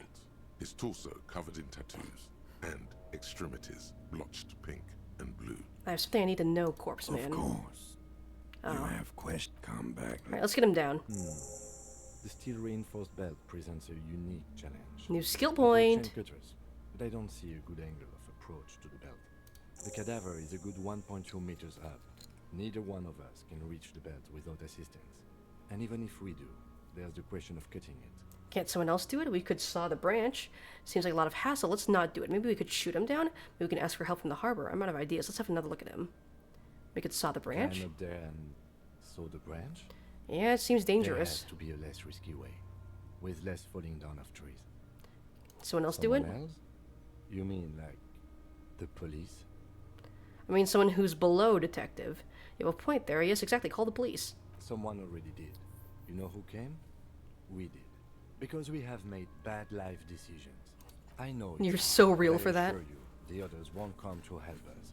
And we have a growing sanitary concern here. We need to get him down, fast. Maybe we could shoot him down? Bang bang time, pig. Shoot his head off. How? I don't know. Just, shoot up there maybe? Point towards the branch. Just shoot the belt. The bullet will break it.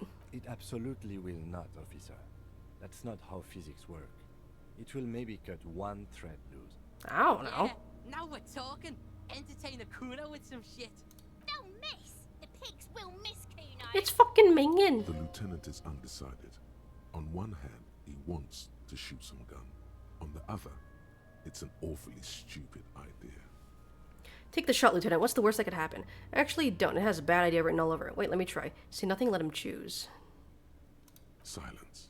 With his elbow sharp, the lieutenant unzips his jacket and produces a lightweight firearm. Ooh, shit. He drops a paper cartridge in the barrel, separates the scouring stick, and gives the cartridge 5 tucks. He then steps back and assumes oh, the shit. Fellows' position, taking aim. The corner of his eye twitches. His finger is on the trigger. Fucking sharpshooter over here. Easy does it, partner. Shoot that motherfucker down. Say nothing. He's gonna fucking miss. The kid's voice is drowned in a shrill blast that echoes off the walls of the surrounding tenement. Oh, looks like he missed. A cloud of smoke slowly parts in the air as the lieutenant steps back and says to himself, God damn it. Yeah. He feels bad about it. About his eyes mostly. Just having bad eyesight. Probably from a young age. Whatever you do... Would have been so badass if he actually did hit it. Fucking idiot! Mookabat asshole! Kuno could have hit it easy, but then Kuno's not fucking handicapped, is he? It's okay, man. God damn it. You get your shit together. Try again, maybe? God damn it, get your shit together. Collegiate, officer. It was an honest mistake, and I will not repeat it. It's okay, man. Kuno's sorry too. Kuno feels sorry for the Beano Cloud. The lieutenant doesn't say a word, just looks at the gun in his hand. Try again, maybe? No, we are lucky as it is. We didn't break anything, and the victim remains uncompromised. He looks around at the windows overlooking the yard. Any more mistakes could put us in an unfortunate position with the locals. We have eyes on us. I didn't do us any favors with that. What now? I have to say, it's beginning to look unlikely we can get him down without assistance. Can I have the gun? I should try. It's bad as it is. Us shooting firearms like punks. He pauses, then shrugs and proceeds to load the pistolet. Go ahead. I'm not stopping you. Just don't lose it. The piece shines in his outstretched hand. They only have one gun. This is the sorriest pair of pigs Kuno's ever seen. Yeah, take it, you fucking banana boyka. Take it and shoot yourself in the mouth. Feel the weight first. The cold piece of bakelite and gunmetal is surprisingly light. Your fingers fit right through the guard, instinctively resting on the trigger. You beat him. It only took you 5 tries. Hey, congrats. Honestly, I'd say like after getting as good at the game as I am now, and like practicing a lot, the Inner Agent 3 fight isn't really that hard. I think it's mostly about like just being able to like take advantage of the opportunities that you get, and just knowing like what to expect with every phase. The fuck are you waiting for, Kuno? Tell him to shoot himself in the mouth. Like now, if you ask me to do the Inner Agent 3 fight, I could probably beat it like within like 3 tries. Kuno is silent. And again, I have had a lot of practice. I would use the Inner Agent 3 fight as a warm-up before ranked battles back in Splatoon 2. Point the gun at the belt. The buckle comes into focus in your sights. You stand with your feet planted firmly in the ground and your left hand supporting your gun arm. Why don't you just shoot yourself in your mouth? At least you won't miss. Say, shut up. Hand-eye coordination. Challenging 12. Pull the trigger. Close your left eye first. Point the gun at Kuno S. I'm not gonna do that. Shut up. What? You gonna fuck me? You wanna fuck me, pig? Is that what this is about? As much as I want to do that, I think that's a really bad idea. I don't think Kim will approve. Close your left eye first. The field of view narrows. The branch slowly moves, becoming entirely two-dimensional. The metal buckle glimmers, catching the noon light as the corpse slowly rotates. Look, he's crying. You gonna cry now, fucking faggoty?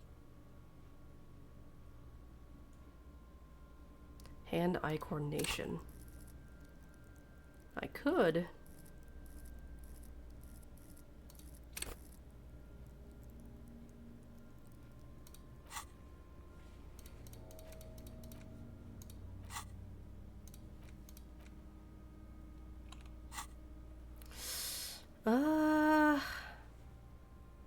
Do I want to pour my points into that? Let's do 1 point. 28%.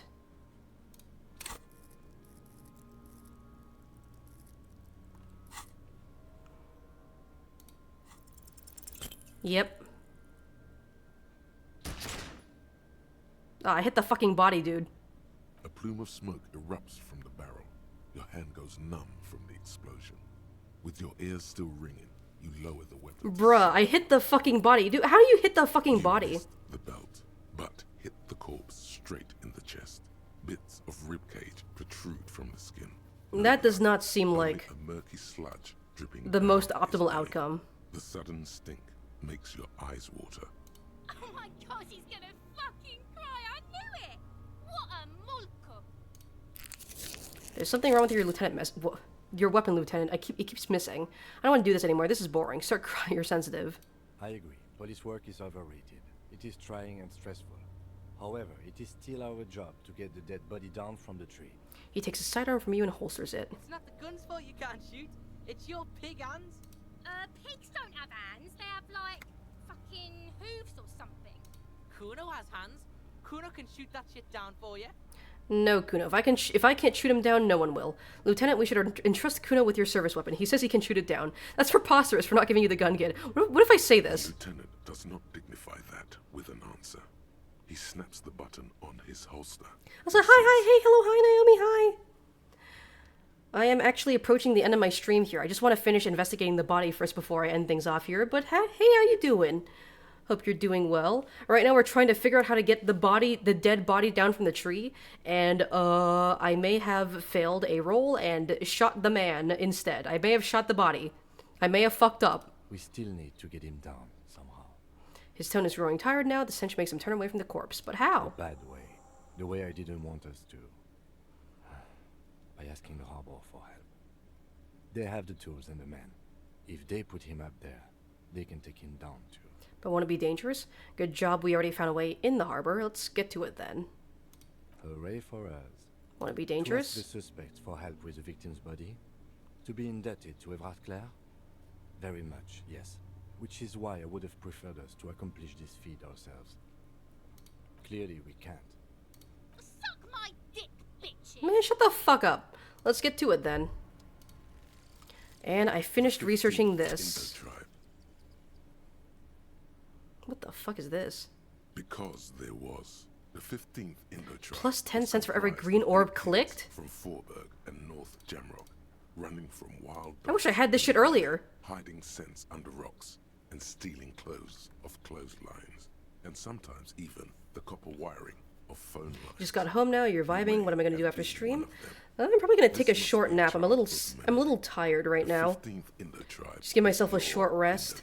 And then maybe I'll be on to hang out later. It's her suck your dad, suck your nan. This Calypso is fucking minging. Alright, so this gives me some extra money, and it raises my savoir-faire cap. Pretty useful. Honestly, this one is kind of like, I wouldn't say useless, but it's not really helping me that much right now.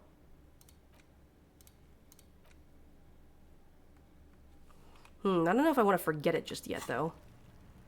Alright. Well. Damaged ledger. I also have, yeah, I have these two that I need to interact with. Let's interact. No, I'll save this all for later. I'll save everything else for later. I've gone over stream time by quite a bit now, and like I said, I am starting to get kind of tired. So we're probably gonna leave. We're gonna leave everything else to the next time I stream this, which is gonna be next Saturday. Yeah. See about staying up, but it's rough after 12 hours. But you do wish to hang if you're uppies. Hell yeah. We'll probably be hanging out in the lethal server or something. We'll let you know when we're up. But yeah, that's gonna be it for today. Big thank you to everyone who showed up. I'm a little tired, as I said. So I don't know if I feel like raiding someone today. I'm probably just gonna end off the stream right here. So yeah, that's gonna be it for today. Tomorrow's stream, I'm gonna be playing some Banjo-Tooie. We're gonna see if I can get closer to completing that game. So, yeah. We're gonna end things off here. I'll see you guys tomorrow. Later. Yippee! Bye, bye, goodbye, bye!